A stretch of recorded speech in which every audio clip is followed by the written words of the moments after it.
I'm in second place and you passed me. What place are you in? First. First place. Yes. I'm in second place and you passed me. Well, how would you be in first place? Because I passed you. I passed you, so I'm in first. I'm in second place, though. Congratulations. Now I'm in first because I passed you.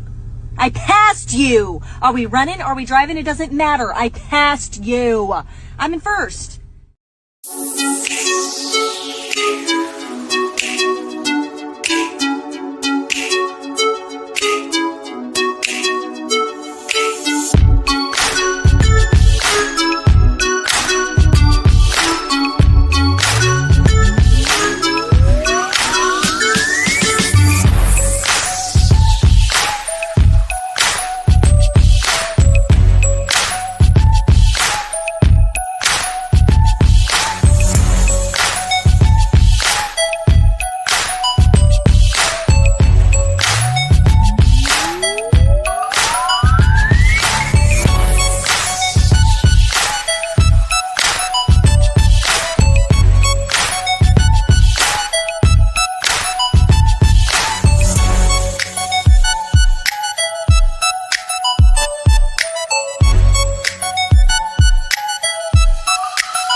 I should have levels.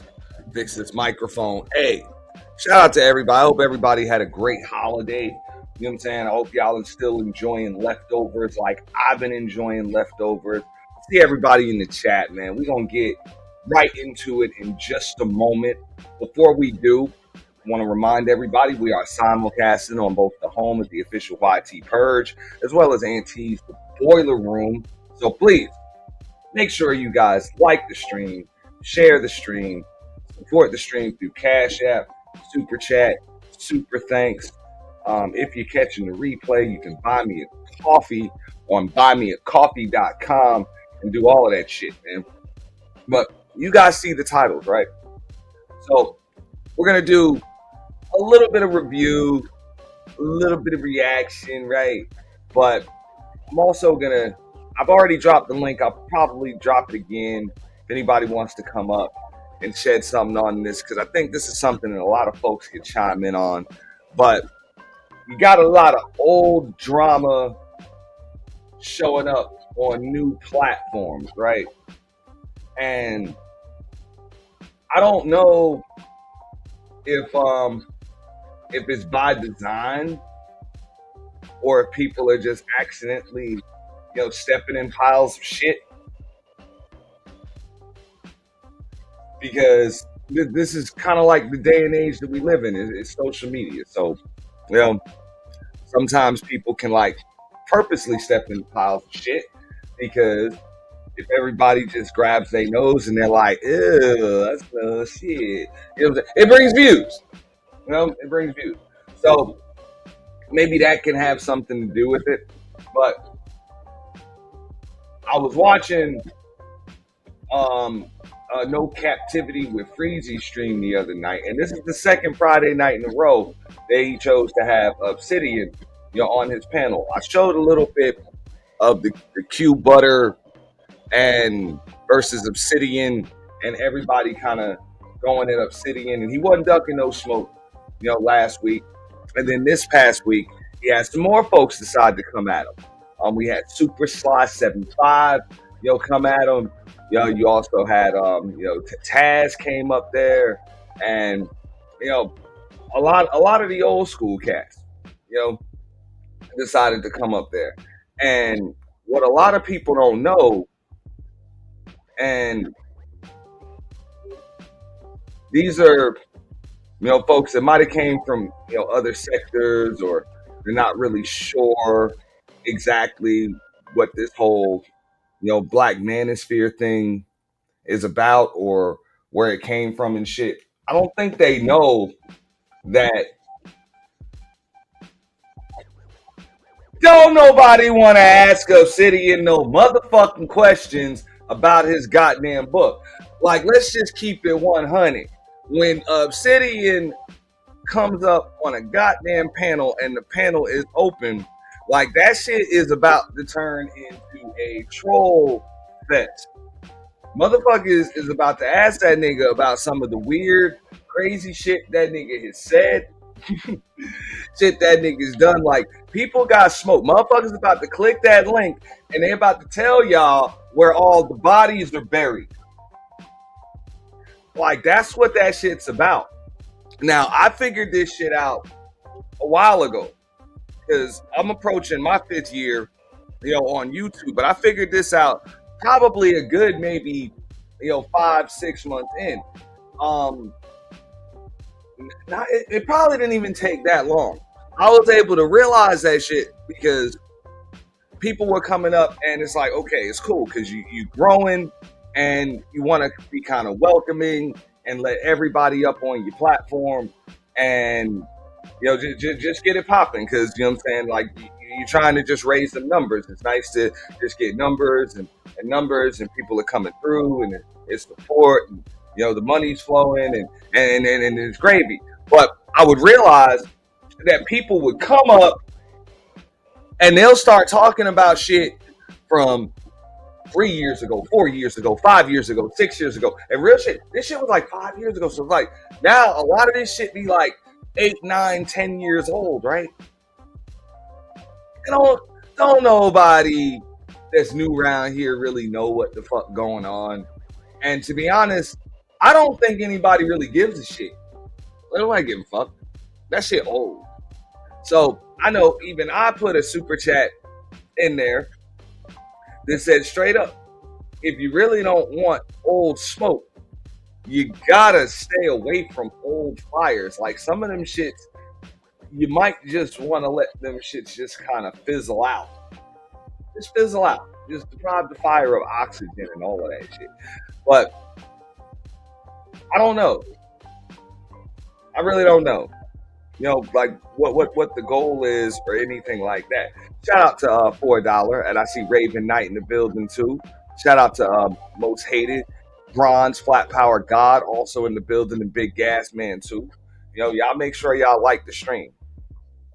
Here, he dropped this overlay, and I hope everybody got their coffee, because we'll talk about this shit. We'll talk about it.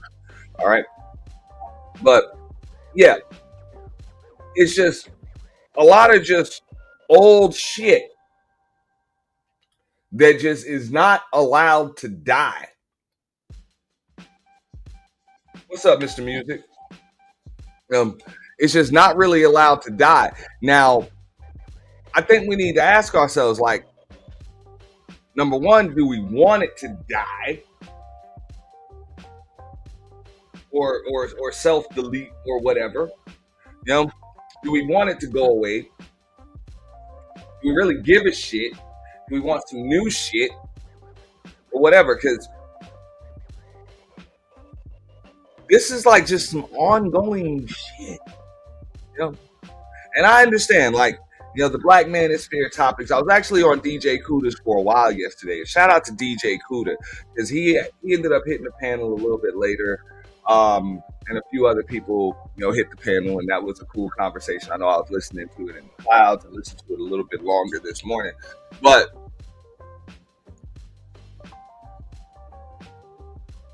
I don't think people kind of understand what's going on. Like, this is my opinion on it. I'm gonna get this shit out in my monologue, right? Because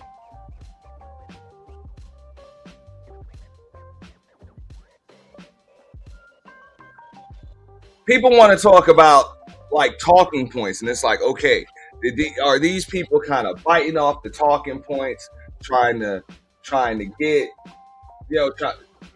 or are they trying to bite the talking points and kind of bite off of the algorithm and whatever? And to be honest, I don't really think so. I don't think people really give a flying fuck about these old talking points and shit like that. But what they do give a fuck about is these old talking points as titles. These old talking points, they make great titles, because they've been proven to work. So the titles, the hashtags, they kind of bring people in there. They get the conversation going and flowing, and they kind of bring up the numbers. And then you keep that gender war shit perpetuating and shit like that. But let's keep it real. This new space that you got, and what up, Big J? I mean, you feel free to come up whenever you want, Big J. I'll drop the link again. They might bullshit as if they're on some kind of gender war shit. They're not. They're not. Don't get it fucking twisted. They're not. Okay? And this is just my opinion. They're not on that gender war shit.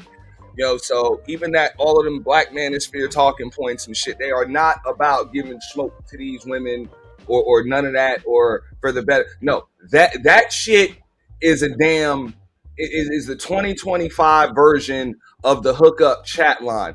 Like, this is some co-ed ham up shit where people just kind of get together and just talk. That's it. It's just some shit to talk about.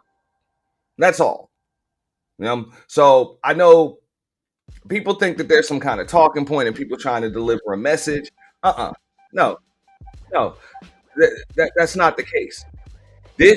Those talking points are nothing but clickbait. Facts. $4. A meet and greet. It's exactly what the fuck it is. It's a meet and greet.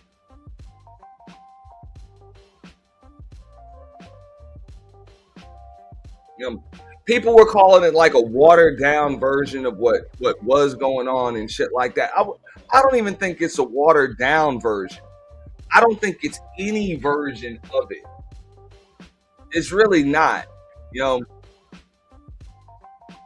It's really not. Like, you got folks that are on here that are really, you got people that are either trying to be in relationships, trying to get into relationships through fucking YouTube, trying to just have conversations with the opposite sex on Friday nights, people trying to grow their goddamn channels, talk, all of that. Now, y'all got to keep in mind, a lot of these talking points, titles, and even these content creators from 7, 8, 9, 10, 11, 12 years ago, they didn't grow with StreamYard panels. They didn't, what I'm saying? They didn't grow and build these names and end up writing books and all of that shit through no goddamn StreamYard panel. They didn't come up here doing that shit.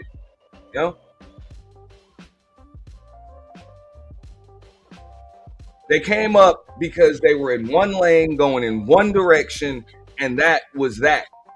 And then eventually they started hitting panels and shit. StreamYard came and panels came, and people in the chat could just click them and come up, and now all of a sudden everybody's got channels and it's some easy shit to do. So I think this is really like different. Now, what Big J said, no, it shouldn't die concerning Obsidian. I'd love to hear a little bit more what you got to say about that, because deep down, I think we do need to let some, I'm not even going to say sleeping dogs lie or die. I think we just need to let dead dogs stay dead.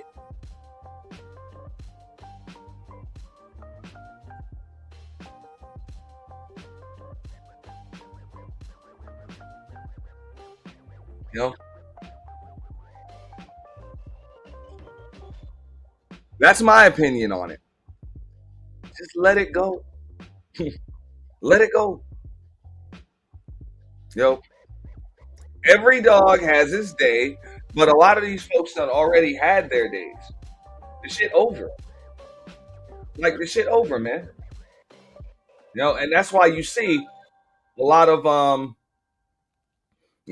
a lot of older folks, and when I say older folks, I mean like older creators and stuff, coming up, and that's it, man. They just want to tell everybody, where all the bodies are buried and all of this other shit. And hey, I'm gonna tell you about how he couldn't pay his electric bill, and we don't talk about how he brought Pearly in there. Oh, I didn't know about that. We didn't know about this. And then the shit just turned into a goddamn gossip panel. Like, and people don't want that shit.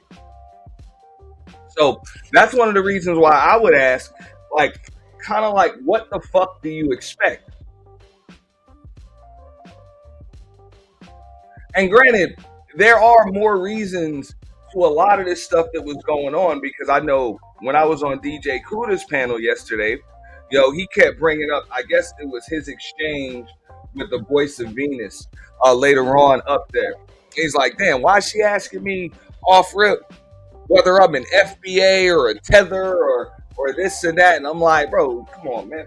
You got to understand what the fuck is going on.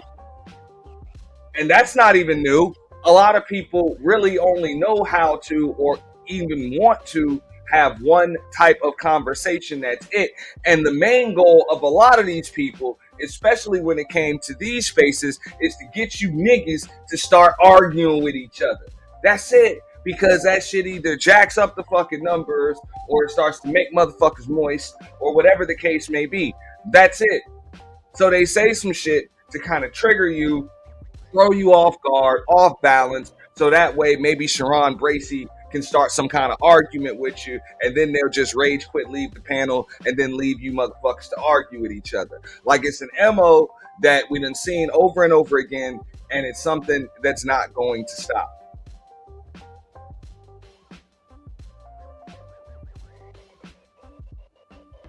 And the only way it will stop is if you allow it to stop.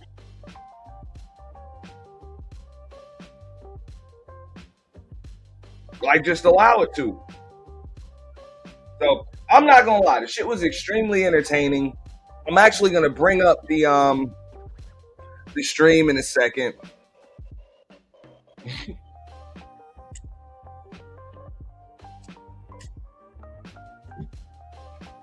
Like I said, Big J, there's a lot of different things I could say, when it comes to that, because I personally don't really want to hear much shit about FBA and tethers and fucking what black men should be doing, and how fucked up black men are when it comes to women and everything else. But you're not gonna question this nigga that got goddamn 2 black baby mamas and a Russian wife. You know what I'm saying right now? Like, you ain't gonna question him, but you got questions for random niggas you don't know with dreads on the panel. Ain't that about a bitch? What up? Shout out to L Nixon. Something to think about, L Nick. Appreciate you, L Nixon. But no, that's kind of what it is now, though. For $1, it's not the Black Manosphere anymore. You got Black Manosphere titles. Yeah, you got the Black Manosphere algorithm. But for the most part, this ain't that shit over, man. Like, that shit over. That shit like stinking buried. The motherfuckers done either went to MAGA, then took that shit to Rumble, or some shit like that. Like, that shit is over.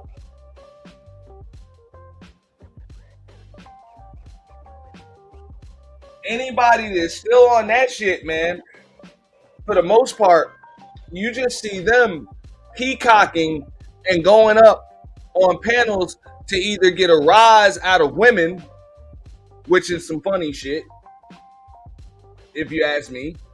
You know, it's to get a rise and some attention out of women, and to really just be trolls and shit.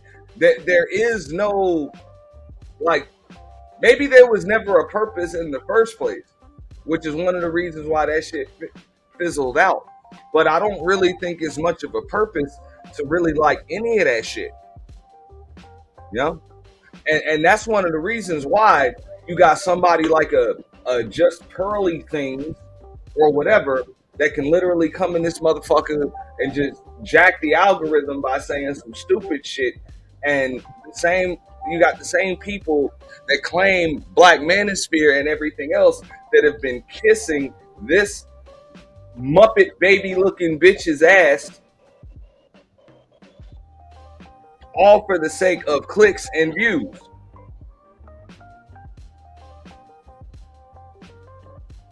Real. Y'all remember the Muppets? If Gonzo was a fucking human being, it would be this bitch right here.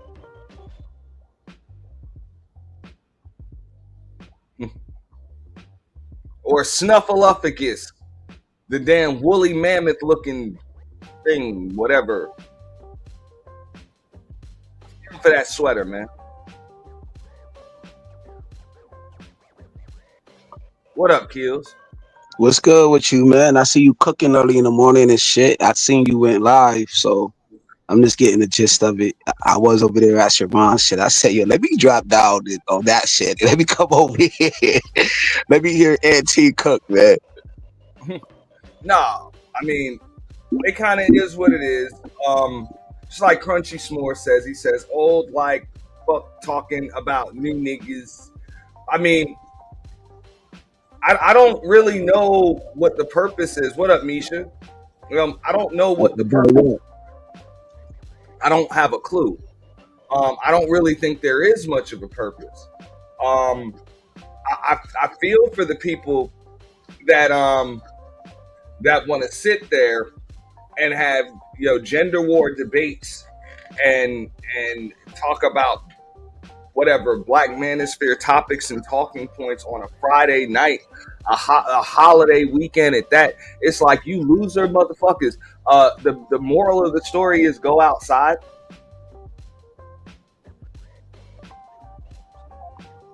Man, they love this shit. They kind of be like rehearse this shit. Certain talking points that we use. It's like, yo, these motherfuckers is trying to erase history and blame the reason why this space is a fail because all we did was talk about women all day, 24/7, 365 type shit. So they want to put the blame on us about this space on the feet of the founders, the motherfuckers who was here, the audience members, nigga, anybody. Like, that's what I'm hearing. Maybe I could be wrong, but man, listen, 9 times out of 10, man, I know what I'm talking about. You know what I'm saying? When it comes to this space, though. You know what I mean? Because I don't know everything, whatever the case may be. But when it comes to this space, motherfuckers want to erase history. They want to blame everybody. Know what I mean? They want to say that they started this shit. We made it look better. You know what I mean? This is Anton space now. Like, I heard all of this shit, bro. I heard all this shit. I mean, are they really wrong, though? Nah, not far as the look of the space though, because they did bought the look. Yeah, nah. When it comes to Anton, yo, he do got what 1 million subs and shit like that. So yeah, like the new jacks got a lot of right to talk shit though.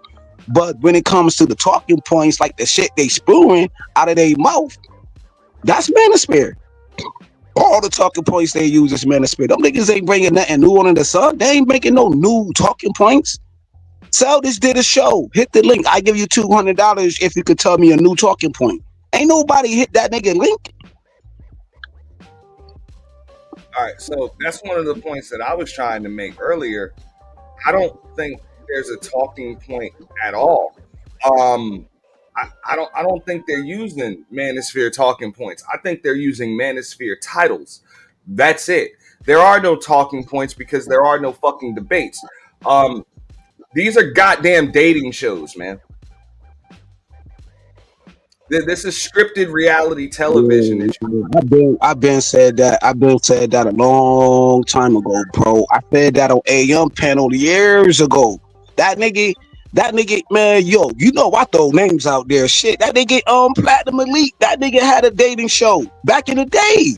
Like, yo, somebody could come on the panel and they I forgot the chick name, yo, cause sometimes her ass be in the chat sometimes, yo. Shorty from across the seas and shit. Not Jessica X, not her, another chick. Like Ben said, this shit was like the motherfucking chat line, but now that we can see each other now. I Ben said this shit on Coolest Shit years ago, bruh. So I'm glad somebody catching up.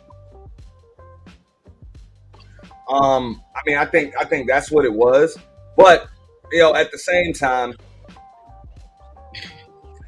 hey, yeah, you have Miss Mona's all yours, Raven, all yours.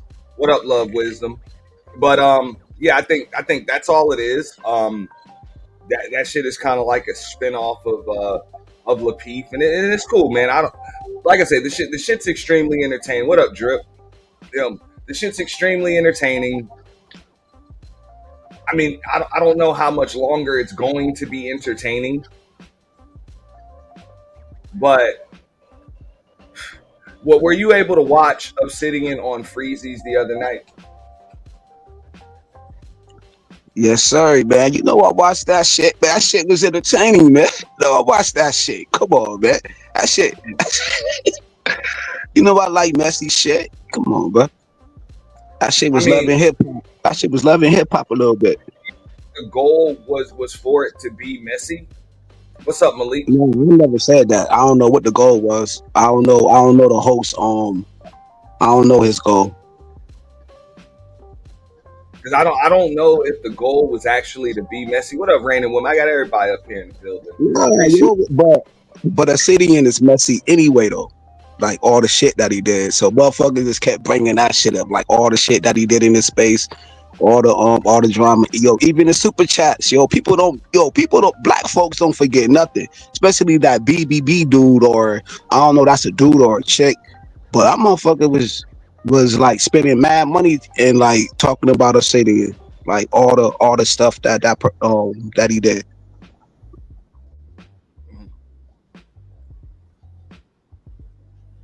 Yeah, I'm actually trying to pull up the clip because this was a rather long stream. You know, it was a pretty long stream, but I'm going to pull up the clip, you know, in the spot and everything else. Crunchy S'more says that they put their, he said it is entertaining. I thought it was pretty damn entertaining. But then it's amazing how like old beef and drama can end up turning into like new beef and drama, because what ended up happening, of course, Uncle Jeff came up on the panel. You know, he was doing some talking, and then Taz hit the panel, and then Super Sly hit the panel. All right. And when Super Sly hit the panel, you know, he ended up mentioning how on a public platform, pretty much how Freezy could lose his channel by having Obsidian, who's been terminated off of YouTube, on his panel. And I think Freezy took that a little personal. Yeah. Let me say that, yo, before you play the video, real quick, Auntie. If you allow me to say anything before you play the video, sir. Let me give clarity though. You know what I'm saying? That's this common courtesy, in my opinion. That is common courtesy when you be like, yo, if you have this person up here, you know what I'm saying? Your channel can be jeopardized or whatever. But I see the flip side of that, like, yo, you know, why you ain't say that in the back chat?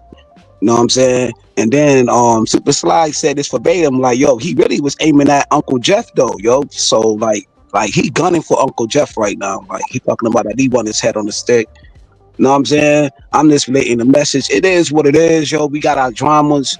Know what I'm saying? We all handle our own smoke, bro. We all handle our own smoke. It is what it is in this place, man. It is what it is, man. But on the video, by the optics, it did look funny. So I do want to stand Freezy too, though. By optics, by the look of it, it looked kind of shady. So I'm just keeping it funky, bro.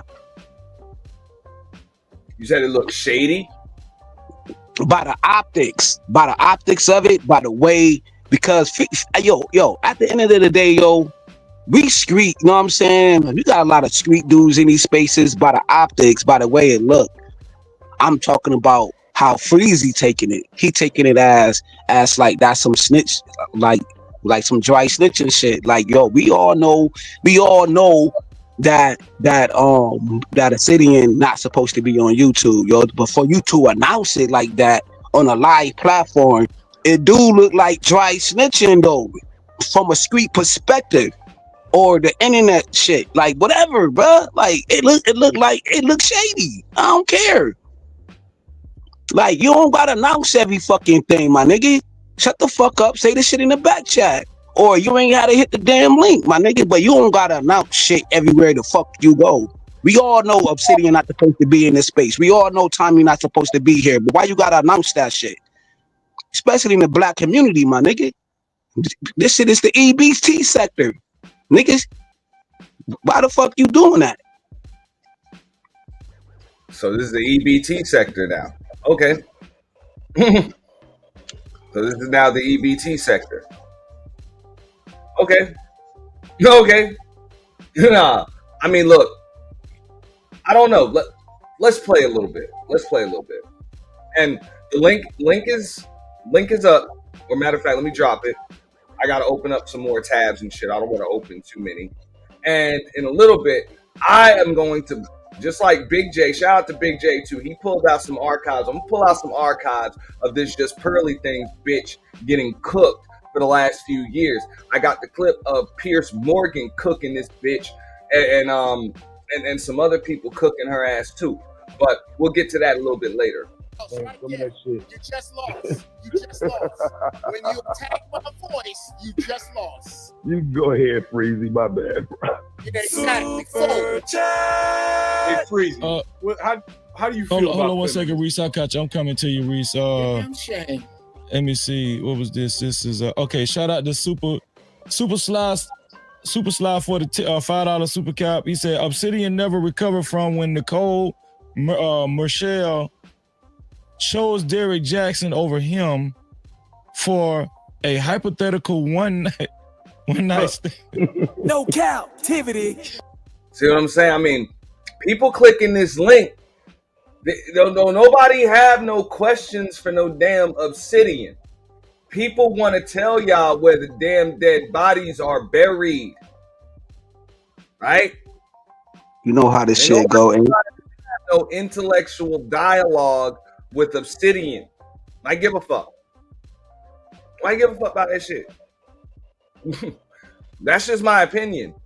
And I think it's funny that people try to pretend like people want to have this intelligent back and forth, intelligent debate with Obsidian. The fuck out of here, man. I don't like it. With BGS back in the day and Manosphere 2.0. Right now, my nigga, we want to see the smoke, my nigga. That's why they do smoke shows.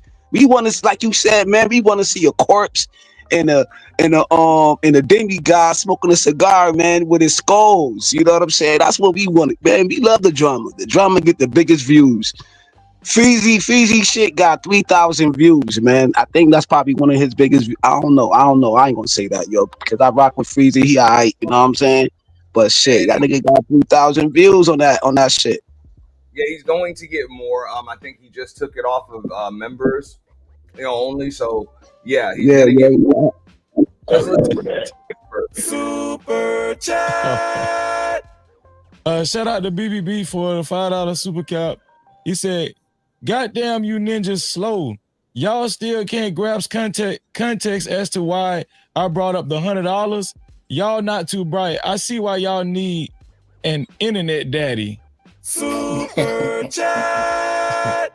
Listen, make sure y'all subscribe and hit the notification bell. Shout out to the 257 people watching. Subscribe and hit the notification bell. Every Friday we're here, but all throughout the week we got content. And make sure you hit the like button too. If you don't like something so far, hit the dislike button. I wish all of y'all $4 million in your life. Shout out to Narratives and Dialogue for the $2. He said, Freezy, those men playing dumb. No, this man playing dumb. Super chat. Shout out to BBB for the $5 super cap. He said, that wasn't an interview with Ellie as much as Ellie was highlighting him as an online loser, weirdo. He tone deaf and can never read a room. Super chat. Shout out to Super Sly again for the $4 super cap. Super Sly said, Jeff is the epitome of why old simps must go. You want to respond to that, Jeff? No, man, look here. Yeah, okay. The number one ingredient in ridicule is give a fuck. Super chat. Shout out to Game Wise DJ. What's up, Game Wise, for the $5? He said, Red Pill is in males championing their own frustration group. The playerism will be more powerful than what Red Pill will ever be. Yes, I dig. Super chat. Shout out to Gabe again for the $5. He said, this is the Taz we know. No captivity. Super chat. Shout out to Super Slides, $5 super cap. He said, O'Shea, Obsidian, Angry Man, Anton, lead attorney, media tutorial reviews, all supported Pearly in the beginning. How quickly everyone forgets. No captivity. If you would like your comments read and highlighted, you can either send a super cap like they've been doing or a cash cap. Shout out to everybody that's been supporting the show. I appreciate you. Subscribe and hit the notification bell. We got Taz cammed up now. Shout out to Super Sly in the building. I'm gonna go to Smitty had a question, and then I'm gonna go to Super Sly, and then we go back around and take. Reese, I got you, Reese. Smitty, then you, Reese. I got you. Then Super Sly. Go ahead, Smitty. Yeah, I appreciate it. Nah, because I'm getting ready to shout out. I'm getting ready to get up out of here, man. And I thank you for having me. Please, I wanted to ask the panel this, like whoever wants to answer. All right, Smitty. All right, so me, man, shout out. What's going on, Jeff? How much do any of us, like, I want you to really think about everything that said, manosphere-wise, all the way down to the term 304. Hey, I think May is talking about you, Keels, because we did see the DJ Witch Doctor video that he did on you, bro.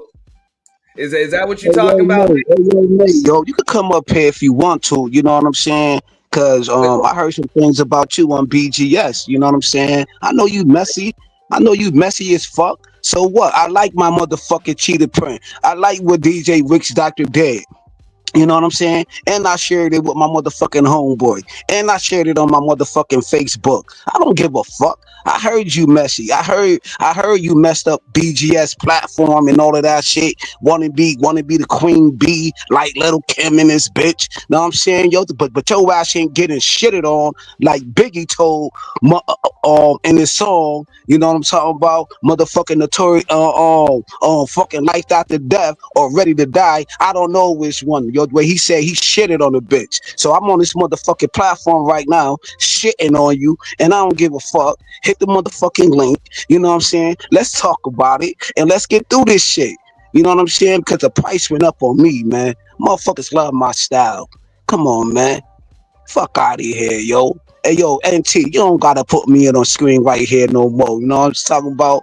Let's get back to regular programming, yo, because this ain't about her. This is bigger than, hey, yo, this shit is bigger than me, man. This shit is bigger than Nino Brown. Fuck you talking about? Yeah. You know what? I don't. This shit longer than a motherfucker, but man, these motherfuckers going all night. This shit is long. Yo, this is like 11 hours, bro. I'm not playing 11-hour stream. What May was talking about. Shout out. Go ahead, play it. Hey yo, she ain't even said a cash out, bro. Like, yo, what the fuck? Man.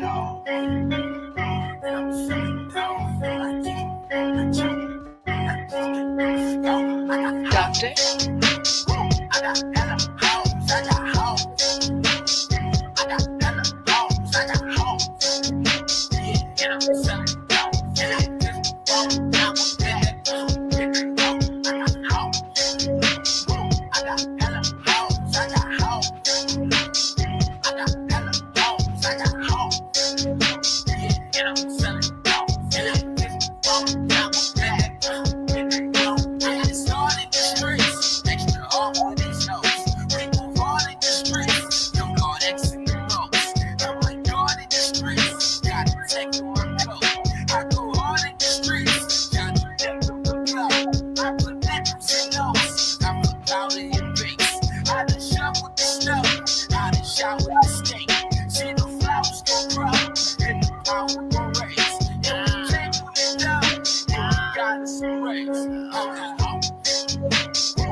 Yeah, bro. You want to explain that outfit, John? Yo. Yeah, that's the outfit that I chose to wear, my nigga. You know what I'm saying? We all got a different way of dressing, whatever they care. You know what I'm saying? Like me, man, I throw whatever on, man. I'm chilling. I'm chilling, minding my business. It is what it is, bro. I don't care. I put whatever on. I put whatever on. I'm chilling. You know? They talked about that bomb cherry and them talked about it. You know what I'm saying? But it wasn't. It was a leopard print. I guess he seen the table that I had that had the leopard print on it. That was a table. You'll put the money and shit on it. With the she was like, "Oh, you only got $200 or $100 right there on the table," and it had like a leopard print right there. I said, "Fuck it, yo, let me take it up another notch.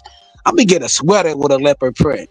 Know what I'm saying? I took it up another notch. Know what I'm saying? And it was a Friday. I think this video right here was a Friday, and you know what I'm saying? I was like, "Fuck it, yo." I went to the barbershop, had my leopard print on.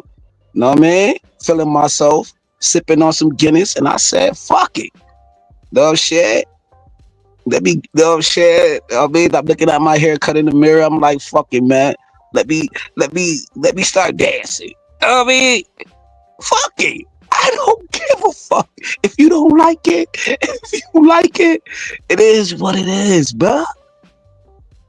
I'm the entertainment now, man. Know what I'm saying? I'm trying to be the biggest bandit, man. Fuck out of here, man. JP, you out of here. I want to be the biggest bandit. I'm the prince. Well, yo, he the king bandit. At least I'm the prince. I'm the prince bandit, man. Well, I'm the leopard prince bandit. Don't give a fuck. There you go. We had our little intermission on Sunday Coffee and Chill. Shout out to Not for Humans. You know, wow, fucking wow, wow. That was some wild shit. Hold up. I gotta bring that back up.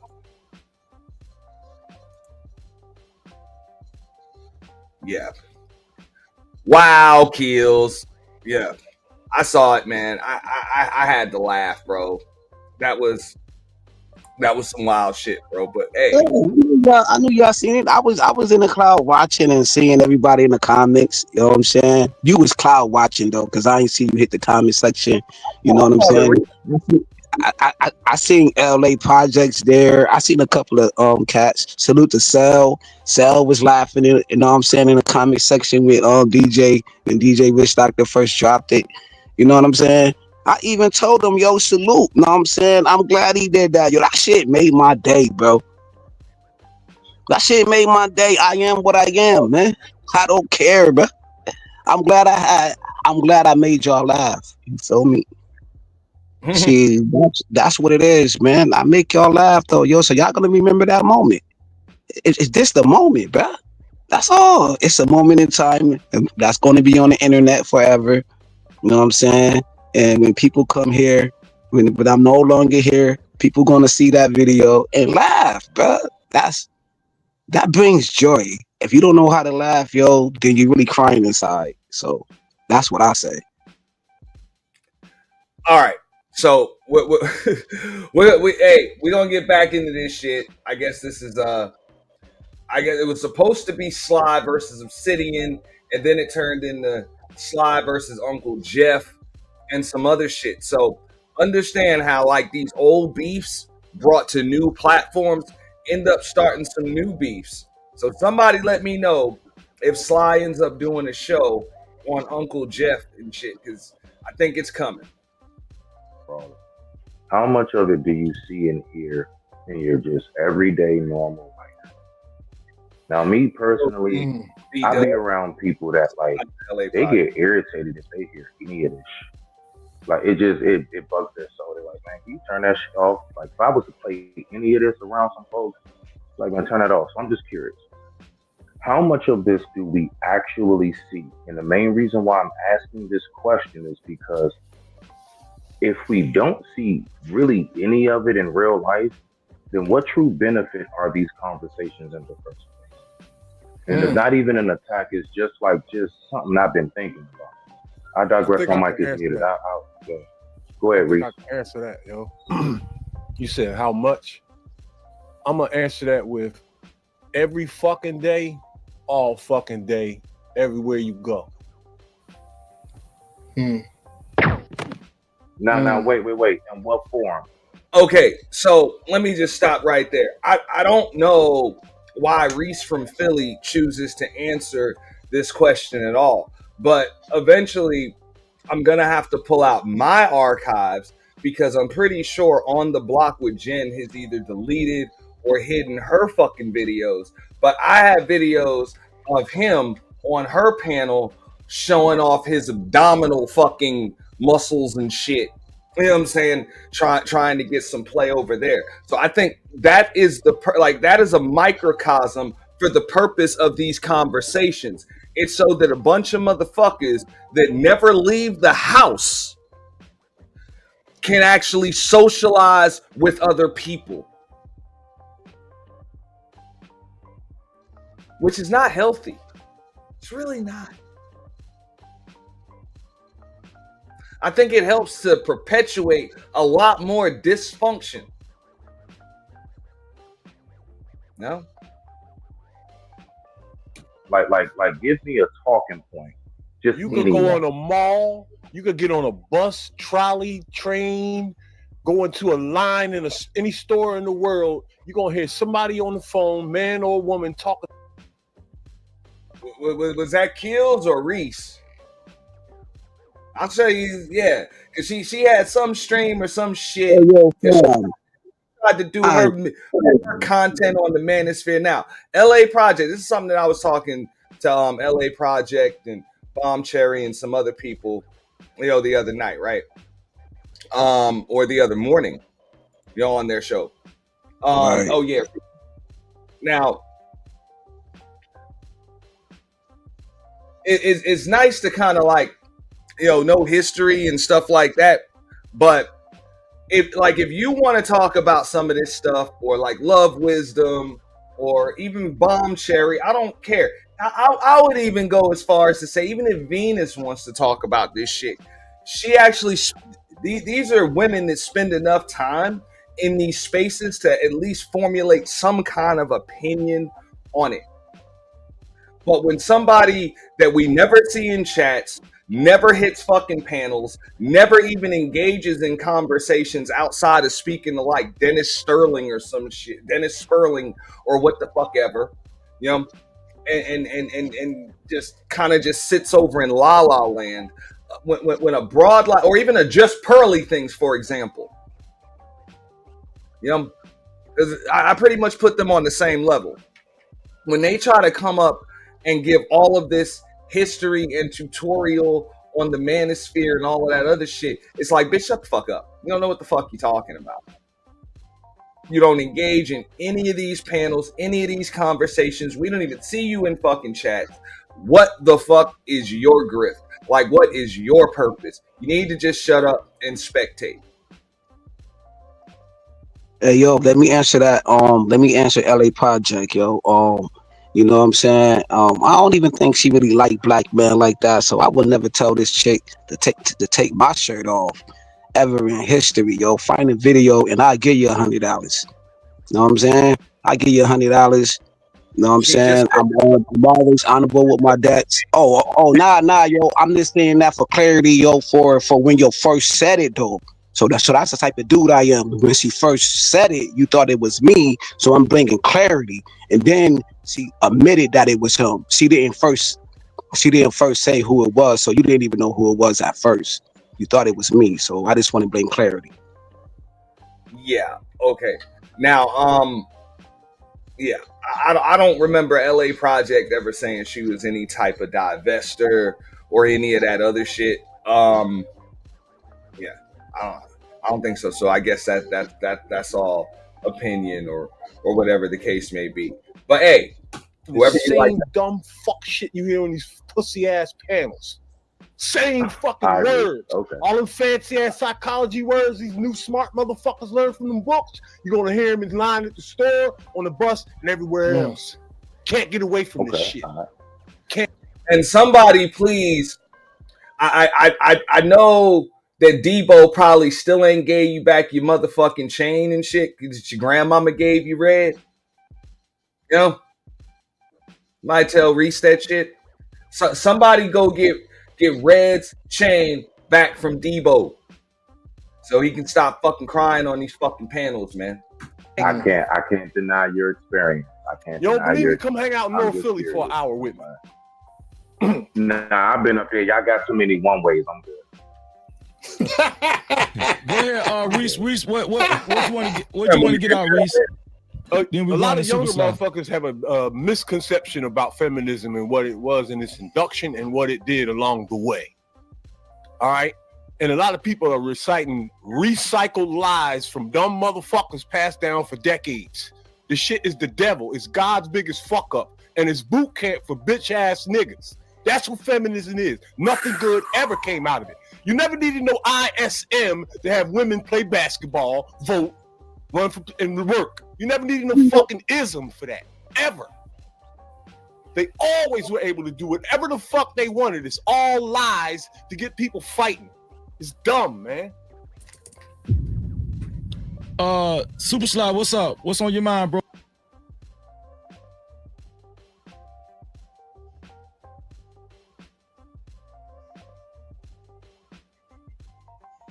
Can y'all hear the look on my face right now? Pause, man. We need a woman up here talking about your face. Need a woman up here. You understand? Face right now. Like what the fuck? Like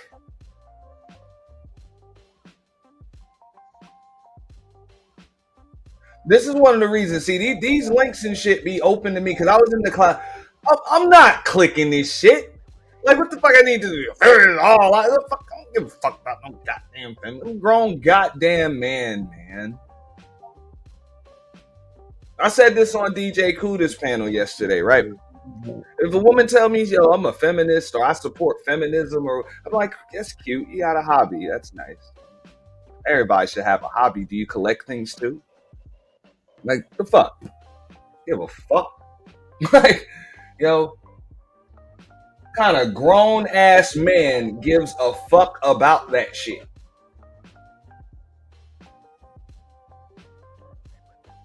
Even gives enough of a fuck to even say this type of shit on a panel.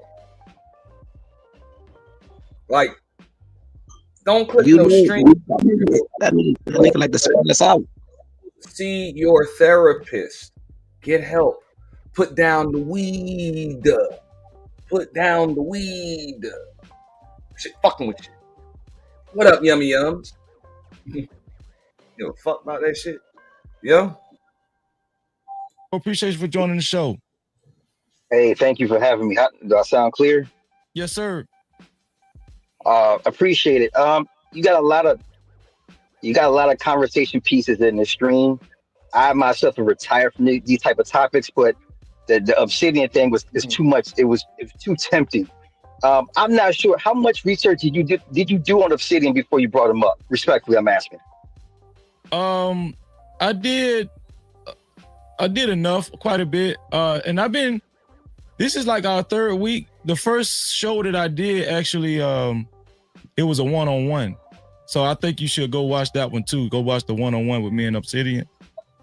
Okay, I can tell you right now, you didn't do enough research on that guy because half the shit, respectfully, man, like half the stuff, Obsidian is a perfect example of reinventing yourself on the internet.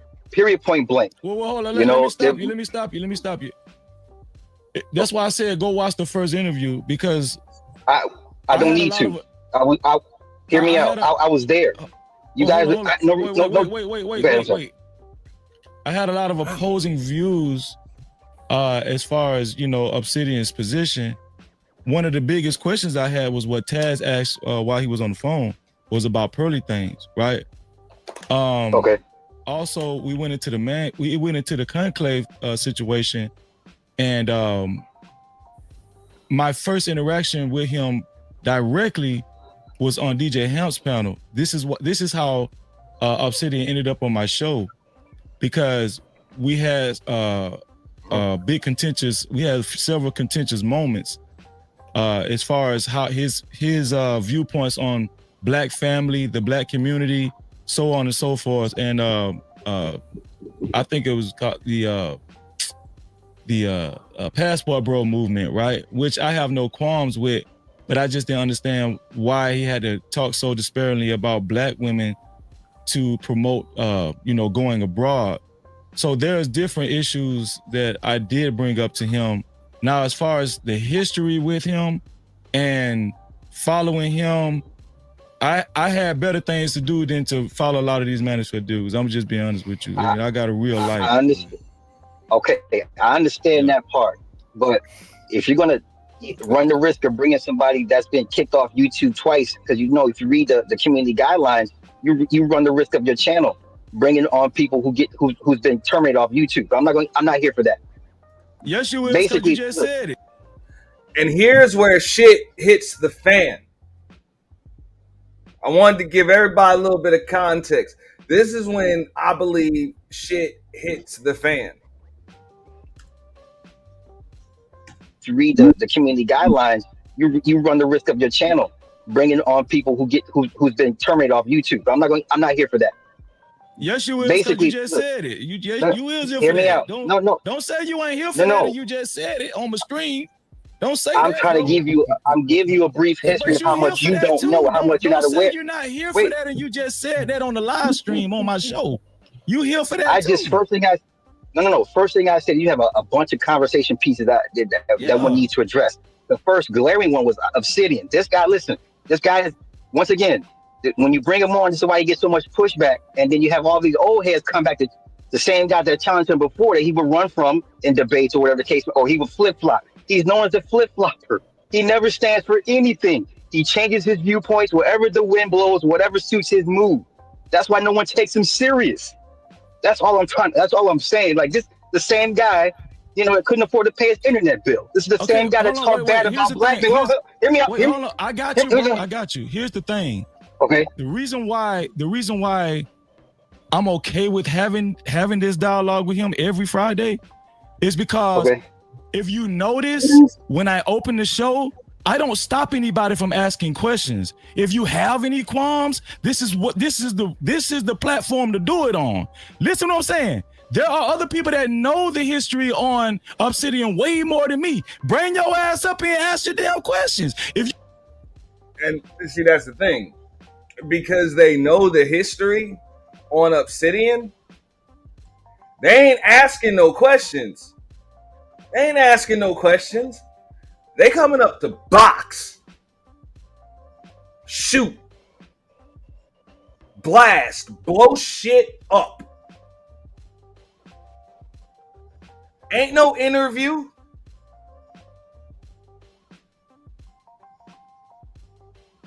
That's what I'm saying, man. It's been wars, casualties. It's bodies buried. They digging the motherfuckers up, man. Right on your show, Freezy. That's what they coming up to do. Ain't nobody coming up here to ask that motherfucker no questions. They're like, why they gonna ask questions? Fuck out of here. You know?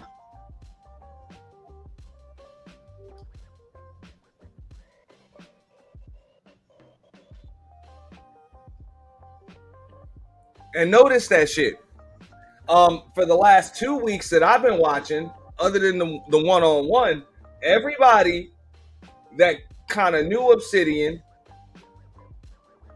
all these people done been on panels with Obsidian before, done went back and forth, all of that shit. Ain't no questions. They just bringing shit up. Old shit. Shit that's older than Fight Club, shit that's older than Lapeef Network, shit that's older than Yo Channel, shit that's just old dead shit.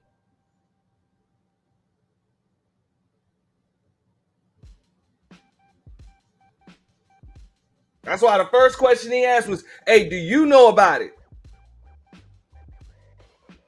Now, I would have to agree with what Quincy S'more said in the chat. Like, yo, that's kind of like some hoe shit. That's why I don't even bother, man. I don't feel the need to go up and derail somebody's fucking show, man.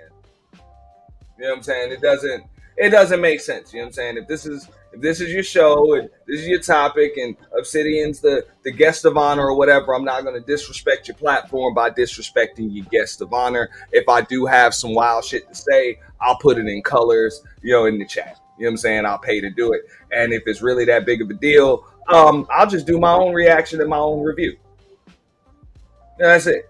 I do my own reaction. I do my own review. I make sure I tag you. You know what I'm saying? And make sure I break you off a little bit for giving me the content. But everybody else don't feel that need or doesn't see things like that. They're going to do just what Super Slide did. And they about to come up and tell you, look, I saw this nigga up here. This shit was tempting. It's tempting. For real. When you bring up old flames, you're gonna have to sniff some old smoke. That's the game.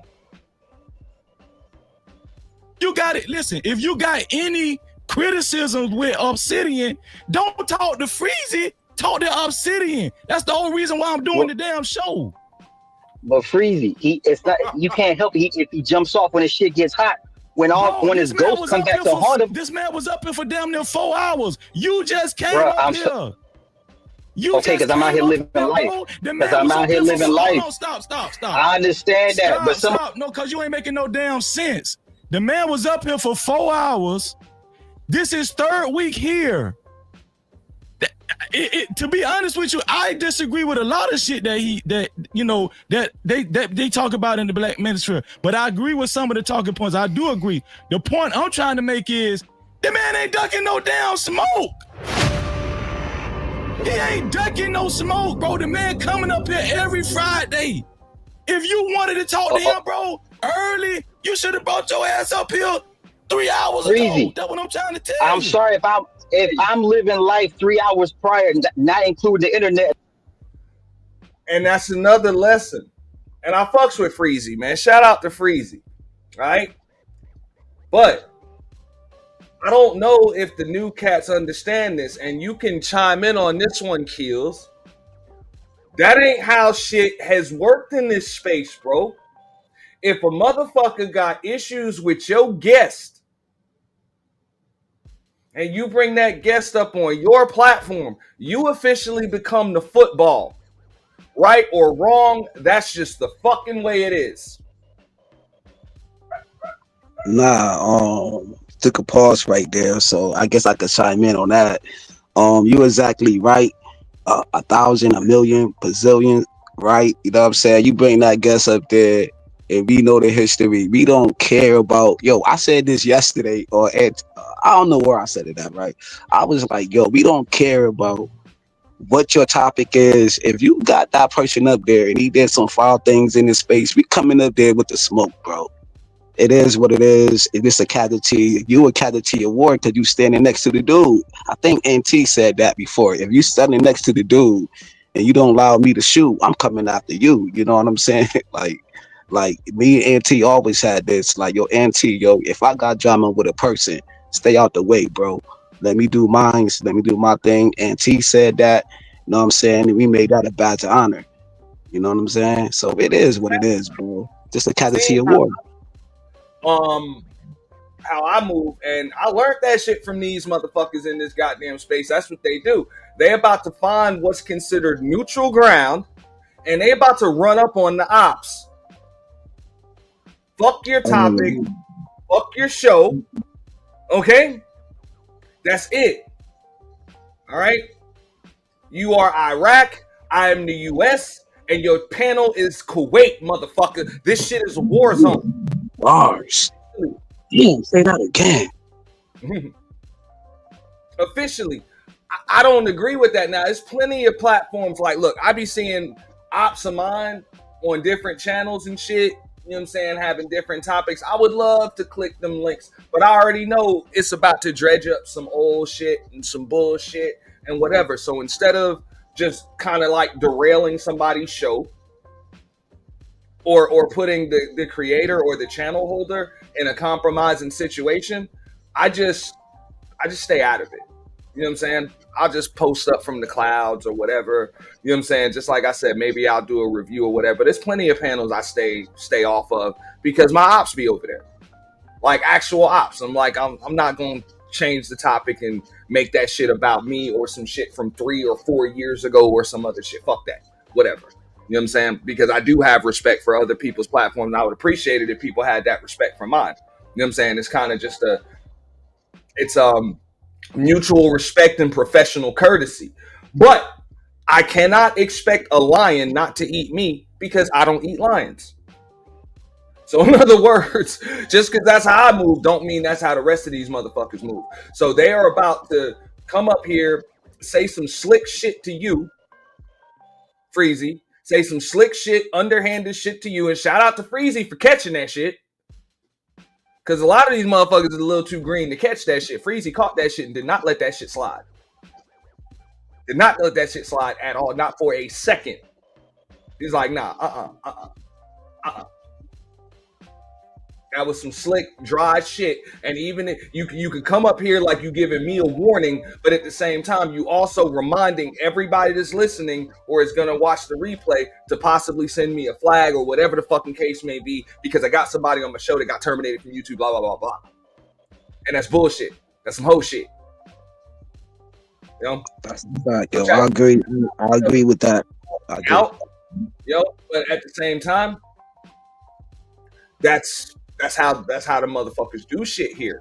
So it's nice to have, an old name that kind of brings in some views and, you know what I'm saying, is great for content and shit like that. But with old names and old flames comes old smoke.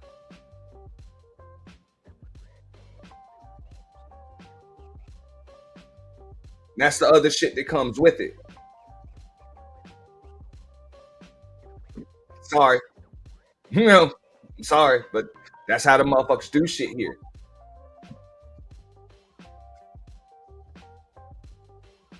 Yeah. And I don't even know if that was like Super Sly's intended purpose, but I think we all know this. It really doesn't matter who says what on your platform or who you have on your platform. If it's your platform, you're going to be held liable in some way, shape, or form. Even if it's just being liable for somebody's fucking feelings being hurt. That's just the way the game goes. And I just have to turn on my phone. Like I've done the purge, and y'all see how I do that shit. I'll put 2 motherfuckers, or sometimes 3 motherfuckers, whatever, on the panel, and I will put myself backstage. I will be held liable for the shit that these motherfuckers say to each other, and I am backstage. That's a fact. You always did that, even since the first. Just can't nobody be doxxed, and I don't want nobody under the age of 18 to participate. And I still got to hear about that shit for weeks and years later. Oh, you let this motherfucker. I got. That's the person. But I still hear it out, because that's just what true accountability is. When you're the owner of the platform, hey, or let's say you're the owner of a club or whatever the case may be, you responsible for them random motherfuckers selling dope in your parking lot. Like, you responsible for it. You don't have to be the motherfucker selling dope in the parking lot, but you're the owner of the property. So it's up to you to kind of regulate what the fuck goes on, and it's up to you to kind of clean it up. But nah, shout out to him for calling that shit out, because you can't really let shit like that slide. That's my opinion. You want to say something? Hell no, you can't let that shit slide, man, because you jeopardizing, like you said, you jeopardizing his club, even though he got to take constructive criticism for that. But on the same notion, though, you don't gotta say that shit, bro. You jeopardizing this man whole business. At the end of the day, this shit is a business, bro. And with your gripes, say that shit for another day. If you think Uncle Jeff was your target, you should have just came up there, you know what I mean? Fuck everybody, fuck everything, and shot your whole load, pause no diddy, at Uncle Jeff.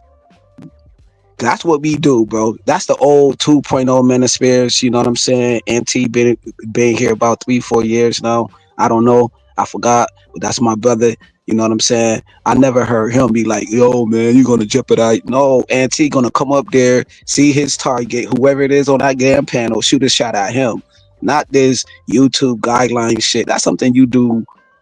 It is common courtesy, but that's something that you could have did in the back chat as well. So I see both sides of the coin. I see Freezy's side, and I see, Super Sly side, yo. Just for the record. Like, I'm just trying to be well rounded, bro. I ain't trying to choose sides. I don't got no sides to pick. No, I'm gonna say it like this. At this point right here, I see Freezy's side with this. I don't agree with Sly on this at all, because what's done is done. Like you already know, Freezy just told you, and I'm sure Sly know, that's 3 weeks in a row. You done already had Obsidian up here. So if Freezy's at risk of losing his shit, he know that. He know that. And you can't unring a bell. It's already done. So what the fuck is the purpose in bringing that shit up on a public platform right now? Right. See, as you put it like that, that's where I get it. You know what I'm saying? It registered because, fam, we been here. Like, yeah, I agree with you on that right there. On that point, yes, you're right. You're 100% right. I mean, it's one thing to give somebody a warning, you know what I'm saying, because of what they might do next week, you know, or if this is the first show or whatever. But that shit already done.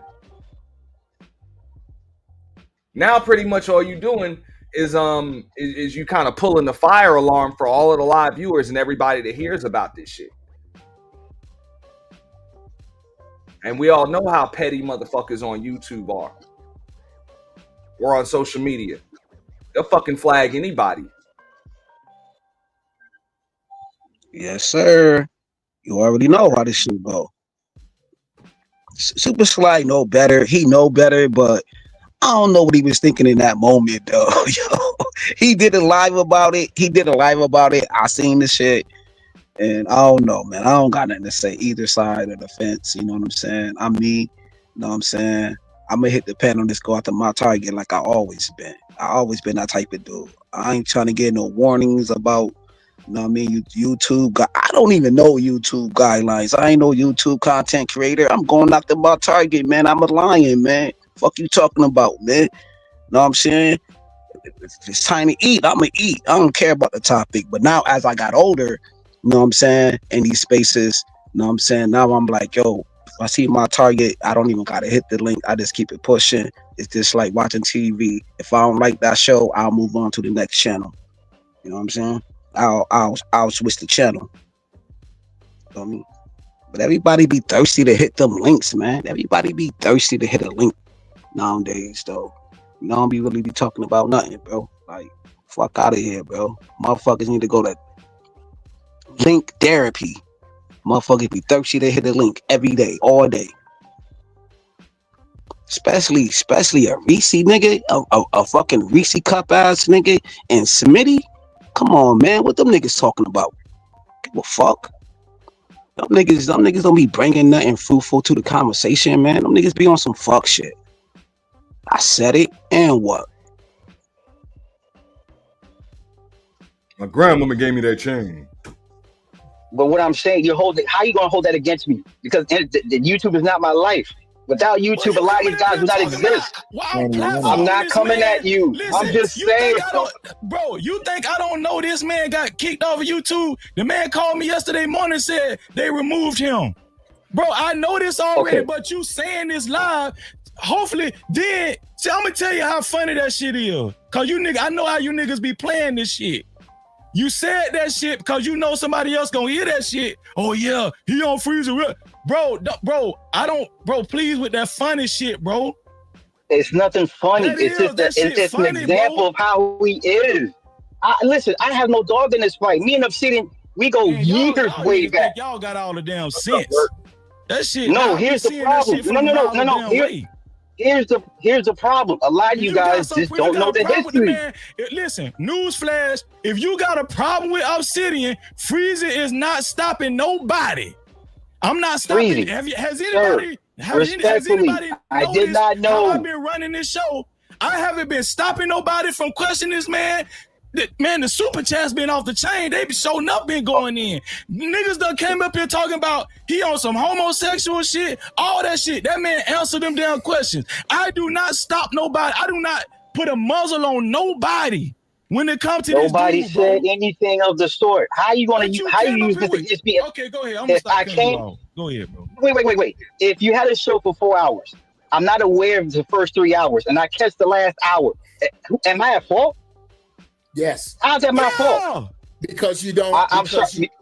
Yes. Because I'm out here living a life. Because I live a life outside of YouTube. Why is you complaining now though, bro? What is you? I'm not complaining. What do you mean? I'm not complaining. Super. But a lot of you guys, wait. This is the same Obsidian that called black men broke. No, bro. Jeff, I know you ain't talking right now. No, You I'm said he just was trying running. to bring clarity, brother. You Yeah, said, Super, why you are said he you was running. wrong? I'd like to bring clarity to that. Because I don't operate on you guys' y'all, timeline. Hold on, bro. Y'all be coming up, y'all claim y'all black men and y'all for men and all that kind of shit. Then you come up here slick hating, hoping something. Then you setting it. I'm gonna tell you what you did. I'm gonna tell you what you just did. You set it up for somebody to watch this show and say, "Oh, so Obsidian, oh, he already got kicked out. We gonna report Freezy." Bro, I don't like that funny shit, bro. No, that's not funny. That's in YouTube community guidelines. If you bro, stop. I already know he got kicked off, and then you talking about, you know, you said I could run the tape back, bro. You coming up here hollering. I know what I said. What did you say? Repeat it again. You might as well.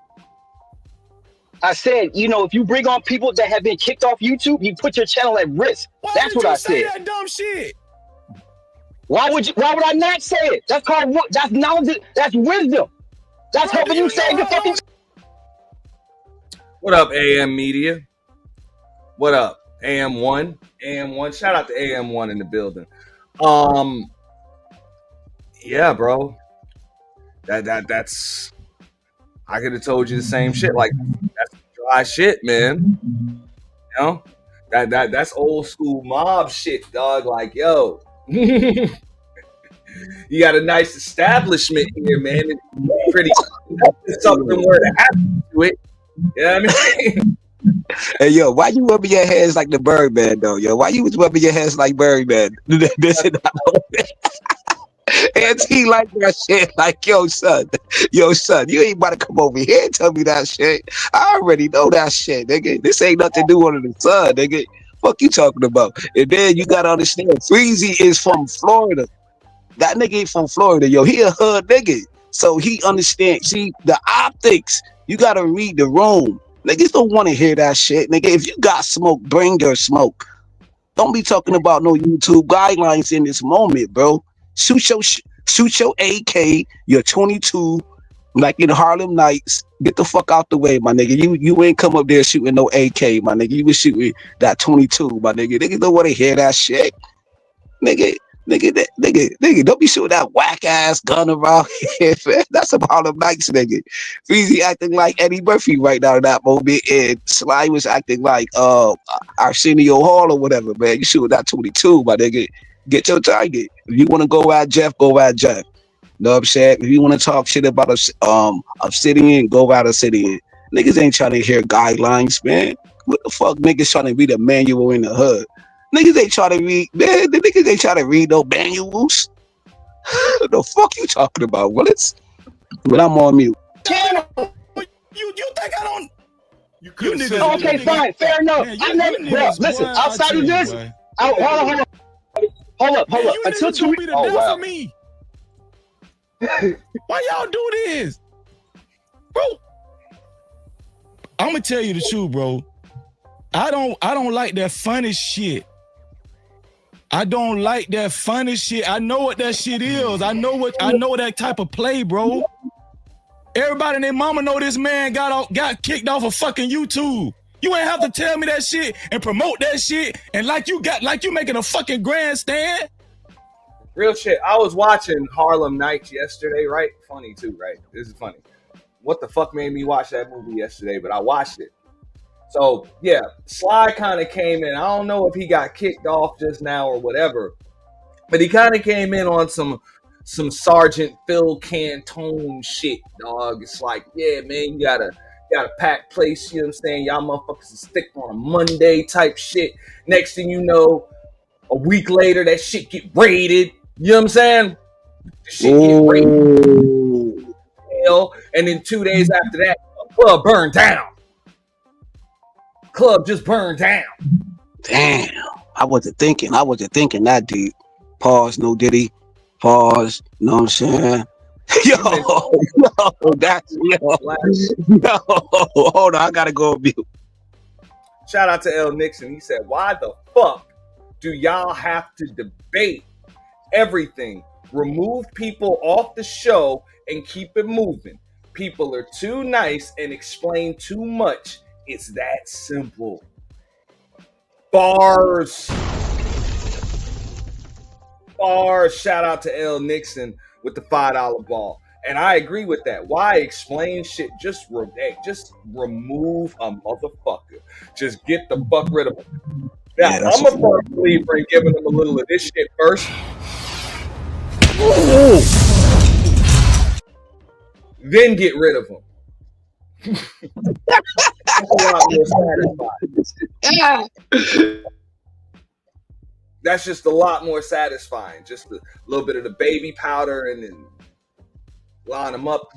Man, they jacked that from Friday after next, right? That was Friday after next.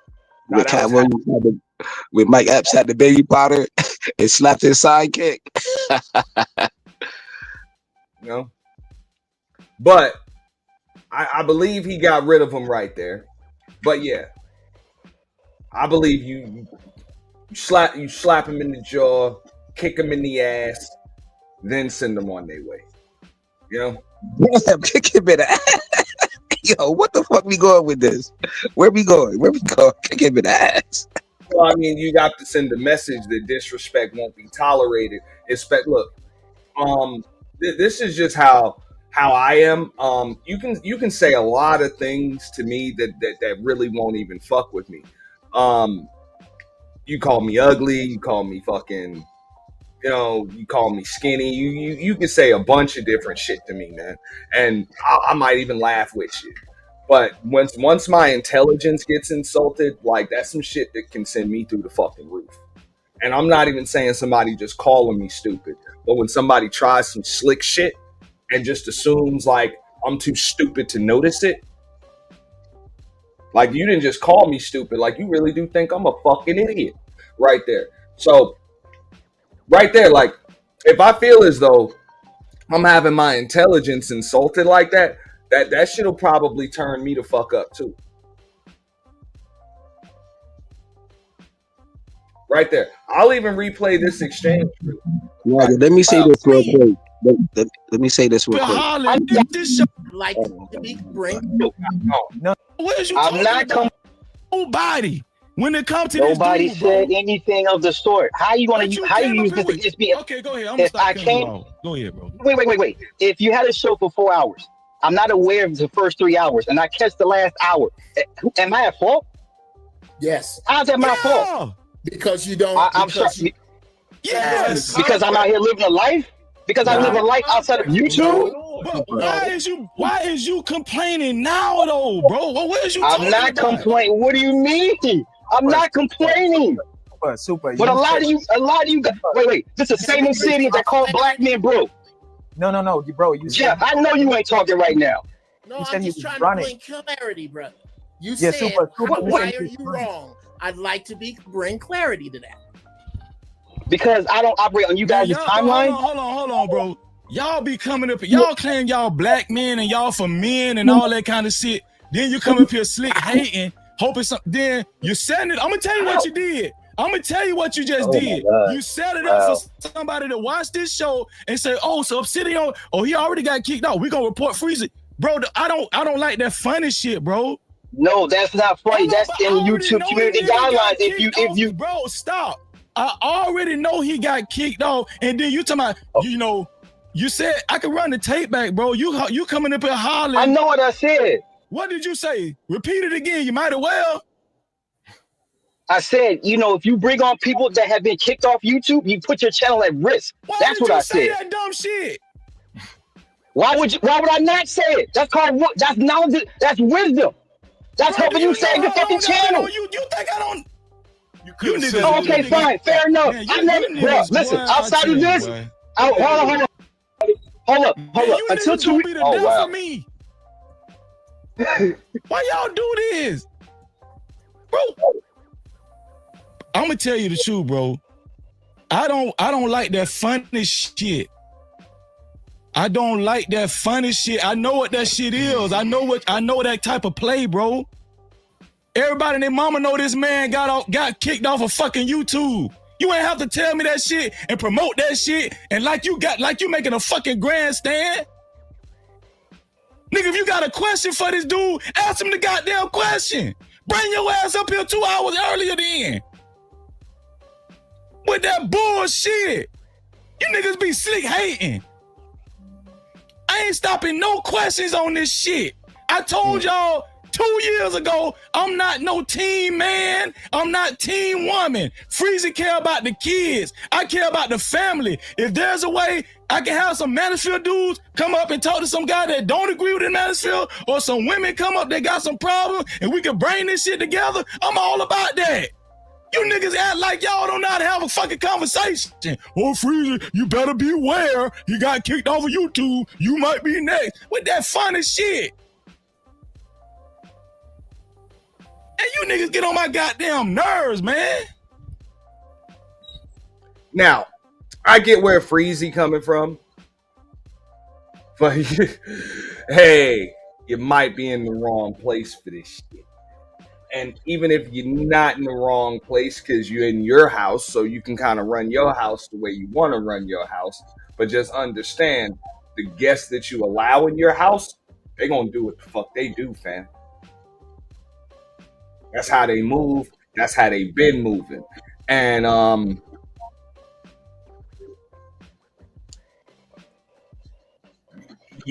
when you bring up old motherfuckers like Obsidian, you kind of invite those old tricks onto your platform.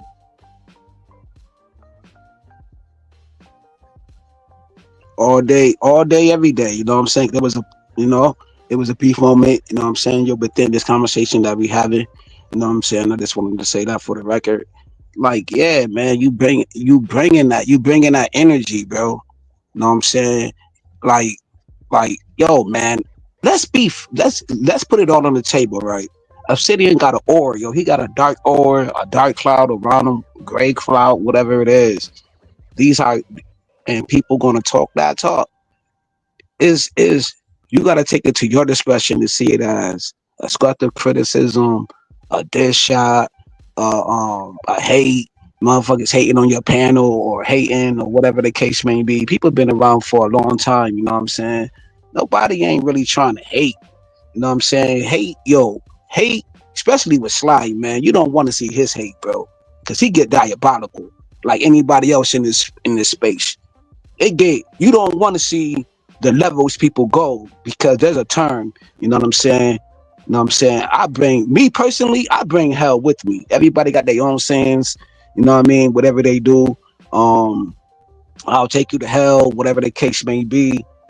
This point is Sly being cool, bro. I seen him get crazy and like everybody got their ways. This is just a cool moment. People gonna take what they take from it. It is what it is, bro. You see, Freezy see what he see, Sly see what he see, man. Everybody just gotta find it out, busters, comb it out, you know what I'm saying, how they see fit. It is what it is, because I seen both sides of people getting diabolical in these spaces. You know what I'm saying? Because I'm from the trenches of this space, you know what I mean? So, hey, it is what it is, bro. These is two dudes who just seeing different views. Yo, but by the optics, like I said before, you know what I mean? It do come across as, you know what I'm saying, some dry snitching shit.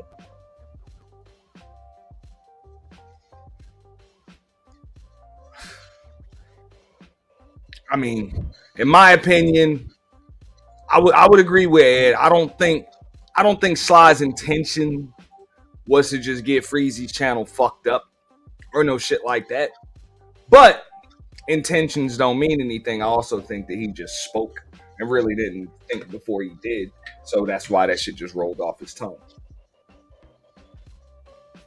You know, that was it. You know? Right, yeah. I agree, yo. But the meaning, see, I may come across as a person, you know what I mean, who call it, yo, things have meaning, words have meanings. The way you said it, I agree with you, yo. Because I could come across as I'm shooting shots or whatever. You know what I mean? Nah, I'm not doing that, but it's just the wording. That's all. That's all it is. My wording is different than anti-wording. So, yeah. But, hey, intentions mean very little. Go ahead, Taz. Somebody, we need a dry snitching channel on YouTube. I'm just saying though. Damn. What dry snitching is and shit. Yeah, so I you know, at the end of the day, but like I say, fam, when niggas like Obsidian, I personally don't even think it's a need to even say it in private at this point. He done had him up there 3 weeks in a row. You know, they was talking about doing this shit every damn Friday or whatever. So it's already done. Like, you don't need a like, I don't need to warn you that your house may burn down after you done already fucking doused the shit in kerosene, gasoline, you know what I'm saying, and damn, you know, and rubbing alcohol and lit the matches. Like, I don't have like warning you. It don't even make sense. You just stay out your house, you know. That's it.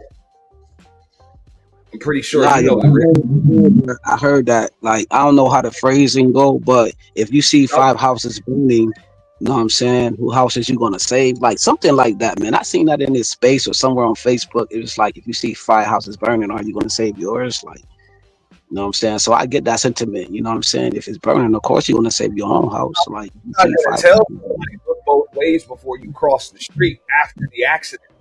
Right, that too. It's already done. It's already done. So it really don't even make sense. You know, so in that case, yeah, you either come up to contribute to the conversation or you don't.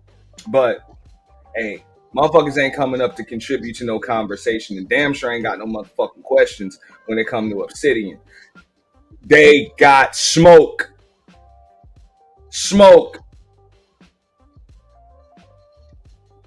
round, I do think it's kind of just a fun conversation or whatever. A lot of times, like, niggas can have a dialogue, but I do think it needs to be a little more pushback. And if you don't know a lot of that shit, it becomes like niggas sitting in the audience that do know, you know, I think they wanted to see certain shit asked and addressed, but like you said, bro, you gotta hit the panel then. You gotta ask yourself. You know what I'm saying? Because I mean, like, he is in the middle of a whole 100% grip, nigga. You know what I'm saying? So it ain't, you know what I'm saying? It ain't like motherfuckers ain't asking a legitimate question. But, you know what I'm saying? You gotta go. No, Taz, I get that. But all that extra fluff, though. That's what I'm saying, though. Oh, yeah. Right. I don't know. Now, 3 hours, bro. That's that, bro. But now you done put it in my lap. So look, pause. But look, so check it out. I don't know if Sly meant no harm, but I agree with also what you saying though. Like don't make no grand ass announcement of it either though. You know what I'm saying? But I don't think he meant no harm, but you know what I'm saying, that, you know, you gotta respond to what I don't know. You can't be too careful with these niggas. I'm trying to tell, I done seen it all. Yeah, I have no doubt. And then, another thing, Taz, if he didn't mean no harm, Freezer schooled him tonight. Don't come over here with that fuck shit. Yeah, that ain't I ain't like it either. You gonna learn today. That's why I ain't say shit. Like, it's come over here with that shit, man. Nigga, everybody know that man got kicked out. He said it on this stream. God damn. You putting yourself in danger, Free. Nah, I'm gonna get your ass up out of here. How about I do that and put myself in danger? That shit went on nobody's mind till you made a goddamn 9/11 announcement about that shit. Go ahead, Ted. My bad. Yeah. It's Uncle Jeff fault, man. And you know what I'm saying? That's my bad. Old niggas do, bro. he might have like 2-3 years, you know what I'm saying? Nah, shout out to you though, bro. Much love, bro. Let me see. Go ahead. Q Butter in the building. Shout out to Q Butter. No captivity. I think he stepped the man. Me and Tuition, did you have someone you might go ahead, bro? I was gonna say Obsidian was here for 3 hours. And then when he came on, Obsidian had already announced 5 minutes, hey, Freezy, I'm about to leave in 5 minutes. I don't know if dude's not paying attention, but Obsidian Ben said he was gonna leave, and then when he left, everyone's like he was running. He wasn't running. He just said he was gonna leave. I don't know why people not paying attention. That's all I was gonna say about that. But just to bring it back to the we were talking about, I think Pearl or some other shit. I know Pearl personally. I've met her a few times. Pearl is a grifter. She is a person who just wanted to make money. She paid Kevin Samuels behind the scenes to learn from him. She paid Myron behind the scenes to learn from him about the manosphere. She just wanted, it's all a business to her. So she doesn't really care about black people, like y'all are saying. She doesn't really care about anything. She just wants to, she cares about making money. So if she can make money at the expense of black people, she's going to do it. That's just how she is. So I don't know. Yes, a lot of people like MTR, somebody sent a super chat, all these guys were supporting her. Yeah, because when she first came out, everybody thought she was a genuine person. And then once the whole situation happened. Speak for yourself. I knew that bitch was full of shit. And this is going to segue into the next show. All right. Or the next clip right here. You know? All right. Because this is just Pearly Things on Piers Morgan 2 years ago. All right. Now, this bitch been getting cooked. I repeat, been getting cooked. All right. That bitch looked like she got all types of fucking flammable apparatus and shit hanging out of her fucking head anyway. So she been getting cooked, flamed, all of this shit. And y'all about to see something right now.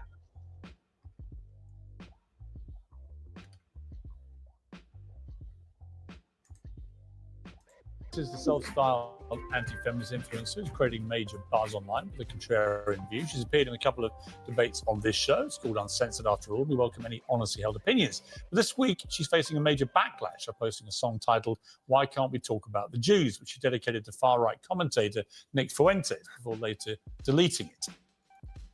Why can't we talk about them without getting kicked off of YouTube? Now, I'm not saying Hitler was a good guy, but I kind of want to know why. Now there's all these conspiracy theories, and the more they talk, I think maybe they're right. But I can't even listen to the convo. Well, Pearl joins me now.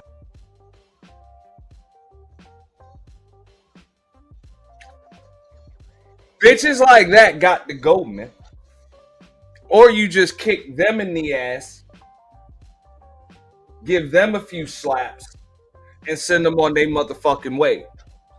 See, that's one of the bad things about the internet and social media and all of that other shit going on. People will do anything for a click and a fucking view, right? And they will use anything as a topic to get a rise out of people. That's why you have all of these newfound conservatives and shit.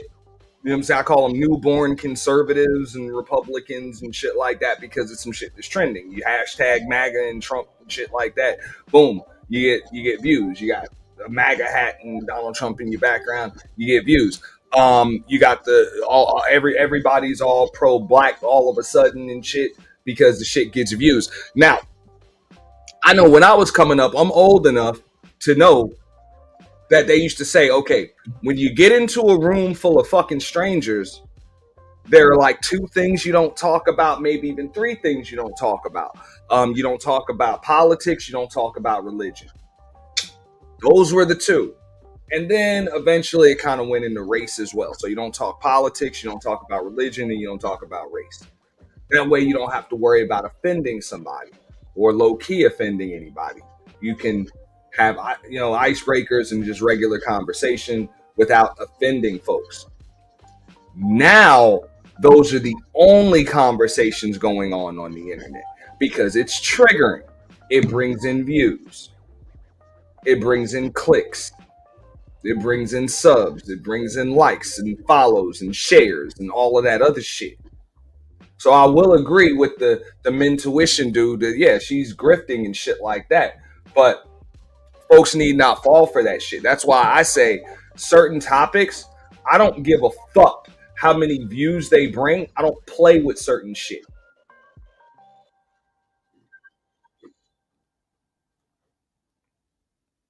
I'm not going to play with the SA topics. I'm not going to play with the race topics. You've never heard me bring up religion or any of that shit on this show. Now, look, I get it. This is America. People got their First Amendment rights and privileges. They can talk about whatever they want on their channels. I don't get into those conversations and discussions because I understand they're circular. You can't win an argument or a debate. They can go on fucking forever. Nobody's ever going to be either right or wrong. All right. And the only thing that you can do is really just piss folks off. You know, like those topics are they're divisive topics anyway. What up, We On Lock? Shout out to We On Lock. Appreciate the $5 ball, big dog. You know. Now, I don't know if a lot of other YouTubers have even thought that hard, or they just, I really don't know. But like I said, that's their business. They do things their way. I do things mine. I choose not to do it, you know. But when I see somebody else doing that shit, I either, number one, stay away, or I let them know I know the play. If I am going to come up, I already know the fucking play. People bring up shit that's obviously divisive just so that they can, you know, trigger motherfuckers in trend and bring in the views.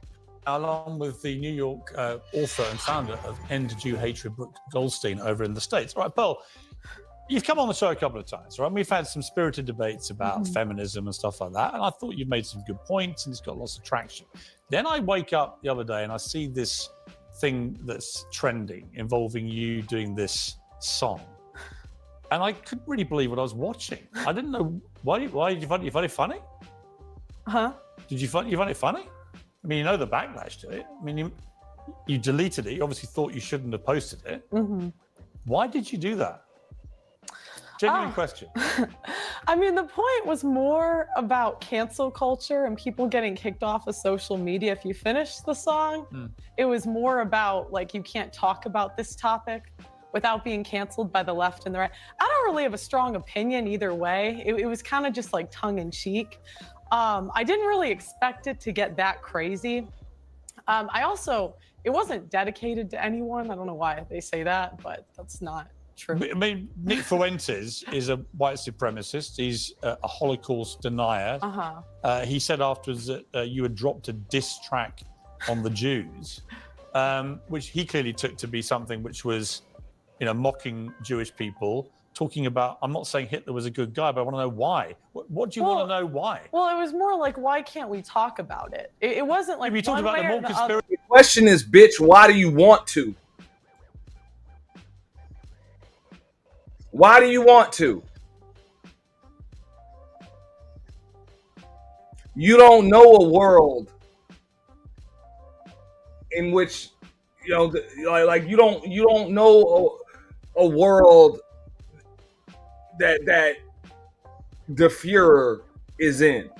You know what I'm saying? Like that shit was long gone. The same way when she comes up on Fatty's panel and Ali's panel, or has a conversation with Nick Fuentes or whatever, and you want to talk about black fatigue and slavery, why the fuck do you even want to talk about this shit? That's the question. Ain't no why can't we? Why the fuck do you want to? That's what I want to know. Shout out to OGJ Speed, because he said this years ago, and I don't think a lot of folks in this space really listen to that man, or a lot of other people that say it. It's like, you got to ask yourself why a lot of these damn Christian nationalists, white nationalists, and other folks, why they're even over in your spaces trying to have these conversations with you. Fuck what they're saying. Fuck the talking points and all of that other shit. That shit fluff. I said the same shit when I was on DJ Kudas yesterday. They're like, oh, but Venus said this to me and whatever. I was like, fuck what she's saying. Ask yourself why she's saying it to you. That'll tell you everything once you answer that shit.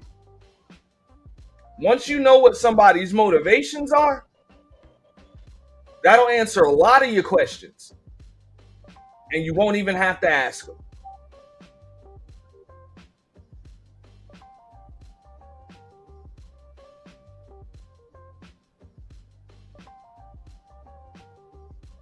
You won't even have to ask them.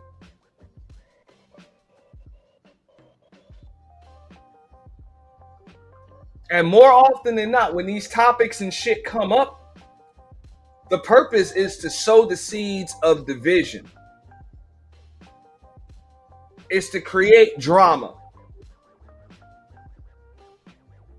for the sakes of clicks, views, a dopamine rush. Because a lot of these motherfuckers like to just they like to come into other folks' spaces, start arguments amongst those people, and then just dip. Just dip.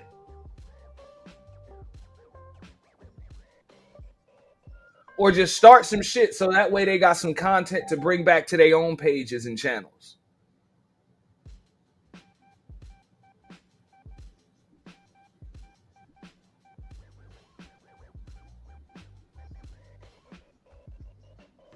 Nah, yo, that's a fact though. You right, bro. You right.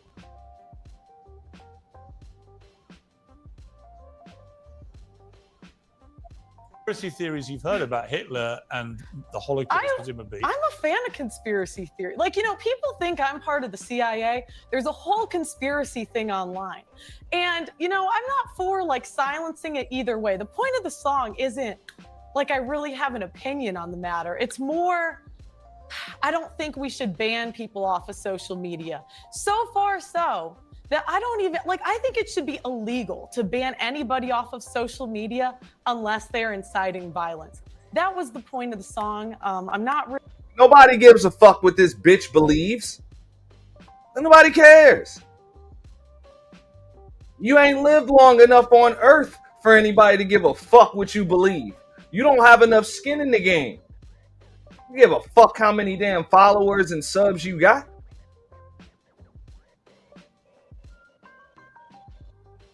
People over here trying to feed their motherfucking families. You've been fed by your family.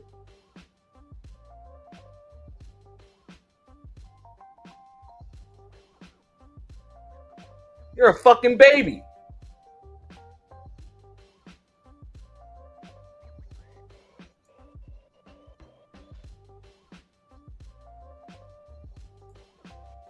Well, I believe you think they're going to change the rules when it comes to social media and the internet. Oh, well, Pearly Things believes that anti-Semitic rhetoric should now be allowed in on social media. And because she has 2 million subs, well, we should just change the rules for her. Yeah, bitch. Yeah, the fuck what you believe. And if anything, if anybody cares what I believe we need to go back to those days. All right? When somebody says, well, I think it should be nobody gives a fuck what you think, bitch. Start a petition.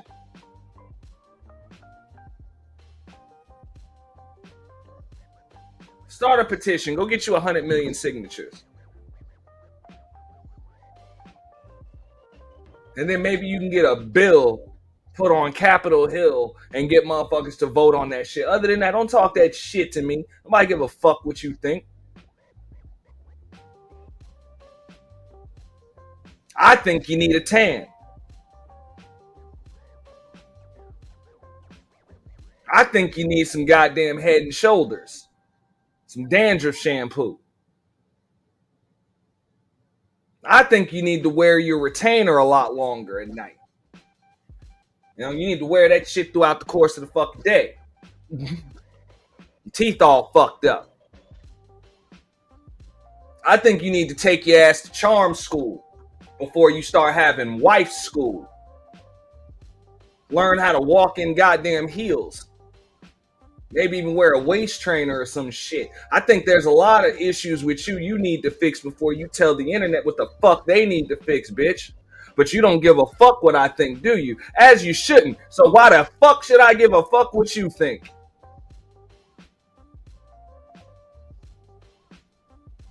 Like the nerve of some of these people. The unmitigated gall. Really, it was more like tongue-in-cheek. But just to be clear, what are the conspiracy theories surrounding Hitler, which you feel the more you hear them, the more you're interested in them? Well, I don't know because I can't hear them. Huh?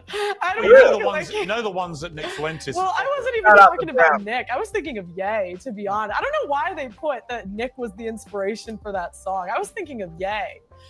You are aware of the big backlash to this and the deep upset from the Jewish community. I certainly am now. I just posted that song and I woke up and I was like, article. I was like, golly. Right, but are you sorry? Crazy. Golly. I was like, golly. Golly gosh. You dumb bitch. Like, this is the world that we live in now, where people just say shit, have these huge platforms, and they think after they speak rather than before they speak, and everybody else is the problem. Golly.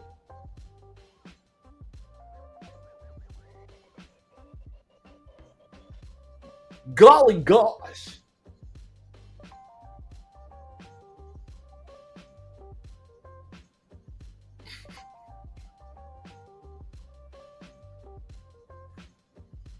Like, for real.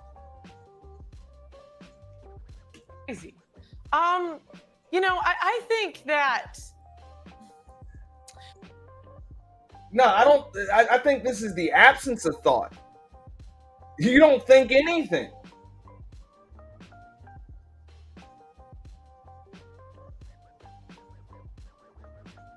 You don't think. Like my whole point was that cancel culture is wrong.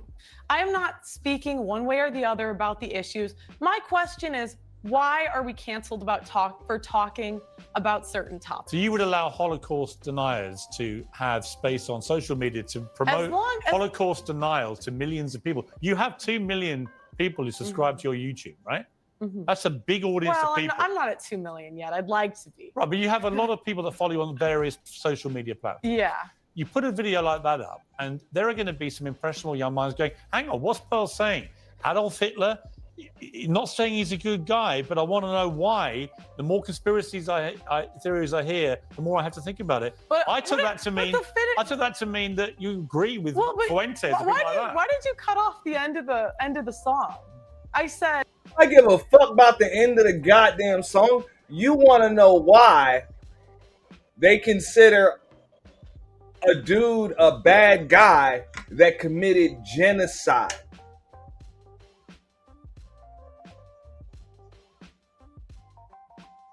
Literally put people in ovens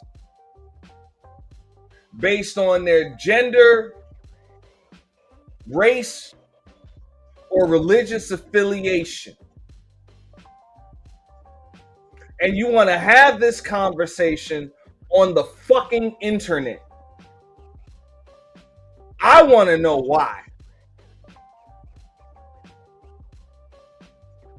Like, why would you even want to have that discussion on a public platform on the fucking internet? I want to know why. Fuck what your views are. Fuck what the people that you're going to be talking to, what their views are going to be. Fuck all that. I want to know why you want to have that conversation so goddamn bad.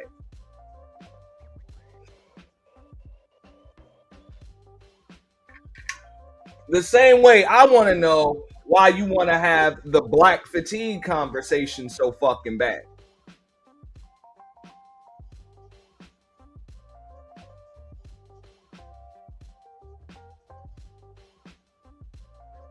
I want to know what your motives are, ho.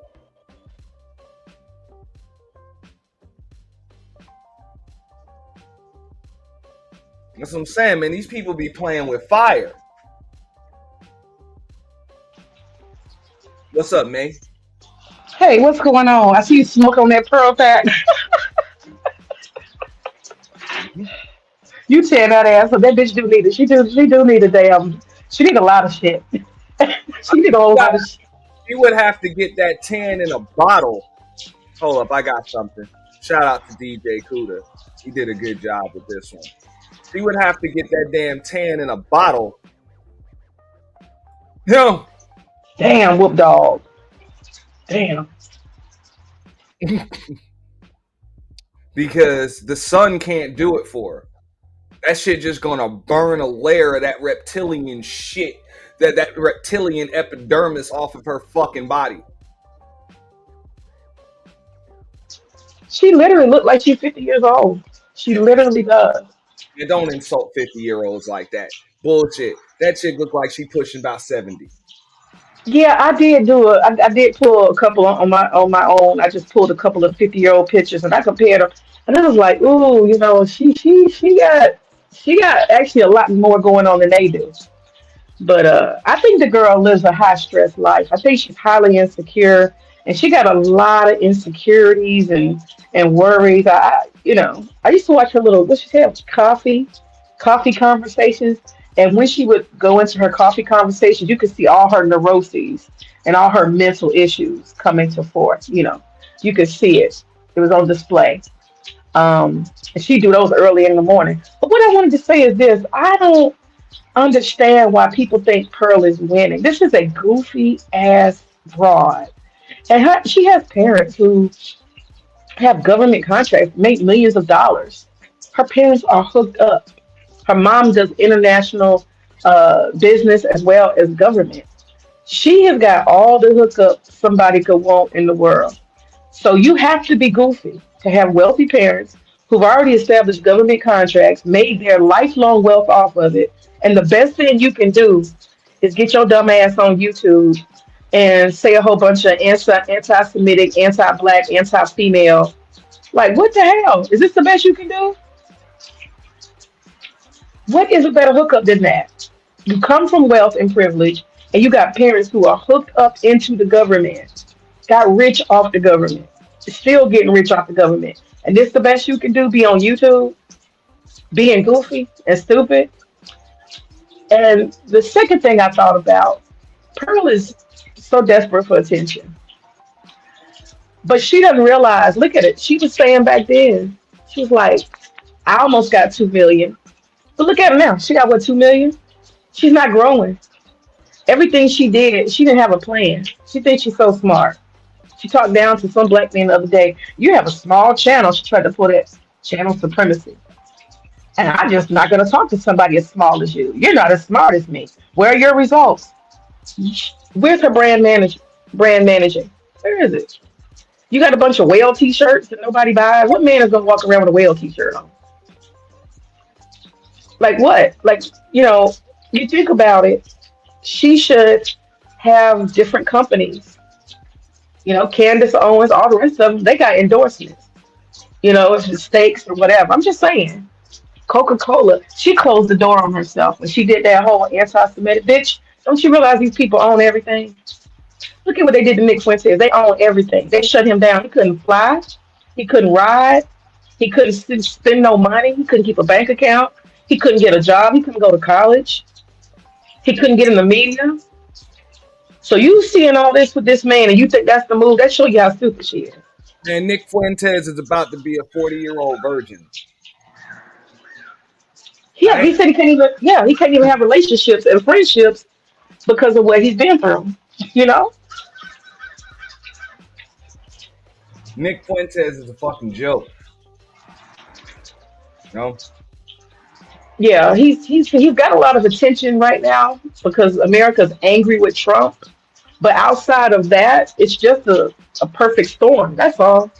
But, you know, these extremists, you can never win being an extremist.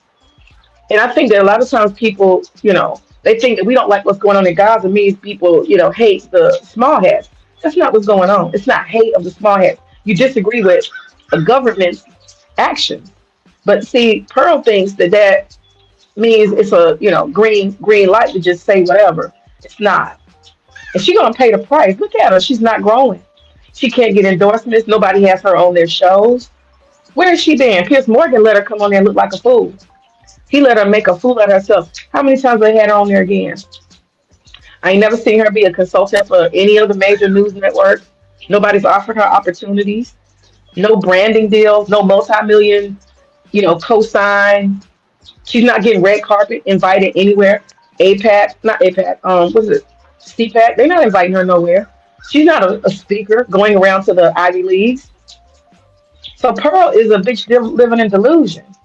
She cut off her head a long time ago, being a shock jock, offending people. And Auntie, you are absolutely right. It's not appropriate to have certain conversations. Why would you want to do that? White folks, no, keep that shit to yourself. They've always been polite enough to keep that shit to themselves. Conversations in the comfort of your own home or in your immediate circle. Right. Public conversations. I'm just saying, maybe that's just me. Maybe I'm just old. I grew up in a time when, like I said, politics, religion, race, those were just conversations that you didn't have because you didn't want to run the risk of offending people when it wasn't necessary. So you stayed away from those topics. But now those are the most common topics to talk about.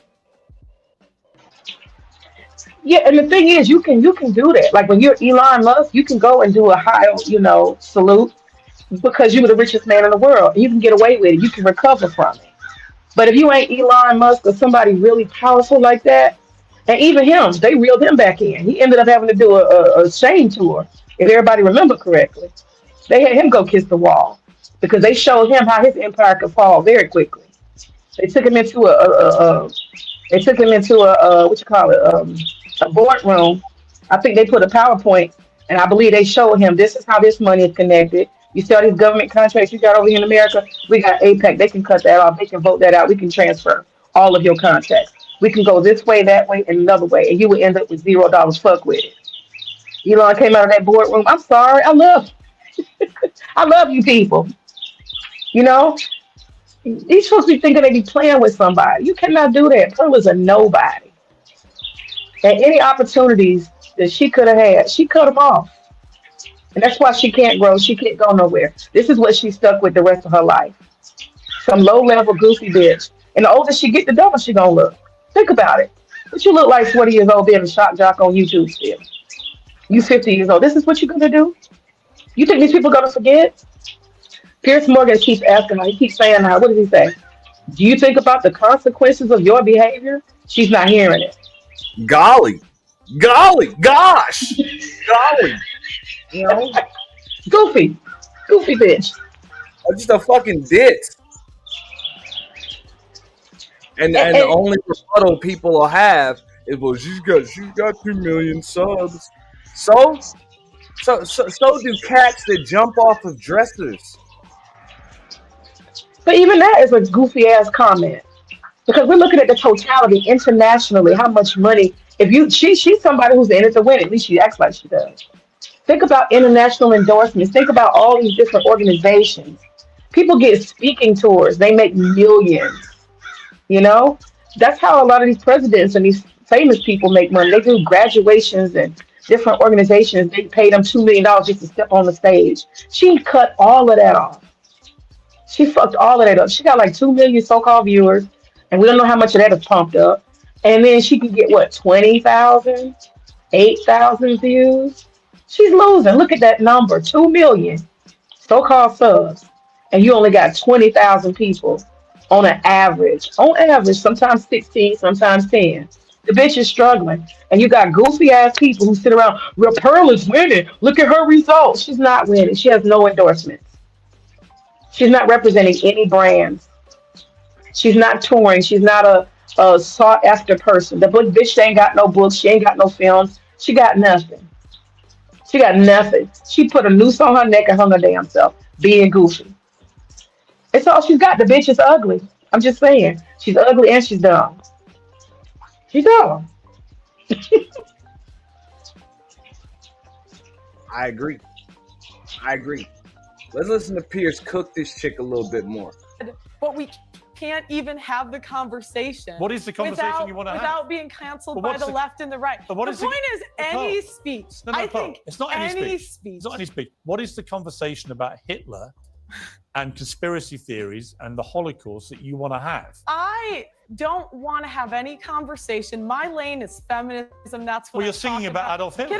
Can I finish? Yeah, but you are singing about Hitler. Okay. So you do want to have that conversation. I want anybody that wants to speak on social media to be able to speak about what they want to talk about, Including Holocaust without denial. getting banned. Whatever they want to talk about. Including Holocaust denial. If they want to talk about that, as long as they're not inciting violence, I think people. Of course they're inciting violence. They're inciting a hatred of I think that Jewish people. Social media is the new town square, right? You used to be able to go and say your opinions in the town square. Now we have corporations censoring what can and cannot be said. And I think that's wrong. I think that should be illegal. Well, let me bring in Brooke, who's been listening to this. Brooke, I don't think Pearl quite understands why the wording of this song, which she deleted, to be clear, so obviously realized this had not played out maybe the way she hoped. The offense it's caused to the Jewish community. Why was it so offensive? Well, first of all, I want to thank you for having me on and for highlighting this issue, not necessarily highlighting Pearl, but highlighting the issue that. And I want to give a shout out to Pierce Morgan's makeup crew, because they really performed a magic trick on this Pearl bitch that day.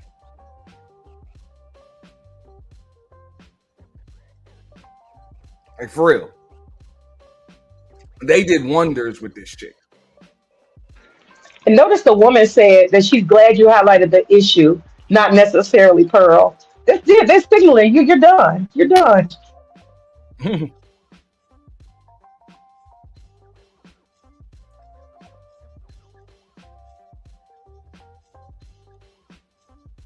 hate speech. And actually, the irony is she's complaining about being canceled, and yet she's on your platform. She has millions of viewers on the internet and on social media, and she's complaining about being canceled. The crisis is that this is what is profitable now. This clickbait, this type of racial incitement is profitable on the internet. And, you know, I'm sitting here, I'm listening to Pearl. I don't know if she's just plain stupid or she's actually quite intelligent and knows that what she's doing is so sensational that it's going to make her a lot of money. But I want to say one thing, Pearl will disappear. She will disappear like many others before her, because this is something that's just a moment in time. She's like a train wreck. It's like a car crash. You know, for example, you know you shouldn't be looking at it, but you can't take your eyes off it. But I want to make one more point. I think it's so important, especially on this platform. Hatred is taught. Nobody is born like this. And I talk about it a lot in my book about the dangers of hate education. And it's not something that we can debate, that we can engage in a rational argument with. You can see what her opinions are. She thinks women shouldn't vote. Women shouldn't have the right to divorce. She thinks that women shouldn't be able to work. She says these I didn't say crazy that. things Now you're putting words in about my Hitler. mouth. But there's Now you're no putting words in my rational, mouth. please don't interrupt. There's no rational argument with someone like this. And this is a mistake that my community makes, the Jewish community, very often, that they think they can bring facts to the table, that they can debate somebody like Pearl, and it's, you know, you're going to Then why get are you somewhere. You're not here? going to get anywhere. You're going to get somewhere only by shedding the light on this type of bigotry to expose someone like her. Let me shout out to L. Nixon again with this super chat, because that's the truth. Why do y'all have to debate everything? Just remove people off the show and keep it effing moving. For real. Explaining shit to this bitch. She's stupid. Y'all want to chime in here? You want to chime in, May? Yeah, that comment. Can you pull that comment up somebody just made about how Pearl is she needs a baby and a family? Can you pull that comment? It says Pearl needs a man and a family. If she never gets it, she's gonna troll the world. That is exactly what's going on with her. If we look at her background, Pearl comes from a suburb with a whole white family, a traditional white family. And she went to private schools. She had everything given to her. She had the perfect setup. She got a huge family, brothers, sisters. All of them probably are connected, are using their connections. That's why they don't join her in this foolishness. You don't see her family participating. They do not claim her publicly. They have government inside hookups, and I can't stress that enough. What that's like. She can move anywhere in the government, and we all know the government is a source of much money because we are a superpower who has a huge amount of money that she could be tapping into. So her actually pretending like she came here to make money, she's a liar. She came here out of her insecurity and she's suffering. The bitch don't have no connections, no clout, no nothing. What she could have had, she fucked it up. She came on YouTube and she fucked up all her opportunities. But the reality is this. She harassed a black man who was her coach. Okay? That's where she began her career right there as a liar and a tramp. And she framed him. And from that point forward, she has been pretty much harassing black men. Okay? And why was she going after black men in the first place? Well, her friend came online and she showed all the pictures of them. It's a group of 5 white girls that went to their private school together. Pearl is among them. She shows all the pictures. It's really worth looking at. And she says that Pearl is grifting. Pearl was never like this. She was never a feminist. She was never anything. She was just like the rest of them. She was trying to get married by 21. That was Pearl's goal. But when she was in high school, nobody took the bait. That white girl said, as a person who was a witness, that Pearl could not pull a white man to save her life. No white men were interested. Proper white men in her socioeconomic bracket were not fucking interested. She goes off to college. This is her last chance before 21. And what happens? No white men want it. All her friends got married. All of her friends, they got pictures of them. Each after each one, they all got married. They got pictures of their weddings. And Pearl has got nothing. So this is what she's going to do. I agree. She can't get a man. She chased down her coach when she got to college. She got desperate. Well, maybe I can try to, I'm old enough now. Maybe he didn't take the bait. So she hung him. And ever since then, she's been going after black men as a form of retaliation. This is a mean bitch. This is an angry, vindictive bitch. Okay, yo, well, let me chime in on that, right? Pearl started doing drill music. That was her niche at first. She was trying to find her wave. She was doing drill culture, like in the UK or whatever. She started off there. You know what I'm saying? Yes, she did Me Too a dude. And then she brought a homeless dude into her household. And now he one of the biggest TikTokers on YouTube. Yo, he like some big dude. I forgot his name, whatever. She came in his space or whatever. And one of the godfathers, Obsidian, you know what I'm saying, opened the way for her. He had a big following. He was in his prime. He interviewed her on that platform, and a lot of black men came on that platform kissing her ass. They never gave her no pushback. So I understand the sentiment of the space when it comes to that. Like, why would you let a white girl who came into space and she ain't passed the olive branch on her and she ain't let y'all sit on her couch? So I understand them sentiments when it comes to the black man in these spaces who really gave her pushback. There's only a few dudes who actually gave her a pushback. But in that particular time, in that time frame, no black woman spoke up on her until 2025. Let's make that clear. Y'all never made no YouTube videos. Y'all never said nothing about probably things. Y'all shut the hell up and let it rock out. Y'all let it play out how it played out because ain't no unity in the fucking community. Ain't no unity amongst us. So let's keep it funky. You know what I'm saying? So now in 2025, y'all want to talk about Visionist fucking history. Y'all should have did that shit way back when. Nah, you kind of missed a couple things. I remember Sexy Red. I remember Sister Rose. What is it? That's an opera line, but yeah, her and Pastor were going to fuck in on her even before Jason Black did his thing, and that's back in 2023, I believe.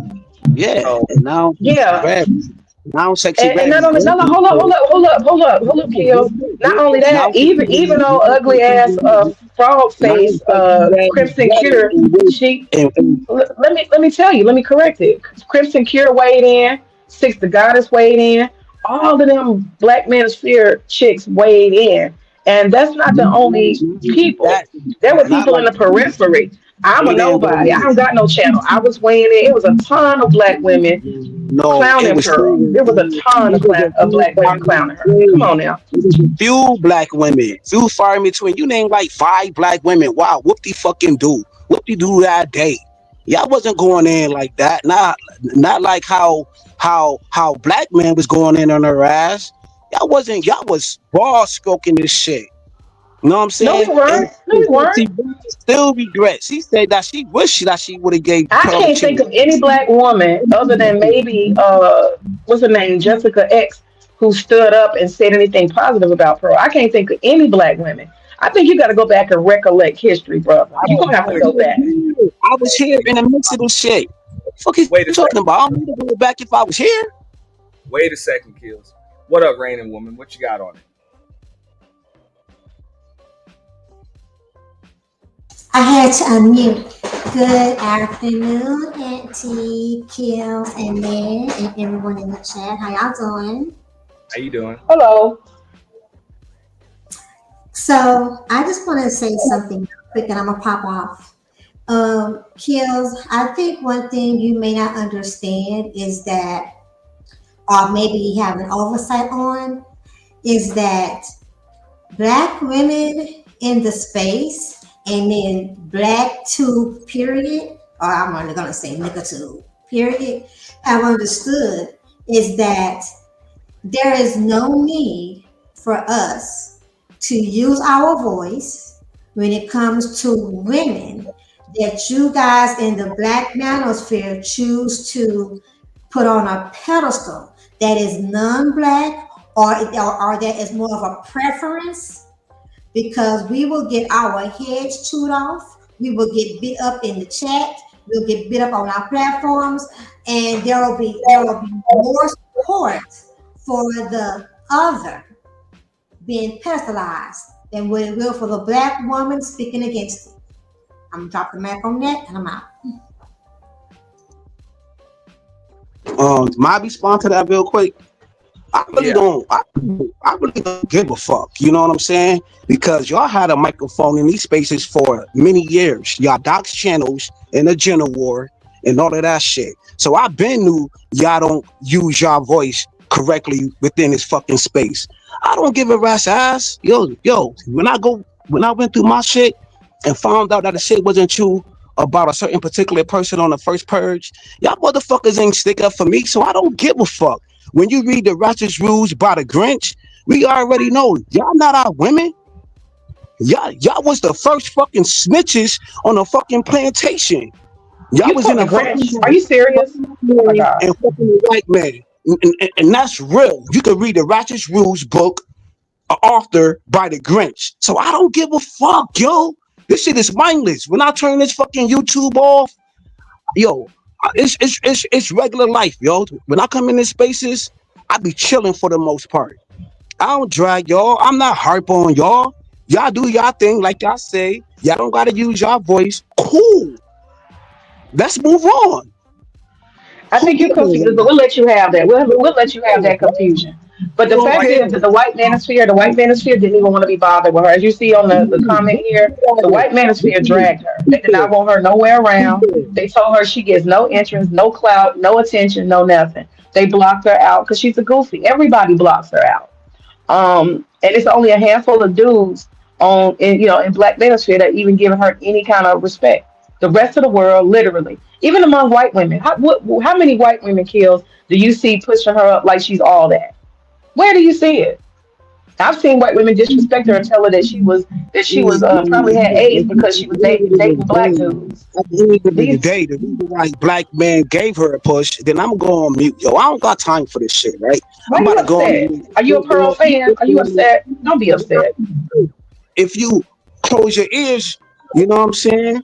If you close your mouth and open up your ears, I'll let you know the real. The real is y'all been calling black men dusties in these spaces. Y'all been talking about, you know what I'm saying? We don't pay child support. You know what I'm saying? Y'all been talking, y'all be trying to emasculate the black men in these spaces time over again. Tell us y'all trying to date police us in these fucking spaces. You know what I'm saying? And all of that. So the black man was like, fuck it. We talking about Pearl. We talking about Pearl. We talking about Pearl. I've been talking about in spaces, so I'm going on mute, and I don't care, bro. Bro, this is the point that I was trying to make even originally. That's some shit. I'm not gonna let motherfuckers come up over here with the divide and conquer shit.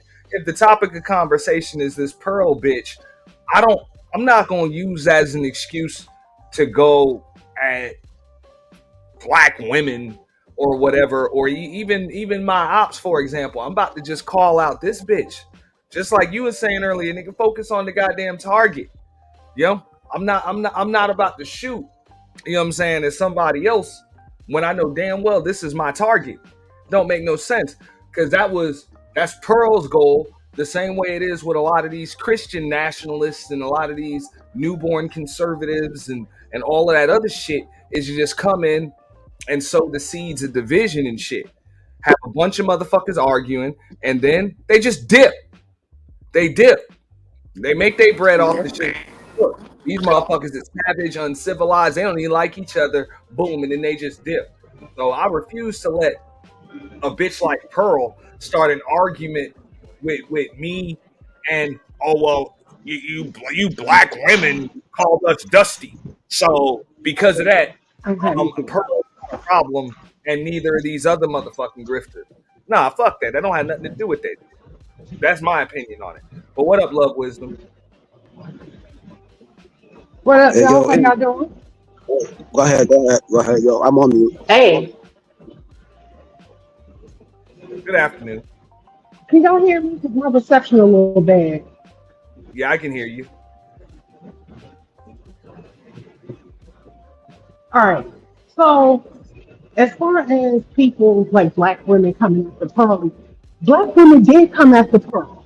They did. It didn't last long because at the end of the day, it's not worth the fight.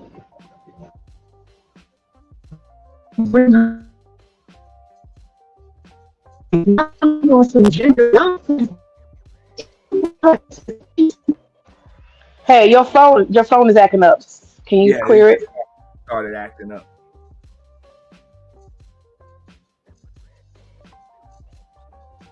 They Love with me. Your phone started acting up.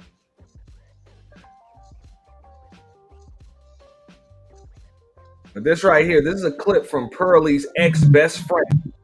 Hey, yo, and yo, real quick, I'm gonna make one more video about this whole Hannah topic, and then I'm done. I promise you. Just a couple like final thoughts. That's all. A lot of people were confused because I talked about her relationship with that one guy on here in one of my videos, and then in the next, I was like, she's never been even in a relationship. I wouldn't really count that as like a serious one. At least, I don't know what that was, honestly. Like that wasn't even real. That was a fever dream to me. Next thing, I'm gonna reiterate what I said in the first stitch, which you can't even see her original video that I stitched because her account got banned, which it always does, and then she just makes a new one. Yeah. I was saying, in my original stitch, I was saying she doesn't believe anything she talks about. And I've come to the conclusion that all she has to do is study this red pill theory and then perform for her audience. It's a performance. She's acting. She's getting everybody riled up. She's getting these weird men to subscribe to her and give her money. And that's how she's making money, by riling us up. I do still believe there's a Hannah deep down in there. Maybe. I don't know. But no, she was not always like this. She was completely normal. The stuff that she says now is shocking to me because it wasn't just like a progressive getting worse. It was like all of a sudden she's like, I'm gonna do red pill content to the extreme. But yeah, so I'm done with the Hannah stuff. I know that's truly what everybody wants, but I'm not going to trash her on TikTok. That's not who I'm gonna be. A little bit about me. I'm a full-time nanny. That's what I'm doing right now. My nanny mom knows I made all those videos in her house.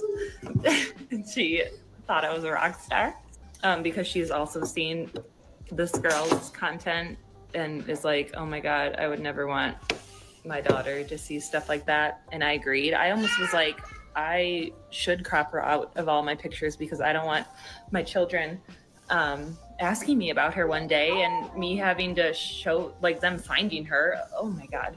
We create a kind space over here, right? Say yeah. He nodded. So yeah, I'm gonna go about my life, maybe make some nanny videos, enjoy my marriage and my life here.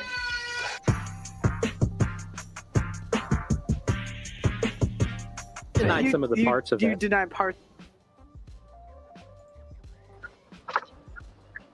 These were her comments, Nick Fuentes, too. What up, love? You want a sound check?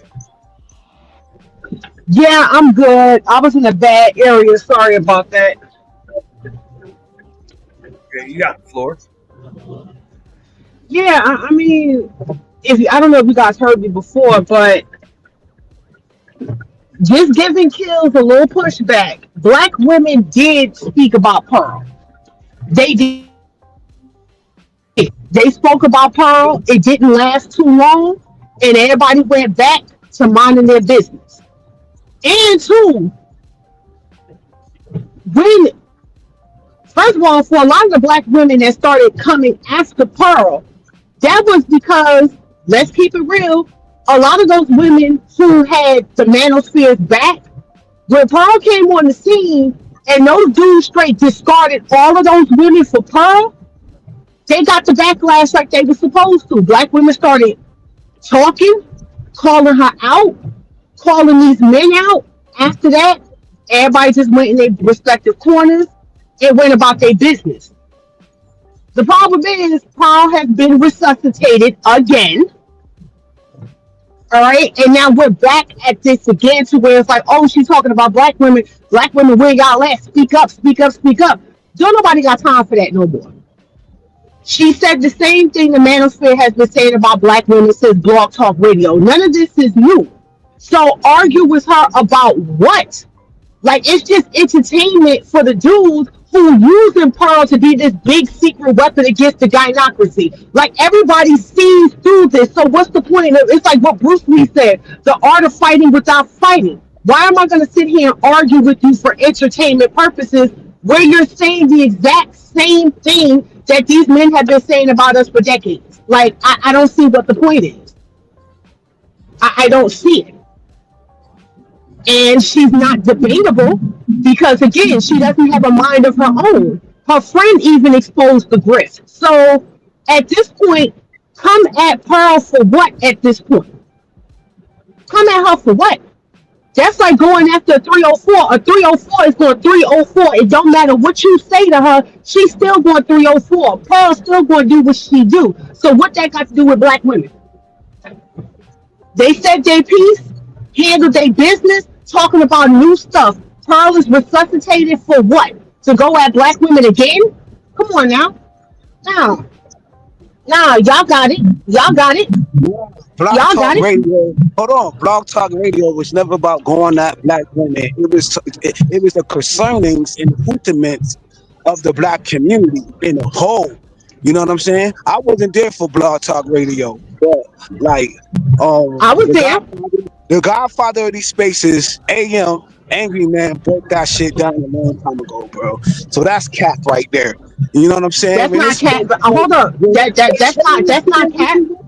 I didn't interrupt you not one time, sister. Not one time. I'm sorry. I'm sorry. Kills. My bad. Go ahead. Relax. Go ahead.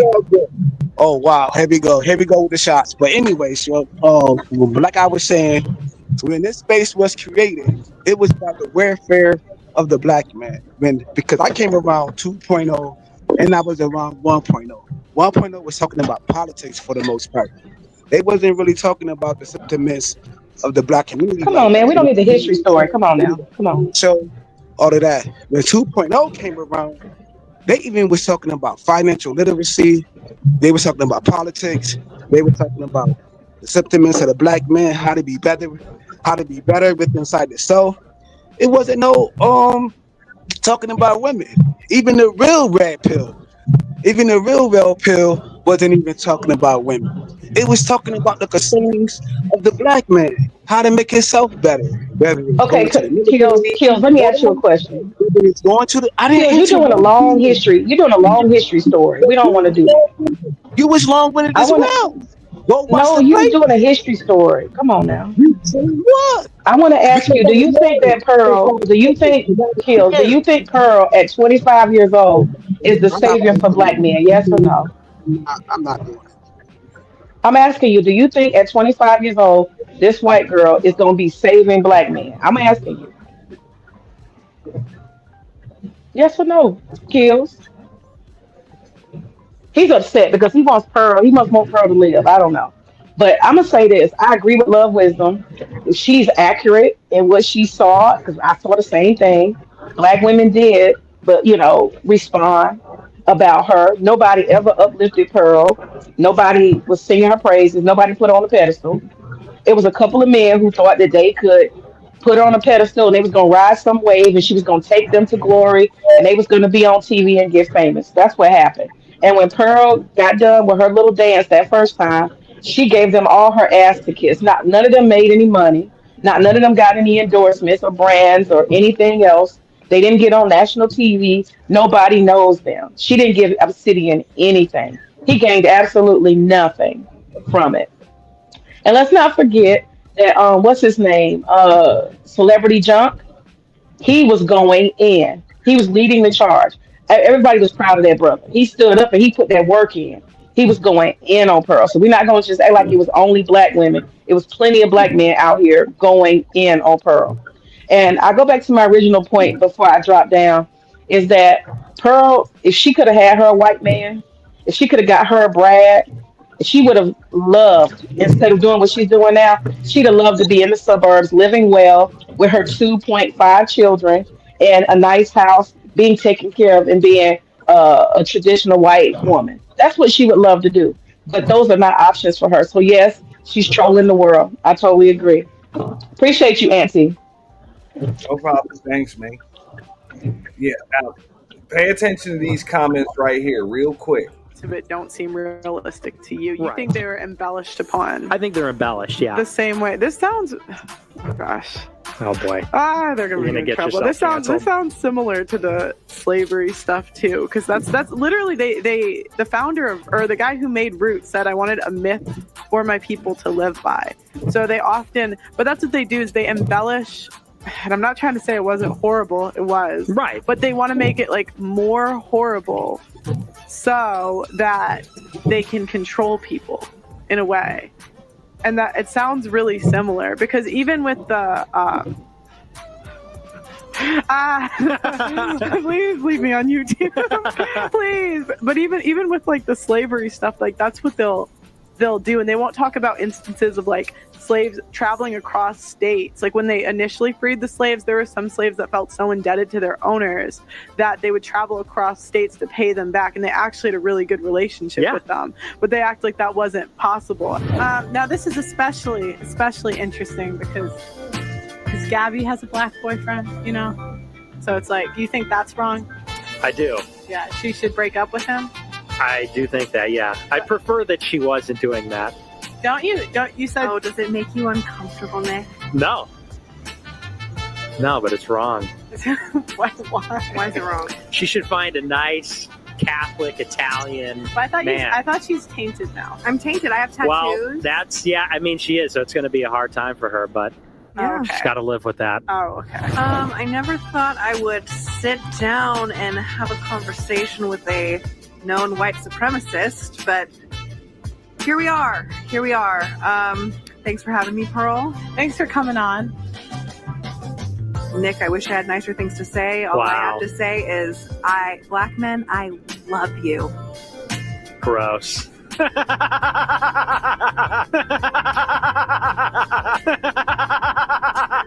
I wish you luck, and I don't. Wow. I really don't. I don't wish luck to racists. Oh, I'm not racist. Yes, you are. Yes, you are, Nick. Yeah, I am a little bit racist, but Listen, but it's not because I hate people. I love people. It's just race is real. Race is real. Race is a part of us. So, hey, it is what it is. And the Italians, we do not claim you. Oh, hey, the Italians don't claim you. You're the one dating a black guy. The Italians don't claim me. They don't claim you.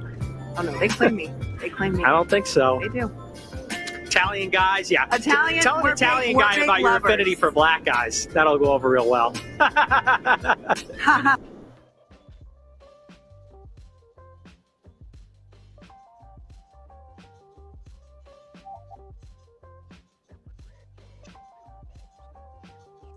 That's some wild shit.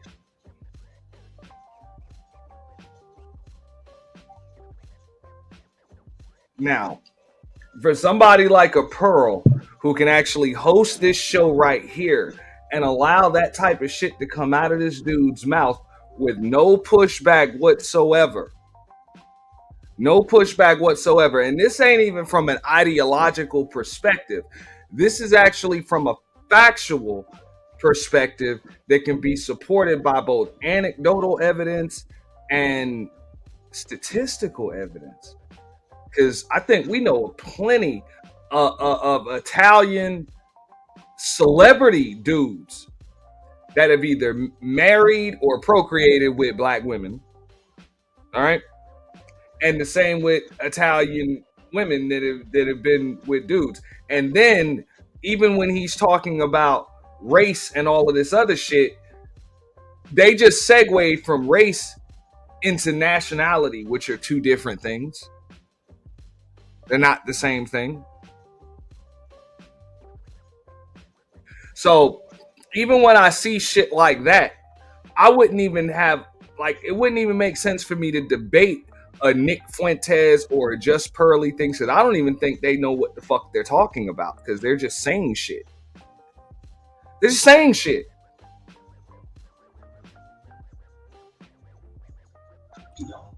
Nah, but I have to give you pushback, yo. This is the new generation. You know what I'm saying? Nick Fuentes, you go to his, I don't know if you can hear the TV, and I don't know. But yeah, man, I'm watching this Colts and Texas game. It is what it is. Yeah, this is the new generation though of white folks. You know what I'm saying? They always wanted to be in black folks' business. You know what I'm saying? When it comes to hip hop, when it comes to fashion, when it comes to politics, when it comes to anything of this sort, this is nothing new. But now we're seeing it in real time because we got phones in our hands. You know what I'm saying? But they always been spectators of us. You know what I'm saying? What we do is, as a black community, you know what I'm saying, it's like we bring them to the cookout. We let everybody in. I don't give a fuck what race it is or group of people or how you want to define it. We bring them all to the cookout. And then we put, you know, the educated dudes, because we did have a segment in this space where it was called the Educated Lames against the Pookies and the Ray Rays.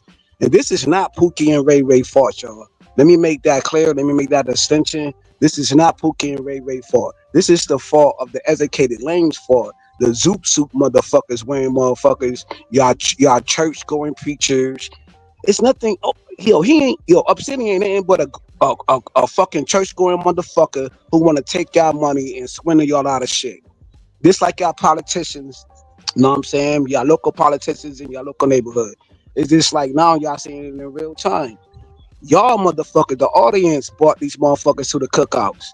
This is not Pookie and Ray Ray fault, yo. We outside, man. I'm cool. All right, go ahead.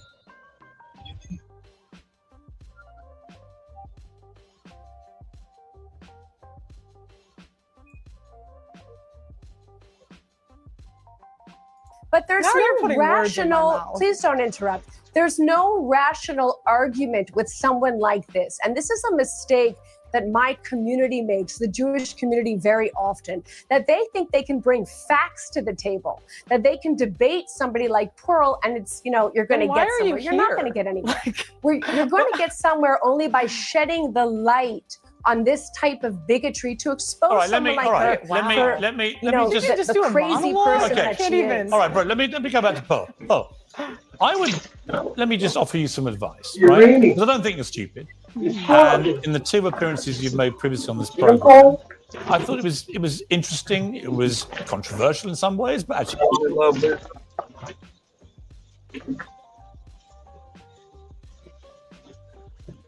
Oh my bad.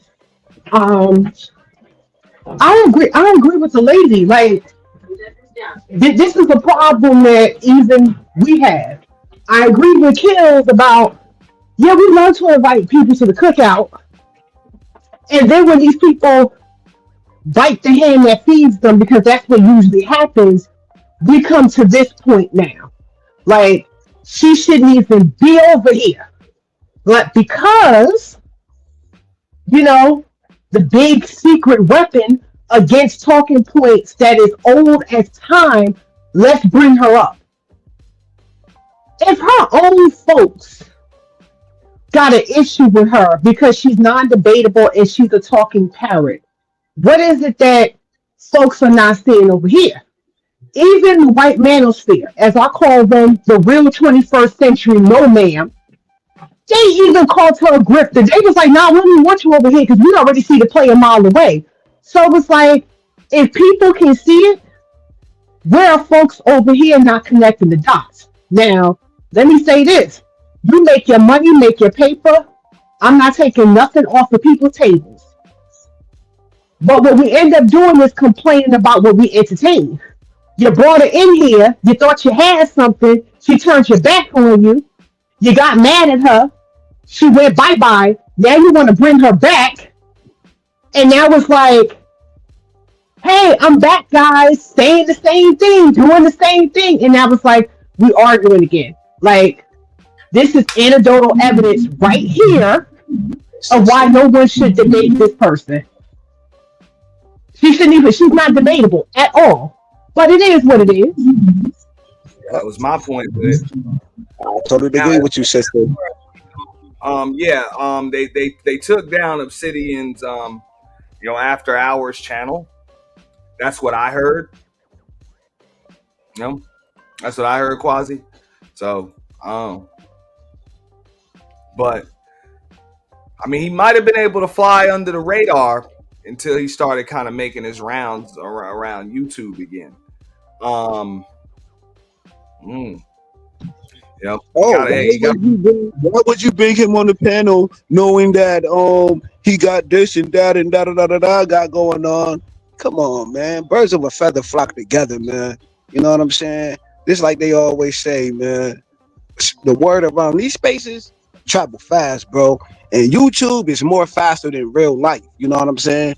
Cause you know what I mean? Like real shit. Like if you don't be here for a while, man, you'll miss everything, yo. This is grimy. However Auntie put it. You know what I'm saying?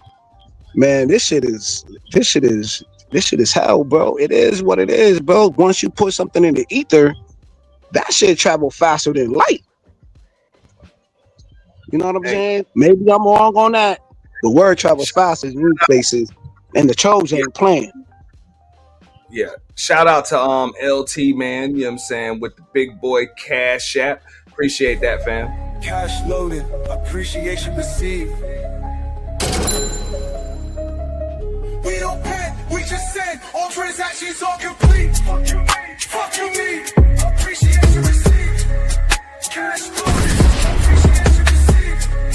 Cash loaded, appreciation received. We don't pay, we just send. All transactions are complete.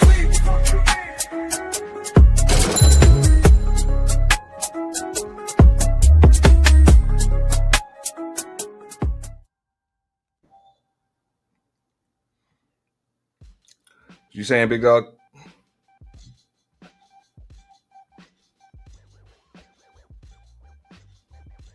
But I would agree with Love Wisdom right there. This chick is not debatable. She's as dumb as a box of rocks. At this point, I don't even think she's pretending to be. I think she actually just is that dumb. Oh,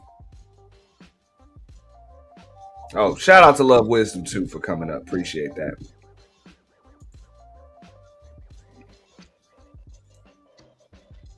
A lot of people would have agreed with some of the things he was saying. There's no question about that. But you seem to know where the line was. Someone like Nick Fuentes doesn't know where the line is. Someone like Kanye West, who I interviewed after he went on some weird anti-Semitic trope nonsense. Kanye's been wiped out by what he did, or what he said about the Jewish people, because there are certain things where I am absolutely in support of the concept of free speech, right? But you can't go around telling Jewish people the Holocaust didn't happen, as Fuentes that's and people not- like Fuentes does say things like that. But I'm not him. So But you you're don't seem bringing to- me you up. don't- So what- it's like No, but when you when you sing a song, right, and you talk about who Hitler, determines what the line is, Pierce? Well, I'm asking who you- determines? Do you get I'm to asking you- determine it? no, I'm Does she get to asking- determine I'm asking it? you Who to- gets to determine I'm what the asking line you is? to work out in your head. I'm saying the you're not a line- stupid person. the When you line- say, I'm not saying Hitler was a good guy, but I want to know why. Right? When you talk about the more conspiracy theories about him I hear, the more I'm like, well, that's interesting. I'm just like agog that even now you don't seem to really grasp why singing that and releasing it to millions of people is incredibly offensive to Jewish people. I think at the end of the day, Pierce, I don't think it's for you to determine what speech should be allowed and not No, allowed. what about you determining? Why did you delete it?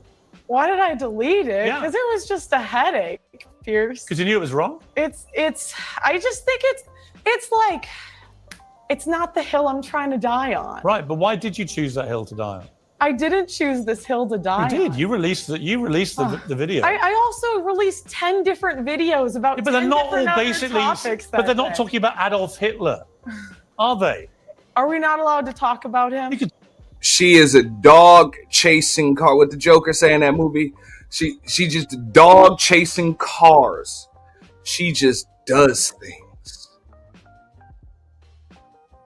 You know? That was actually Steve Harvey, that he was beefing with somebody. I don't know who Steve Harvey was beefing with, that he made the joke like the dog chasing the cars or whatever. I forgot who Steve Harvey was, but nah, you right, yo, because you probably heard it somewhere else too. You know what I'm saying? I ain't knocking your wisdom, brother. But yo, I heard that by Steve Harvey too, though. The dog chasing the car. Yo, who he said? Yo, I think y'all probably could put it in the chat, put it in the comment section. Put it in the comment section. Put it in the chat. Dog chasing the car. What did Steve Harvey? Did he say that about somebody he was beefing with? I think he said that about Cat. Hitler, right to the point you say the more conspiracy theories I hear about him. Look, I think that anyone should be allowed to speak about any conspiracy theory on social media. That is my point. It's not about Hitler. It's not If about you really the believe what you Holocaust. did wasn't wrong, you wouldn't have deleted it. Oh, wow. Okay. Don't you think?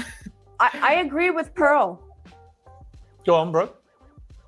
If I may just say one thing, as an attorney, I have to say that I do agree with her, that I am a free speech purist. And I think that even bigotry should be able to be spoken in the public sphere. But the problem of cancel culture is not against anti-Jewish speech. I think that's very clear. We see the scourge of anti-Semitism and Jew hatred rising on the internet. The problem is that there's no consequences for it. And the way that private companies How are there no consequences are, for it? canceling is they're going after pro-Jewish speech. They're going after pro-Israel speech. I can't tell you how many times I'm contacted by people, and often my own clients, who are shut down on social media for saying anything positive about Jewish people, about Judaism, or about Israel. Yet these social media companies are unequally applying their own standards. And, while they're, for example, shutting down COVID deniers, they are allowing Holocaust denial speech. They are allowing people like Pearl to spew her hatred. So if we are really free speech purists, and that's what we are saying that companies should do, they should allow all speech. Yeah, I hear you. Listen, I would just say this to you, Pearl. Unless it's incitement to immediate violence. Right, I would say this to you, Pearl. So we agree. No, Wow. Pearl, I would say this to you in We're conclusion. all on the same Listen, team now. In We're all- conclusion, look, you deleted this, so you clearly felt bad about what you'd put up, or you wouldn't have deleted it. No, she didn't feel bad about what she put up. She was scared of the fucking consequences. She was scared.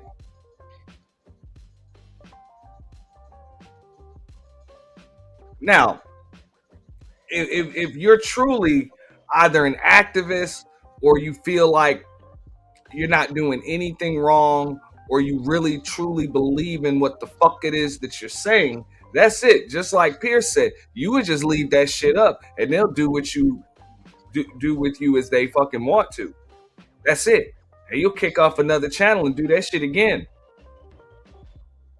But just like she said, that's not the hill she want to fucking die on. She's like, she'll pick some other shit to bait people and rile people up on, because that was the goal.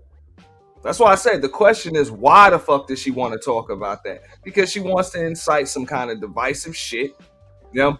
And because they're not letting her do the anti-Semitic shit, she's going to do the anti-black thing, the black fatigue thing, the anti-black woman thing.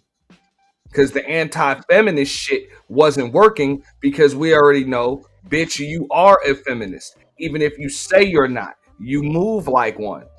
You move like one. You actually fucking talk like one. Okay? You run your business like one. You treat people as if you're one. Now, I personally, again, I said it before, I'll say it again. I don't give a fuck whether she is a feminist or not. I don't give a fuck if anybody is a feminist. You want to be a feminist, practice that shit. I think it's cool. You got a hobby. It's nice. Maybe you collect things too. It is great. You keep yourself a hobby. I don't care. But you're not gonna piss on my head and tell me it's raining. You're not gonna tell me you're an anti-feminist when you actually are a feminist. I know better.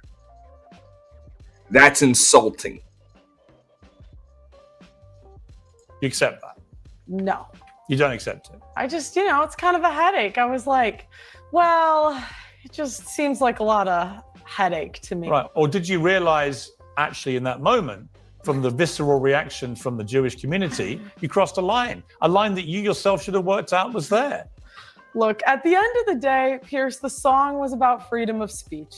It wasn't one way or the other. The song was about why can't we have these conversations on social media, and why do I keep getting... About why Hitler may be a good guy. And why do I keep seeing people get banned on social media? My point is, I don't think there should be a line unless you're inciting violence. Here's a line. Pierce, would we agree on that? Listen, yes or no? Yes or no? Will we agree? Here's my point. No, yes, you haven't no? answered my question. Okay. I'm not saying Hitler was a good guy, but I want to know why. I want to know why what? We can't have the conversation without being canceled by the left and the right. I just don't understand why you guys edit. You guys cut out the end of the song. You did 75. Okay. The conversation about whether Hitler was a good guy. You want to have that conversation? I think that he murdered 12 million people, my whole including point, 6 million Jewish people in the Holocaust.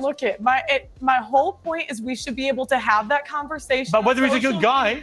Yes, because it causes more commotion when you're starting to censor people. I don't agree. I think that's wrong. I think it's wrong to censor anybody. Well, you know what? You can have that conversation. You had that conversation. You posted it. You haven't been cancelled. I've had you on the show because I thought you might, with time, to think about this, regret what you did. There's a little bit more of the... What up, Truth, by the way? It's a little bit more of the Freezy footage. I just showed the interaction with him and Super Slide. It's a little bit more I think I might get into. Not really sure because, again, I started a little bit late today. So we'll find out in a moment. Hold on. Might interject on that real quick. But Pish Morgan say, when did a white woman ever regret anything in history? White woman tears, you know what I'm saying, is some of the best shit ever. You know what I'm saying? We've seen it through history. The white woman ice is colder. I know somebody gonna check that shit. It is what it is. The white woman gonna stand on her shit no matter what through the fire. She gonna say what she want, do what she want. You know what I'm saying? She gonna when you watch the Mandingo movie, come on, man. They gonna do what they want, man. You can't stop it, bro. She don't got no guilt. She don't got no emotions. She gonna do what she wanna do. She learned that from her. She learned that from her slave master husband. So what is we talking about, bro? What is we talking about? I'm on mute, man. All right. Yeah, because you can you're not stupid. You do understand the offense it caused, and wanting to have the right to debate whether Hitler's a good guy is just cretinous. No, I want anybody to be able to speak on any platform. That was the point of the song. All right, let's leave it Can at I point out a... Look, I'm not even gonna hear what this other chick had to say. Look, I believe that people should be free to speak on whatever the fuck they want. I have an issue with this right here. I'm always going to have an issue with this. I believe that once you build a platform, I think there's got to be some level of journalistic integrity somewhere there. Now, if you want to just spew things as your own opinion, always make sure you put out that damn disclaimer. The problem is you have folks like a Pearly, you have folks like a Nick Fuentes, which I just brought up just some of the dumb shit that they fucking spew. You got folks that'll come up on these platforms, build these huge platforms, and they will spit out their opinion as if it's fact. And you have a large percentage of people. I'm not saying it's a majority. I'm not saying that it's all, but it's a large enough percentage where that shit does incite things like hate, violence, and just more. It allows stupidity to permeate. So yeah, I do have a problem when the uninformed, the misinformed, and the absolute just unintelligent and stupid can just spew whatever the fuck they want as if it's fact. Yeah, I have a problem with it. Go ahead, bro. I apologize. Now you can add in. Matter of fact, I'm gonna step away. With Mel and I forgot the white dude name, Mel and something, like, yo, they got a broadcast and like his tweets coming out. His name is on on my cranium. It is what it is. He put out some crazy tweets about black women. Like, yo, fam, they don't, all of that journalism stuff or whatever, that shit don't fly right, yo. We seen multiple white women on platforms say the N-word, say this, say that. They never got canceled. They never really apologized for it. They get a bypass. You know what I'm saying? I don't see black people really protesting or saying anything. It just go underneath the rug, bro. They been doing this. They been saying disparaging things towards black folks. I don't see them doing anything about it. I think they like Pearl, man. They like Pearl. I don't care if she ugly. I don't care if she got no brat. It's not about the way she look. Y'all missing the whole point. That's surface level bullshit. The underlining thing is, you know what I'm saying? It's like the disparity of the black man, what black women were saying on these platforms. So it's like a chain of reaction. Like, you know what? They said some shit about us. Black women say some shit about us. So we're gonna give Pearl some props. It is what it is. But Pearl never passed the outer branch to these niggas in these spaces. Like the young lady said, she never promoted them. She never brought them on a platform. She never gave them any opportunities or whatever the case may be. That's what it is, man. It's just a chain reaction on both things. It's like a candle. That's a talking point. It's like a candle burning at two sides of the tips. You know what I'm saying? It is what it is. Or if any of y'all want to go on the Pearly's platform, if she goes live today or whatever, or whenever she drops the link or you ask for it, she'll let you up there and say whatever the fuck you want. I personally don't give a fuck. I don't need this bitch to give me shit. Okay? That's just what I'm saying. So when she says she has black fatigue, her issue is that motherfuckers ain't trying to talk to her. People don't want to have the conversation or the debate with her, primarily black folks. They don't want to. I personally don't, and I think most black people, like, we understand that there's nothing we can, people gonna say whatever the fuck they say about us. We can't stop them from doing that. So you can say whatever you want about us, but you ain't just gonna say whatever you want to us. And that's her fucking problem. She thinks she should be in a position to just be able to say whatever she wants to black folks. And they're like, fuck you, bitch. No, you won't. You're not going to say that shit to me. You're not going to say that shit on my goddamn platform. You can take that shit back to Sesame Street, ho. And she don't like that. But when she's not able to control other folks' platform, she thinks it's perfectly okay to just go back to her own platform and just spew shit because she knows she's alpha, omega, she's the boss over there. But she's got a problem with not being able to come to black folks' platform and be the alpha, the omega, and the boss over there. It's a clear ass double standard. And that's what people mean when they say white privilege. They just don't articulate it very well. But that's what the fuck they mean. It's rules for thee, but not. But even them niggas ain't. Second motherfuckers for them. Go ahead. Right?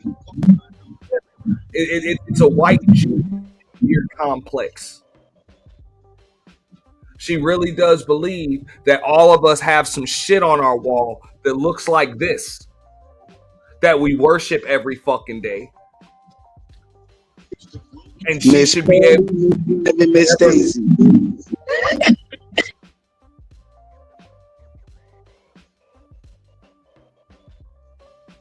She thinks she should be able to say whatever the fuck she wants to us.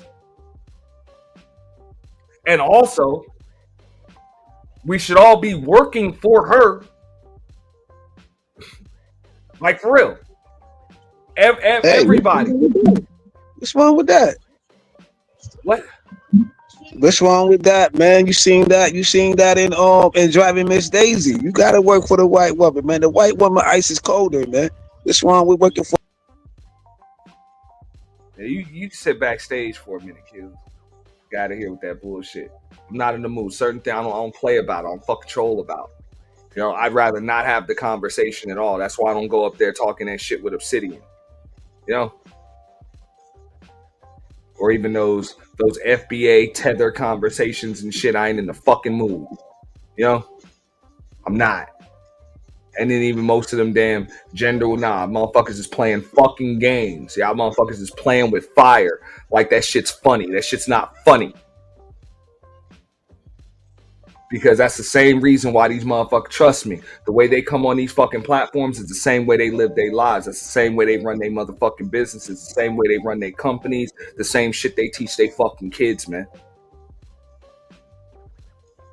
That's the only thing a black man or woman is good for. They ain't good unless they fucking doing what the fuck you tell them to and making you a goddamn profit. That's it. Rush, you worthless.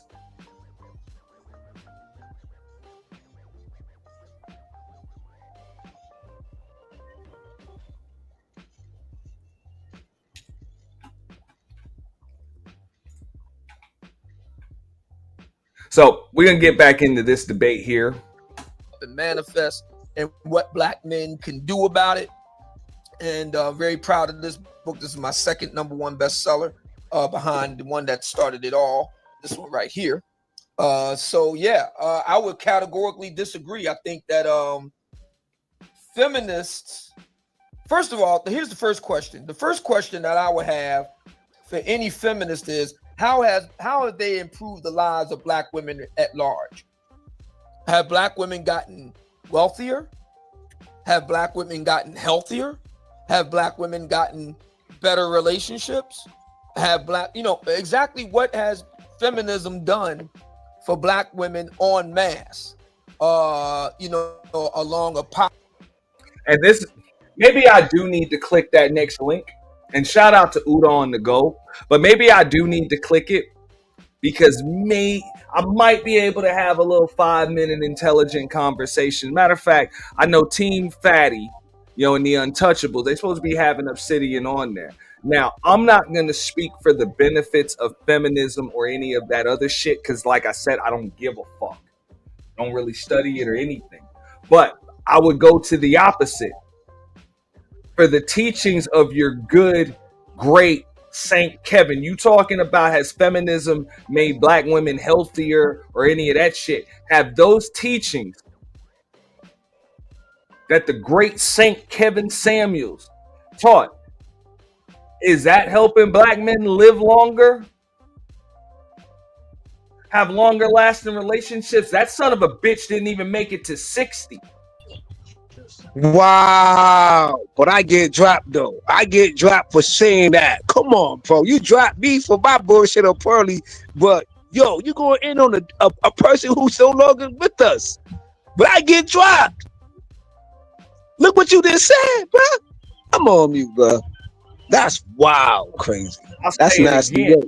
That's nasty work. Make an argument right here for what feminism hasn't done or has done or whatever. I would make the same fucking argument for that goddamn book you pushing that ain't done a goddamn thing for black men. Nothing. Yeah, nah. Right there on that sentiment, I agree with that. Cause I did quote. God damn it, bro. Nah, my bad, yo. I didn't know you was finished. My bad. I'm on mute. Go ahead, yo. Repeat that. All right. Now, the number one killer of black people, especially black men, the number one deleter, also got you St. Kevin Samuels. And it wasn't feminism. It was a bad heart.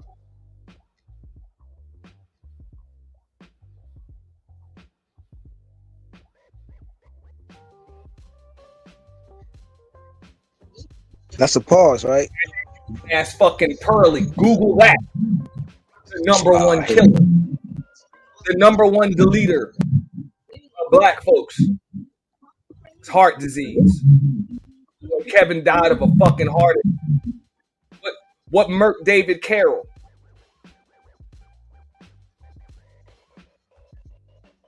He even used to say his doctor told him to quit smoking them goddamn cigars. He used to say it every week.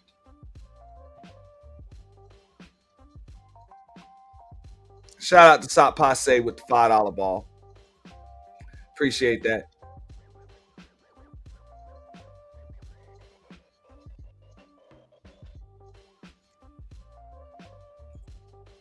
So that's all I'm saying.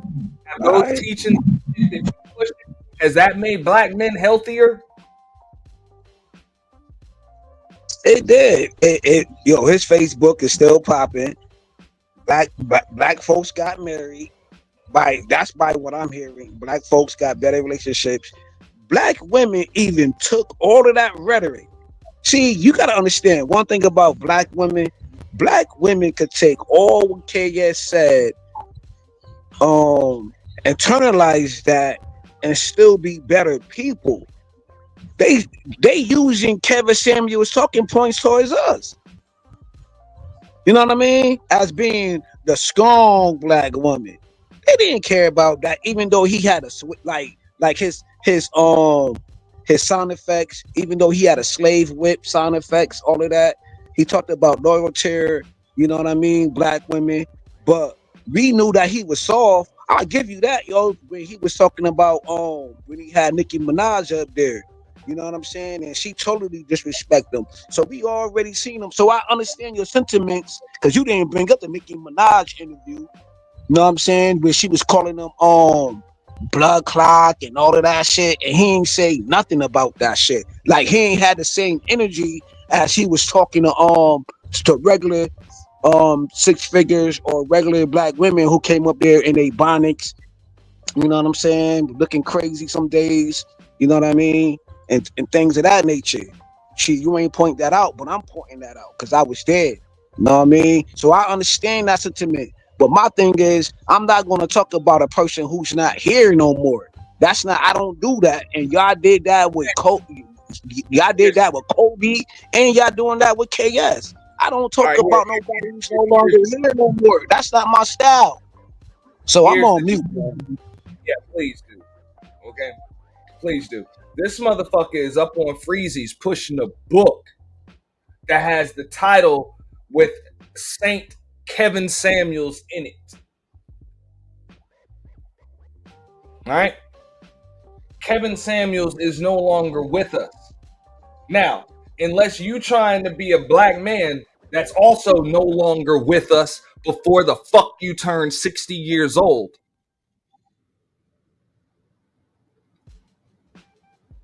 Give me a reason why you would want to follow those teachings.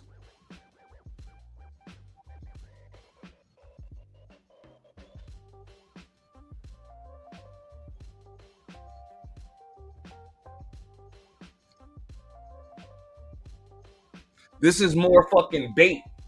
This is no different than what the hell Pearlie's doing. And Obsidian knows that shit. It's no different. Rile these niggas up. Get them in their feelings. Because I know a lot of these niggas get their feelings hurt. I can't believe these black women called us dusty. Oh. My feelings are hurt. She went and got, she had babies with Pookie and Ray Ray.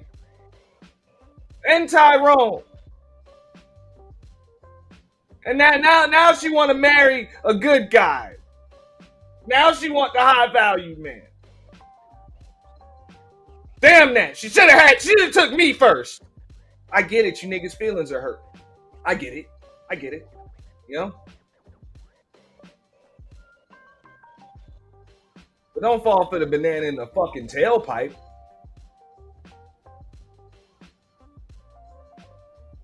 Don't.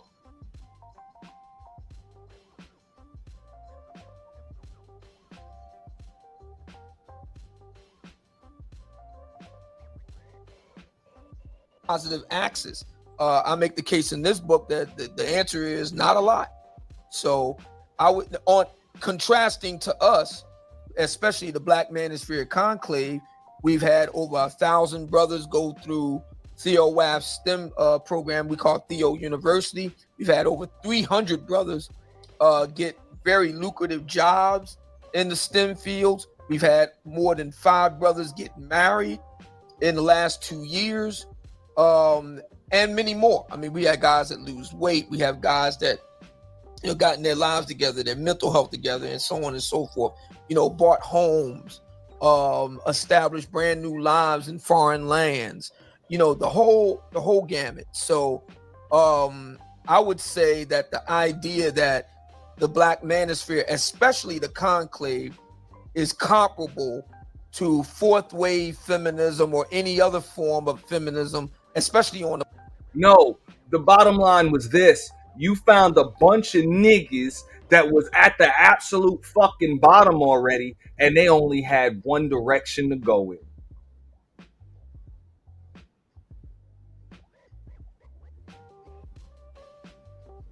That's it.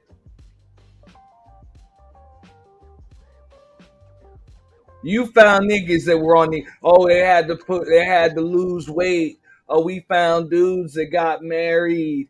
Yeah, these dudes ended up getting married. They bought houses. These niggas ain't had shit. What up, Candy Cane? Shout out to Candy Cane. These niggas ain't had shit. In the first place, niggas ain't had shit. Niggas was overweight. Niggas wasn't shit.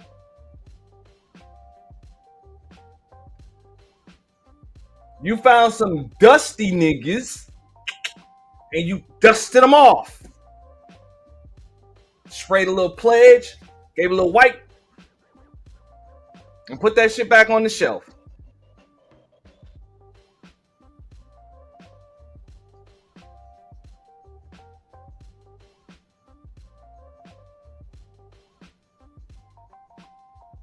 But I thought that space was supposed to be started by men that have actually gone through some shit, to help men that are going through shit, and also help men to avoid shit. No, this shit turned into just what the fuck he said. A fucking buy my book convention, buy my fucking STEM course convention,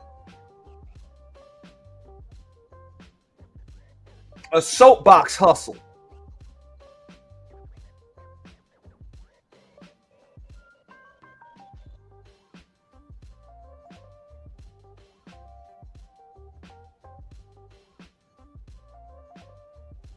I want to know how many. Look, didn't they come in here talking about the damn the family court laws? Right, that was an issue. The fucking Me Too movement and shit like that. How many dudes have you helped to obtain legal counsel while going through family court trying to see they fucking kids, man, or not get cleaned the fuck out? How many dudes have you helped with that?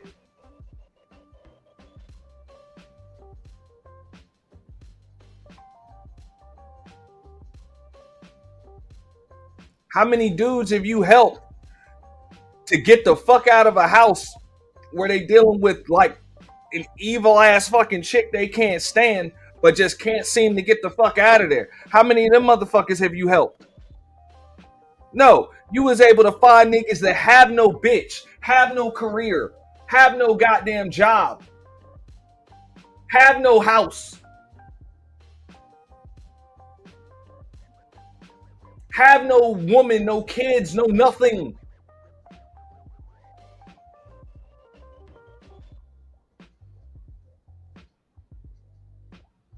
What Eddie Murphy say in Raw? Look, you found a bunch of motherfuckers that was starving and you gave them a cracker.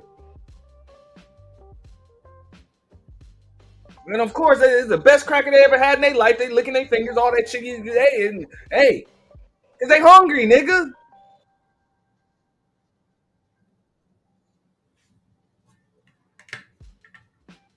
But that's not the situation for most black men. And to be honest, I think Obsidian knows that. He admits to that on a lot of different occasions over the course of this. And he'll probably admit to that today. No, there's a certain type of motherfucker that they target for this shit.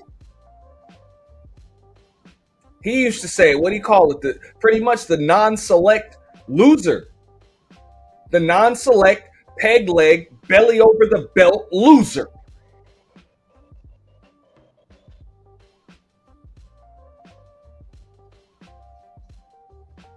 The 35-year-old virgin, the trick,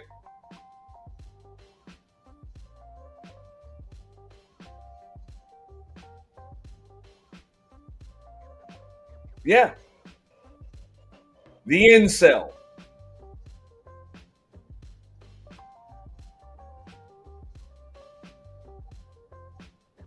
And let's just keep it real. That shit don't apply to most niggas, man. It doesn't.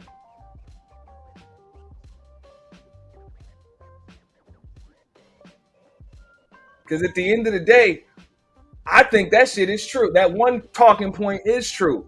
That 80% of the women deal with fucking 20% of the dudes. Yeah, that's a fact. That's a fact. And there's a reason for that. Because 80% of you niggas ain't shit. Shout out to Candy Cane. I think Candy Cane did a stream pretty much talking about that shit. And them niggas be hating on that shit, man. That's why I think even Obsidian ended up with Pookie, Ray Ray, and Tyrone's leftovers. And he in love, too. And shout out to him because he finally found it. You know? But at the end of the day, that's what the fuck it's gonna be, bro. You're 5'4". You walk with a limp. You're not in the best shape.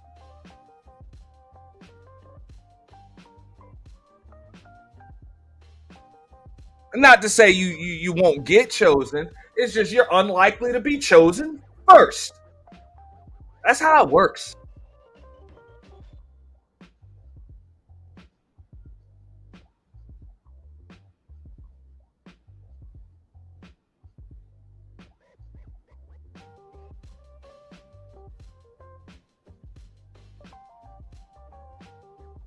But at least you got chosen eventually. Black side of the ledger, I would categorically deny that and disagree with that wholeheartedly. Okay, because they say more, it's more of eradication, so it's kind of extreme. But in some ways, what the manosphere, so some of the ideologies, or maybe some people that are preaching this or practicing it, how they treat the women, how they treat women directly, the separation. It's like similar to like feminism, separating from the opposite, from the gender. It's kind of. Hell yeah, it's easy to get over on incels, man. Hell yeah, Coffee. All you gotta do is just sell them a book and some courses on a means for tricking. That's it. Get you a job.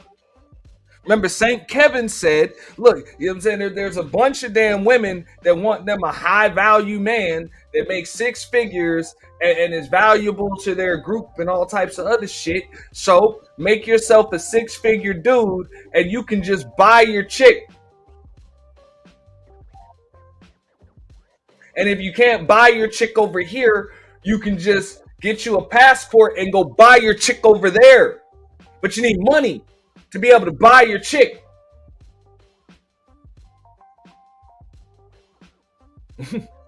That's their message.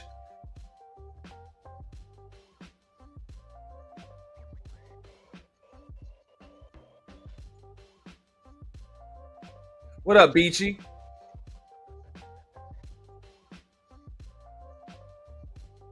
That's what I'm saying. You call yourself having a motherfucking mixer and shit like that. I've actually spoke to and interviewed multiple women of different races, and that entire group is the lick.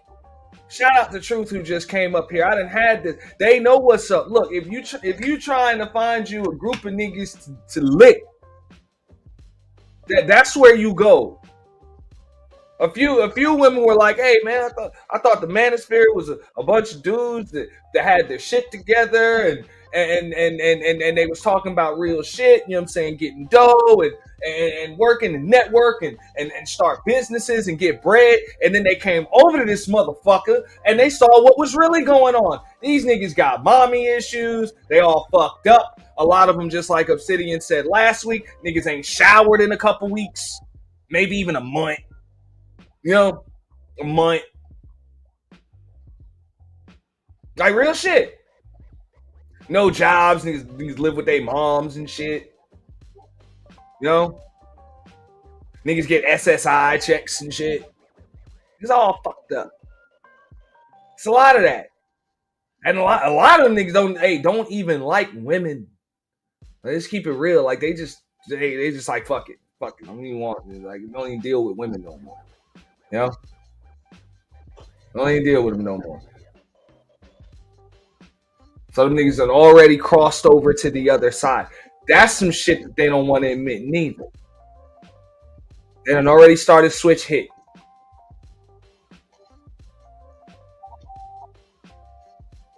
And trust me, if that wasn't the case, your fucking conclave would be able to have mixers with more than just fucking prostitutes and actual women that were looking for a man that had his shit together would be fawning to get over there. You're going through the same shit that Kendra G going through with her fucking dating app. She got plenty of women over there. Plenty. But can't get no dudes to the mixer without paying them. You know the dudes that show up to her mixers? Magnum PI gigolos. And niggas fresh out of prison. Some of them niggas be hitting up Kendra from still inside of prison. That's who. You want to know why that is? Because dudes that got their shit together don't want no part of them chicks to be on Kendra G. And your shit be the same way, Obsidian. Chicks that got their shit together don't want much to do with the niggas that fuck with you.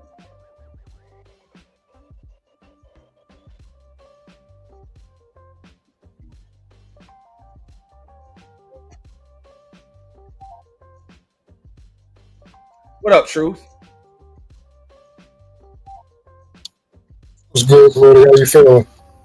Ooh, damn, hold up. I don't know if I got to turn you down or your gains up too high or something. I'm still too loud. Yeah, it's not that you're too loud. It sounds like maybe the gain's up too high or something. You kind of clipping a little bit.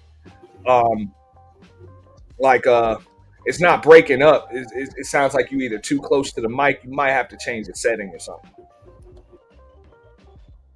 Yeah. Let me read a couple of the comments in the meantime. He said they charge $800 to $1,000 for a yacht cruise at night. Really? How that's still now? That's better. Yeah, that's a lot better. Okay. Yo, but yeah, if they charge $800 to $1,000 to get on a fucking yacht party. You know, well, I done been invited to y'all. I ain't had to pay nothing to get to a fucking yacht party. Like, what the fuck?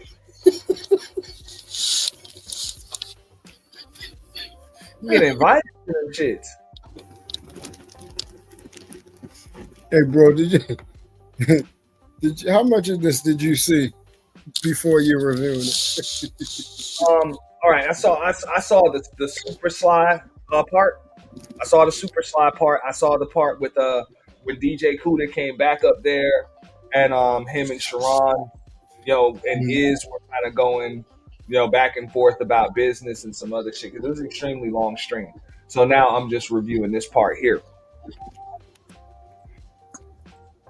Yo, bro, if this is the third time he's been up here,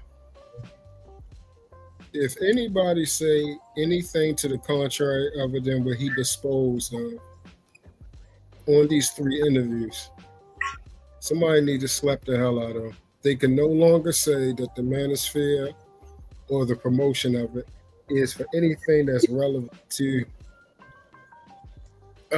promotion of family, community, village, anything that's substantial. Anybody that says otherwise, somebody need to slap the hell out of them because they just playing. But I can say he's a great salesman. You see how he reach over and put these books up like how he doing with this one. He does that through the whole entire show. He wants somebody to buy them weak ass books so bad.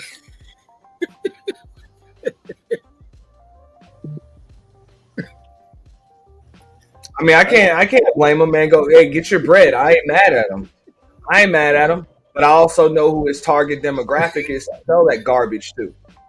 Definitely ain't mad at him. He's a great salesman. What's up, Pete? He Hey. got some idiots out. Let me see if I got audio. You got? Yeah, you're good. Hey guys. Hey, I just had a quick question. I keep hearing over and over, I just heard you, a couple other people, using the word conclave, correct? Yeah, that's what Obsidian called it. Okay, well, I don't understand. I mean, that's not a conclave. Like, are they cardinals? Did I miss indoctrination into the Vatican? How did they get little red caps or something? I didn't know that you can just have a conclave, because last I checked, even though I'm no longer a practicing Catholic, you have to be indoctrinated into a conclave, which is made up of cardinals, and I'm just confused at how you just gonna say you having a conclave. Like, the fact that that word in its entirety, you just can't have a conclave. It belongs to the Roman Catholic Church. It belongs to that particular priesthood, and I'm just confused at why that's being used. There are many words you can put together if you want to form an organization, a group of people, but conclave isn't one of them that make any goddamn sense. So I just want to know, where did I miss the message? When did the Catholic Church give permission that another group of individuals could run and call themselves conclave that didn't exist, of roughly around 200 cardinals and an entire waiting list of other priests waiting for their turn to be indoctrinated and inducted into that society? What happened here? Miss Beachy, this shows your intelligence, but clearly you see that the personnel that's on here, the reason why they were allowed to use that word, which I asked several of them, do they understand what that means? And nobody understood what it means, but hopefully now they understand. Okay, well, I'm serious. No, I'm calling the archdiocese, and I am reporting the misuse and a false conclave that is terrorizing the internet. No, I'm being dead serious. I'm not even Catholic anymore, and I'm offended. Okay, you just cannot that you don't. They own that word. I don't know if people understand that. You just can't be something that's owned by an entire real sector of individuals. You didn't know this is YouTube. We get to make No, up. I can't come out here and call myself NASA. I can talk about NASA. I can look at the stars. I can pull out my telescope and all the extra razzle dazzle, but I cannot attach NASA to my name. Whoa, hold on. We get to do whatever we want. We get to be, man, if we want to be flying pterodactyls on here, we get to be, as long as we can make up the most elaborate landed story. Who are you to take that from us, damn it? Okay, you know what? I'm reporting. I need names. No, you think I'm kidding. I'm calling the archdiocese first thing tomorrow, and I'm going to report the abuse of the word conclave and how it is gathering a group of people outside of the Vatican, and they are operating under their name. And we'll just see, because ain't no hand heavier than the motherfucking Pope. Okay, right. Whether you like him or not, you don't have a hand heavier than him. And if he knew that there was another conclave other than the one that he's ordained to operate within the walls of the Vatican, then I don't think people will be using their word like they think they can. I'm going to be I'm snitching and I'm telling on you niggas. Okay, tell on it. The thing is, I think the conclave might have something to do with this book right here. That he's pushing, the Gospel of Saint Kevin Samuels, as told by Mamiya Obsidian Ali. I don't give a damn about what book, what gospel you want. We got all type of people who got gospels of this, the gospel of Adam, the gospel of Mary. They want to have a gospel. Again, the word gospel isn't owned by anybody. But conclave, however, is the representation when we conclave a group of people and all the things that they are responsible for doing. And you just can't walk around making up conclaves, confusing the population into not thinking the Vatican has co-signed your fucking conclave. You're not able to do that. Okay. Hold up. You think you have the right to tell the Black Manosphere that they can't have an adoption of the Vatican? Yeah, I do. Actually, I do. They're very, very strong about certain words and terminology. You're just not about to be infiltrated now. Why would you even? I mean, it's setting confusion amongst the people, and they don't like that. They own their stuff. They don't share words. They don't share that type of, you need another word. A group of men getting together outside of the Vatican, and you want to use the word conclave, it's just causing confusion. And I'm not so sure they would just let that fly. Well, we know who the author of confusion is, right? Right. We do. And that's why there's some things, if you go on the search and you pull up the word conclave, it's not going to put Obsidian's name in it. It doesn't even put certain individuals. It's going to go right over there to all Vatican related activities, and even becoming a member of the conclave in itself is so difficult. I'd be offended if I was in a conclave and I got random people out here using my name, our name, to present whatever it is they were. I don't think I would appreciate it. I would probably send them cease and desist, find something else to call yourself, but you're not going to be conclave.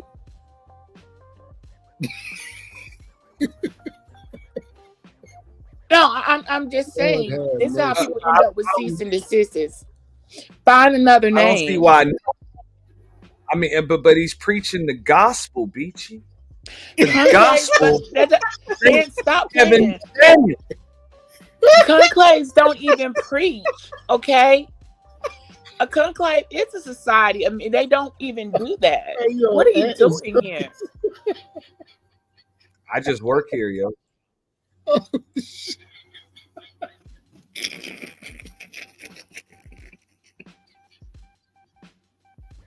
Oh my gosh, yo. He's Crazy, preaching bro. the gospel of Saint Kevin Samuels. Go back to saint, the word of saint. You just can't. If you're gonna, you have to be. Once again, there has to go to a process to saint an individual, for an individual to carry the name saint. No, they don't. This is YouTube. You didn't No, understand this. no. This I is don't YouTube. care. On It's YouTube, still- we can be whatever we want to be. Well, I don't think the people are gonna appreciate We it. can There's a lie to whole- you. Listen, there's instructions on how to submit someone if you think they deserve to be a saint. You need to follow the protocol. You just can't come out and be a saint. That's not how that works. You have to follow the protocol, submit their name, and then they have to be chosen and selected by a large group of individuals, and they will give you your sainthood and list you in a book of saints. This is Mumia Obsidian, the Well, founder this sounds like of it's the giving Black lunacy. Manosphere. How dare you? Because it's giving lunacy. It's giving it's giving fucking lunacy. You if you really want someone to be a saint, well, you need to follow the protocol, submit their name. I'll give you that information, and I mean they probably ain't gonna make the cut, but at least you follow the procedures. I want to submit this person's name to be a saint. Even if they laugh at you, something to do on your face, you tried. You put a saint in front of somebody's name does not make them a saint, and you just cannot conclave yourself. And how do you have a conclave when the conclave in it just it doesn't work that way? And I don't like when people don't follow the fucking rules. Okay. I don't like it. I don't like when people just up and take what other people have already done, solidified it, and then you up and want to just, you know what, I'm gonna be. So we're not allowed to participate in Aladdin type behavior. You know, create a whole new world. No. Shit, I love that damn song. A whole new world. No, you can't. The new world. Listen, I don't know what you people are doing out here, but the new world order has already been established. There will not be any fucking Go changes. steal a magic lamp and get you 3 wishes. You know, and then you're gonna have to go woo you a princess that happens to have a pet tiger. You know? Like the fuck, man. Come on, man. You know? Come on, man. I wouldn't participate. I would. There's no way I would walk in, sign up, register, or participate in a falsehood. Why would you want to? You can be a real thing if you just find the proper name to fit your group. Okay, I'm not against people wanting to have little hangouts, but conclave, you pick the highest level. Like there are certain people that meet, and it's the highest order of people, meaning that took years in the things that they did to prove themselves even worthy to wear conclave attire, and all of us are just randomly making yourself that. I think it's a mockery. I think it's a mockery on the entire group of people. You know how much trouble you're going to be in for telling the truth, for not allowing them people to be able to adopt something that doesn't belong to them. But it's confusing me, and as a concerned citizen, and at one time participant majorly with archdiocese procedures, and former daughter of a nun, I have a right to express. I am confused about a conclave being held at a particular location that is not ordained. And what are they doing? And they are going to investigate and look into it. Like we're not having that's a scary ass picture, bro. Go ahead, BG. That's a scary. No, I'm just expressing they would. Yeah, that picture is. That's some scary shit. Hey, that pasty bitch, bro.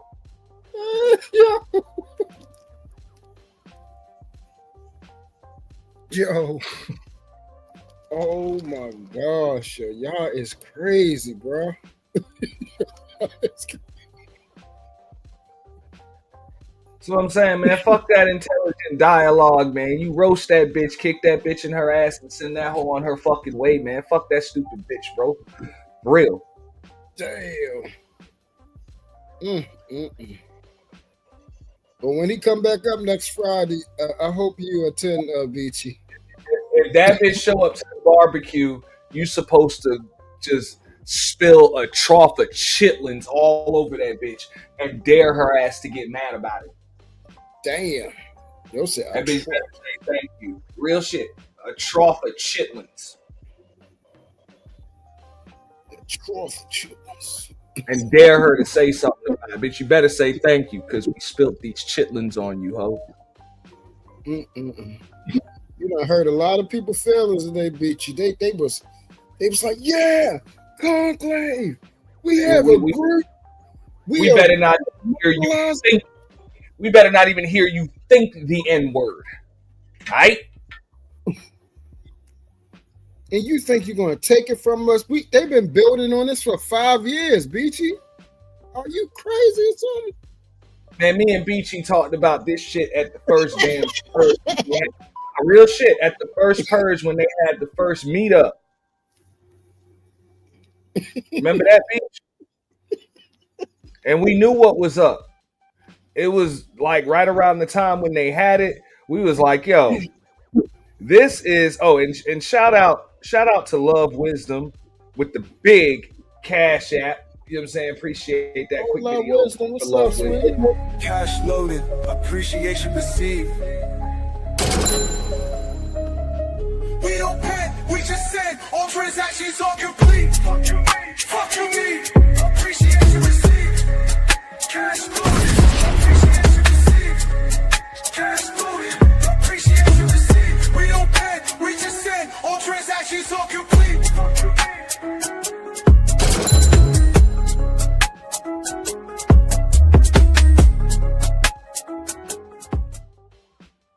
Y'all gotta forgive me. I be a little bit late with that shit because sometimes it I don't know, the alerts come in late, and if I got too many tabs open on the computer, things start running off. So, but y'all, yeah, shout out to E Nicole. E Nicole did that for me. She did all of that stuff. So yeah, shout out to E Nicole. She did that whole jiffy right there.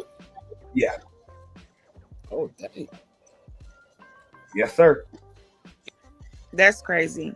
Well, I know the chains of command. I'm going to make a complaint. We already have a pope that's already been elected, but there's another conclave going on, and it is sending confusion amongst the masses of people. We don't understand what's going on. This is definitely fraudulent activity. You're holding a fake conclave. Electing what are they going to elect the pope? Because that's the whole purpose of a conclave. You choose the new pope. We just did that shit. So I'm confused, and I have a right to address the Vatican or Archdiocese and those people and tell them I don't understand why another group of people is having a whole different conclave, is not ordained, and who is supposed to be this new pope. There's only one pope. They have a pope. You don't see him up on the screen? No, I don't. I don't recognize him at all as a pope. Like, no, I don't understand. So they even got their own Bible. They got their own good book. They want to have their own. You know what? They can even do that. You got people that got Bibles and they then wrote and made up all type of stuff. But what you cannot do is play with the Vatican. I don't know why anybody thinks it's you want to play with the Vatican. You want to have conclaves. You want to insult the hierarchy of the Pope. Then I'll play with it. This is how they think about themselves. This is a superior thought process. Now, when they bring that heavy hand down, because I ain't seen nobody yet conquer the Vatican or Rome. When they bring that heavy hand down on your asses, and then you're gonna feel the wrath. What you gonna do then? Because you do know, this is a real Vatican? thing. This is the Black Manosphere on YouTube, Beachy. Well, be the Black Manosphere. You can't be the conclave, and you can't be the Pope. I'm telling. I'm fucking telling. We got a little First comic thing. relief too. First thing. I don't know. fucking telling. I'm fucking telling. I don't know if you guys caught a glimpse of James Keel's latest appearance on Not for Humans channel, but shout out to DJ Witch Doctor. Rewind, selector, come down, rewind, selector.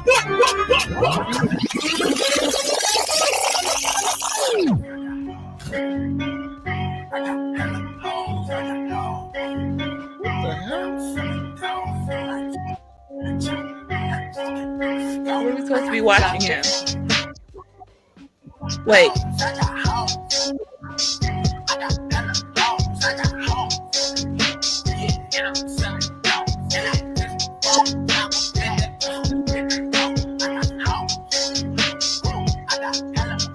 It's Kills wearing that James motherfucking Keel. cheetah shirt. James Keel's got hella hoes, man. Yo, ain't gonna be no Keel slander. James Keel's got hella Yo, hoes. y'all is crazy, yo. He put on that goddamn cheetah shirt. We told him he better not be seen wearing. The last time I was over there, he had that goddamn cheetah shirt out. And me and Bomb Cherry told him, you better not be seen wearing that motherfucking cheetah print. And this motherfucker got it on. He swore up and down. That wasn't his shirt. He wasn't going to wear it. And then that's the exact same shirt. I know you fucking lying. Hella Yo, hoes. this is crazy. James Keel's got hella hoes, man. Oh my gosh, yo. I don't know what to say now, right now. That's that same shirt we saw him in. I'm telling Bomb, girl, Kills over there was wearing the shirt. I know she saw it. I know they remember. We was all roasting him about that fucking shirt, and he actually came out here like he was doing something with that on. I need to go. I'm gonna get down, y'all. I'm gonna make sure I got the right information. Find out what time the Archdiocese opens tomorrow. It is the holidays are ending now. For one, they are they're 24/7. They don't really close like that. So I'm going to report the activity that's going on social media and the upcoming conclave in hell as sending serious confusion to the people. We don't understand what's going on. They got one going in Miami. Okay, and I am going to follow up on this. Find another goddamn name. Get some originality about yourself. There's a million things to adapt, but I wouldn't be playing with the freaking Vatican. They'll wipe you off the goddamn planet. You won't be here, nor your fucking books. Yo, what are you saying? What in the copycat?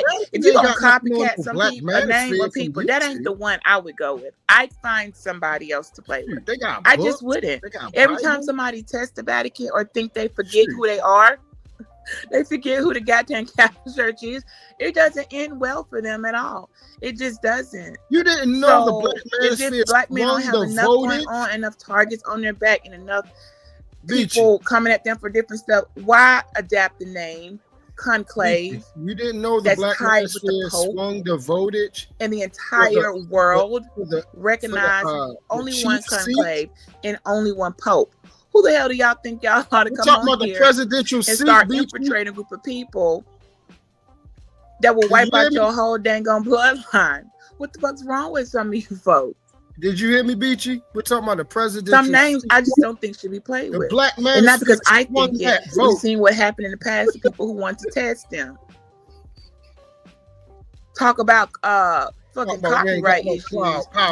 That Black word in itself Manosphere is got fucking power. copyright. Like that's They a ain't scared of protected no word. Vatican. Talk about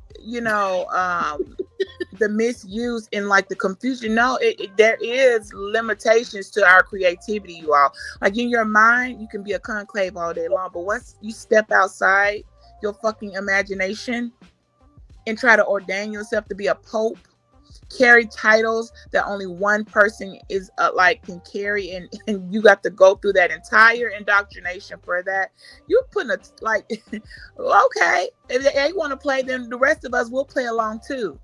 I'm reporting it. I want the links. I want the name of the person that's in charge of establishing this conclave, and I'm turning it in to the motherfucking Roman Catholic Church, and ain't nobody gonna be able to stop me. I'm offended. I'm highly offended. Okay. That's what I'll be doing. So I'll just use the name in that book, the author of this trash that he's written. Nothing against Kevin Samuels, but I'm not taking you serious. Okay. It's really giving, this is a bad look. This is a really bad look. I don't even think Kevin Samuels will want somebody. Don't put Saint by my name. What are you doing? Who gave you permission to keep running my name like that? Like, I just see so many lines being crossed. It's just like, dang, somebody need to whip his ass. And he's not in no position. Doesn't he got a handicap thing going on? He's not in no position to run from anybody. Him and his fucking walker, Obsidian. It's the same guy that's goddamn almost near wheelchair bound. He's not in no position to be out here, putting himself in a line of fire. Okay, he's just not gonna be able to get away fast enough when they come for him. He's just not gonna be able to run.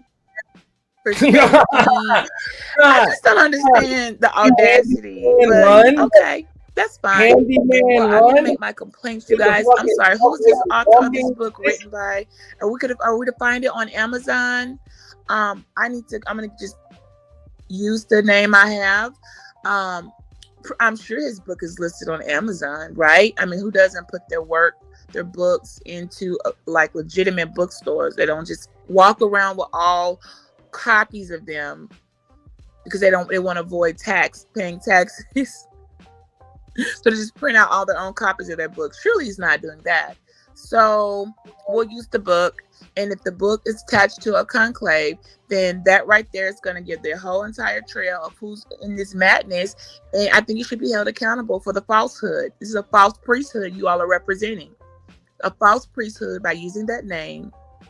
Find something else. And if you're going to keep going with it, then I'm going to go make my phone calls. All right. If you think for 1 second, you're going to play with the goddamn Catholic Church, you're going to play with the Pope's name, and you're going to play with conclave, and think nobody won't politely erase your entire existence and anything that's tied to that word that's misleading the people, because y'all forgot that is a universal, Catholicism is a universal order that whether you like it or not, a lot of people have to operate under because they have the heaviest hand. They motherfucking won the game when it comes to that worldly matter.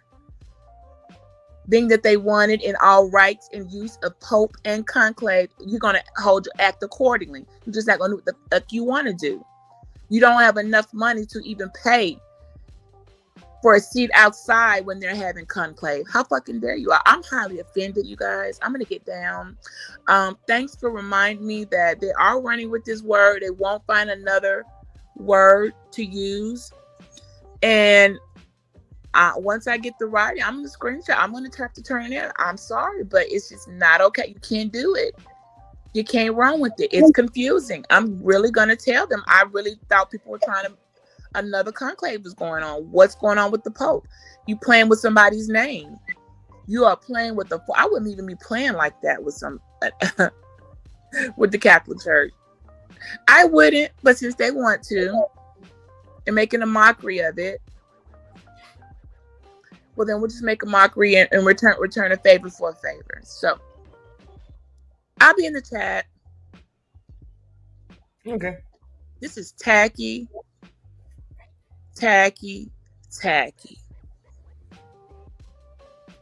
If you want to establish yourself with legitimacy, come up with a name that someone else does not already own. That is owned by the Roman Catholic Church, owned by the priesthood, that particular priesthood, that entire order owns the rights to hold in conclave. But okay, I guess you can't have a nigger version of it. You can't niggify it. You know, you can say, oh, it's just you two. Okay. Really? So, you know, I just want to throw that out there. I'm taking it very serious and I'm highly offended. And I am going to contact the Archdiocese and I am going to tell them that I don't feel comfortable with other groups of people, being that I am still registered and listed as a Catholic, okay, me and my whole family, I am offended and I don't feel comfortable with another group of people running around calling themselves conclaves. And, you know, there's acts of prostitution allegedly going on, some very tacky things attached to what is supposed to be considered a very high and holy order. I will be reporting that to them. I don't appreciate it. And I know they most certainly aren't going to appreciate it either. So on that, I don't have anything else to say about it. That was my question. Thank you, Ann, for your time. I'll be moving forward with my complaints. And I will be posting on community walls for the route of a complaint I'm going through, and for any other individuals who also wish to express their dissatisfaction in others getting together with the falsehood of a conclave and dishonoring our Pope, okay, that was already been chosen. The way you may go about it to make your complaints known. I'll post those things on my community wall. How dare you, in a fucking shallow and non-creative view, to be able to come up with a name. Many names have been used for gatherings. Why do you want to play with the word conclave? So you want a conclave, you can have one, all right. It just won't make it won't make the light of fucking day. You'll be conclaving in your fucking eternal sleep. On that, I digress, and I'm going back to the chat. And I am most certainly telling Aunt. Goodbye. That's fine with me. Go ahead, Beachy. Tell on him. Like Oh shit! You got to drop me I could down. see the similarities. Say what? You got to drop me down. Say I can't. You got to drop me down. I locked out where I can't get back in and fixed it. All right, I got you.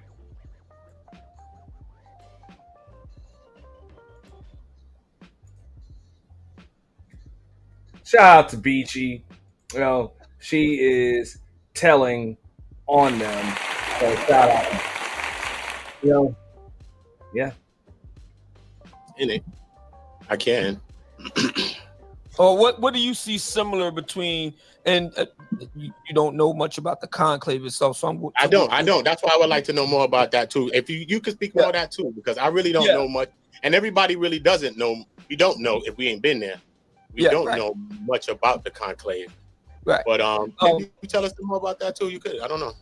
Yeah, I mean, the conclave is a real-time gathering of Black men. We meet in real time. We meet in real life. And it's a weekend of fellowship and networking and learning and having a good time. If we're Black men all around the world, we got brothers from London, we got brothers from Barbados, brothers from Thailand, brothers from Philippines, brothers from Brazil, all around the world that come to the conclave every year. And it's a really great event. And it's all about Black men moving forward, being the best that they can be across the board, financially, socially, relationally, romantically, everything. We do it all. And that's another reason why I say there really is no parallel to what the feminists, in this case, Black, there really is no parallel to what they do. So as far as the people that's going to the conclave, right? So because I know that you were speaking of people that's like in the dark corners and all this, because it's a lot, because the ideology stems people that start believing in it and they take it and they run with it. You know what I'm saying? So would you say that people that are not going to the conclave, attending all these things, they're not a part of this ideology, they're not a part of this manosphere type of thinking? Because you're one of the creators of it. So would you say that the people that are not attending are not really a part of this? I would. There's my conclave brother, Professor Odie, who's also on YouTube. Matter of fact, we're going to be getting together and doing some stuff together real soon, as soon as the holidays are over. Odie, wasn't that the dog's name on the on Garfield? Wasn't that the dog's name, Odie, on Garfield? Y'all know who Professor Odie is? No? Just curious. I believe that was the dog's name. Yeah. Professor Odie came out last year to the conclave in Houston, and he got a standing ovation. He works in mental health, and we recruited him because of his background in mental health and working with Black men. And we were having drinks together and at the Four Seasons, and he marveled at what he saw in real time. He said, "This is so different from what I hear online." And what I explained to him was that, what you hear online is a completely different animal from what you actually see at the conclave over the weekend. It's a completely different animal. Okay. So look, as a leader, right? Because you're like you're credited as one of the leaders of the league, right? But even like you have so many people, like I said, so many people could pick up an ideology, right? But you still say like these people are like some weirdos or whatever these people are that are not a part of it. But do you feel like as a leader or a person that's one of the creators and the founders of it, that you should like maybe, I don't know if it's minister would be the right word to use, but be able to get some of these people that is online and you say giving the manosphere a black eye to like get some of these kind of people in line? I don't know if you can, or maybe call these things out or separate what's not the manosphere from the real manosphere, because a person that's coming into it and don't know the difference between nothing, everything is the same talking points. What's the difference between you a creator? So, okay, but what's the difference between anybody else? How would a person be able to tell the difference? You know what I'm saying? It gets confusing. Well, the main way you can tell the difference is to get yourself to a conclave and see it for yourself. You know, I talked about him before. Scott Galloway, Notes on Being a Man. I talked about this book last time I was here. As you can see, I got the bookmark there. I'm almost finished the book. And he makes a really good point. He's been making the rounds on media on the white side. And he makes a really good point that men need to get out more. You know, we had the pandemic and all that, etc. And he makes the point that men need to get outside more and stop being online so much. And I agree with him on that.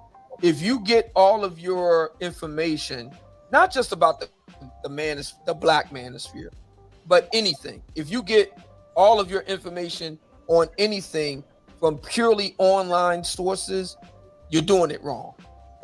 You need to, get in real life and interact in real time to get a better understanding of things. And that's what the conclave is about. We've been doing this since 2021, so we're right in lockstep with Galloway. By the way, Galloway says that he agrees with about 80% of what we talk about in the manosphere, white or black. He agrees with 80% of it. His beef is about 20% beef.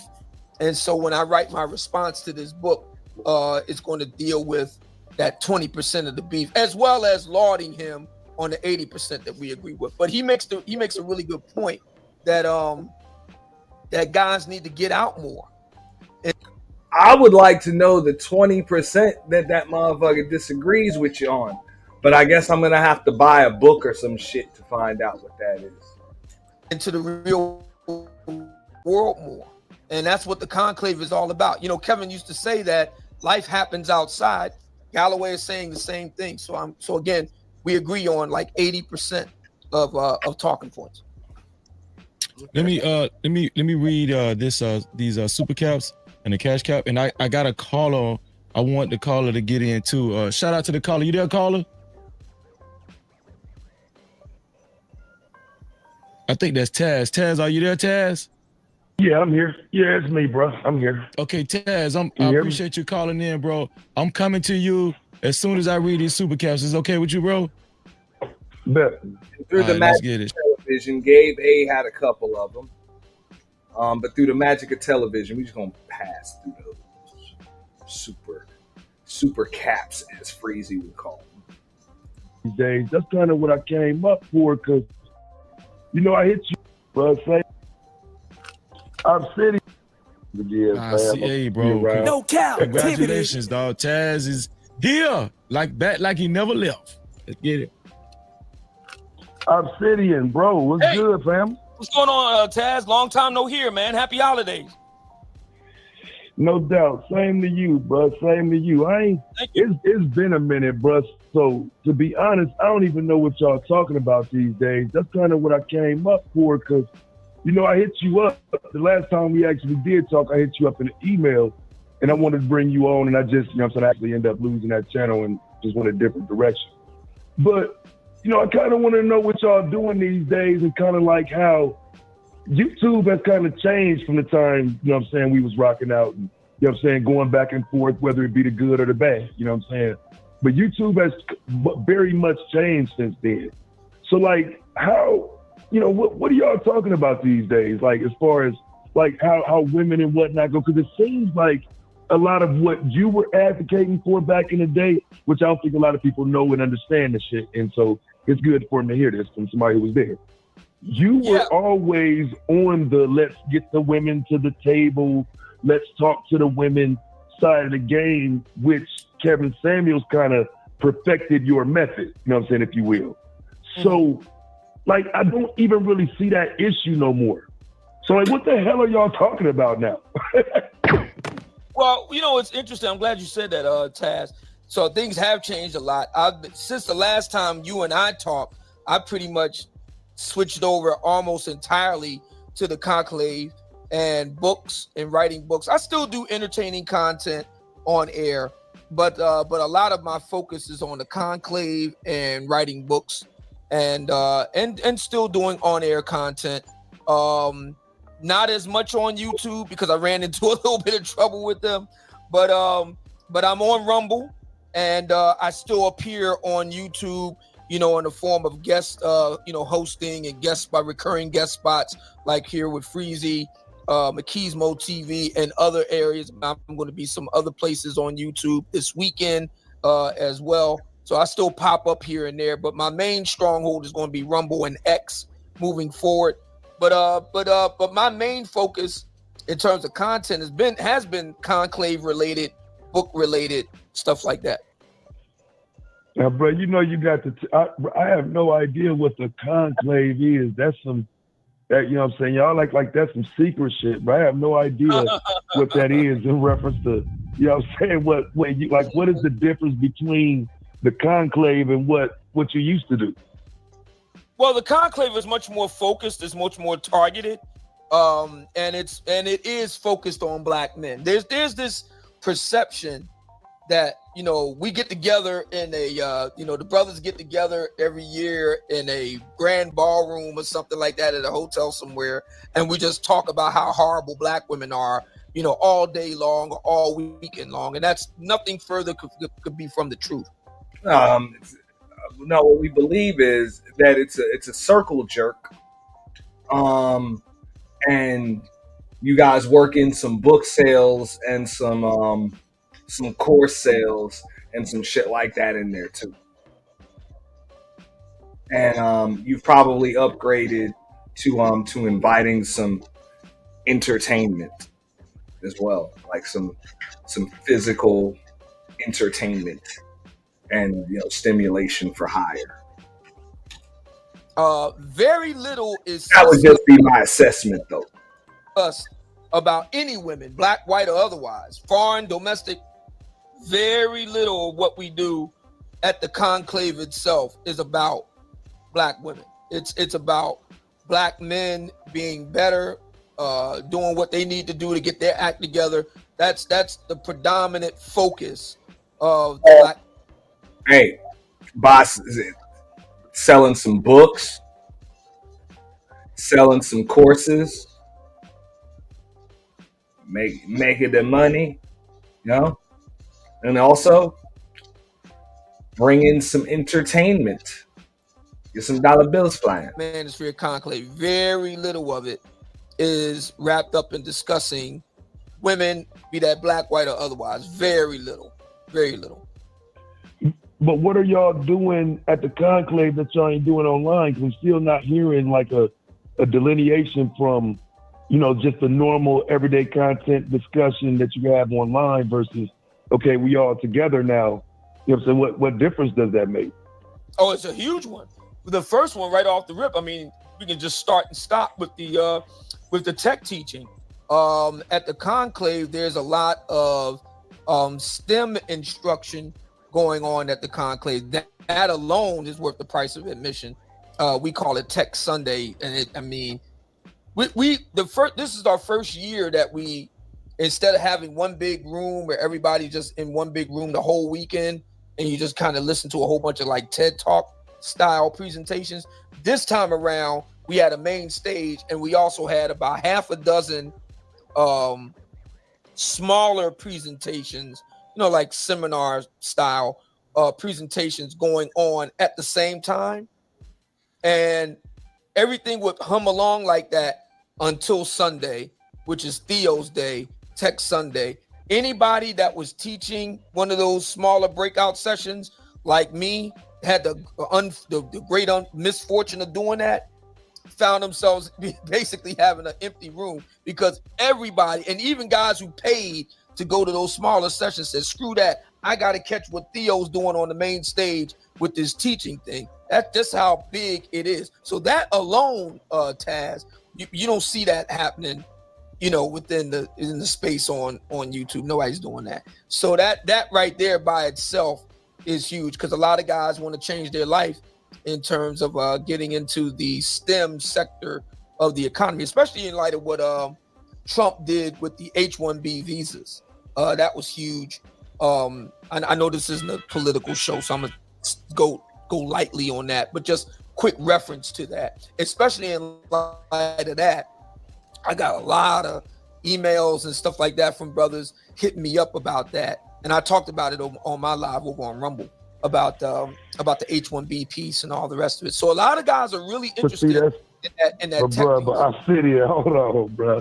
Cause I can appreciate that y'all done found some positive directions, but what the Black Manosphere is attached to, though, bro.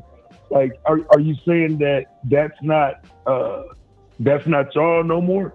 Because like you said, I hear a distinction between Conclave and just the normal online Black Manosphere that we see. And are you saying you don't claim them niggas no more? What are we talking about? Absolutely, I absolutely claim the Black. Hence the phrase, or hence the name, the Black Manosphere Conclave. Absolutely, we do. It's just that there is a difference between what you hear online and what goes on at the conclave itself in real life. There's a lot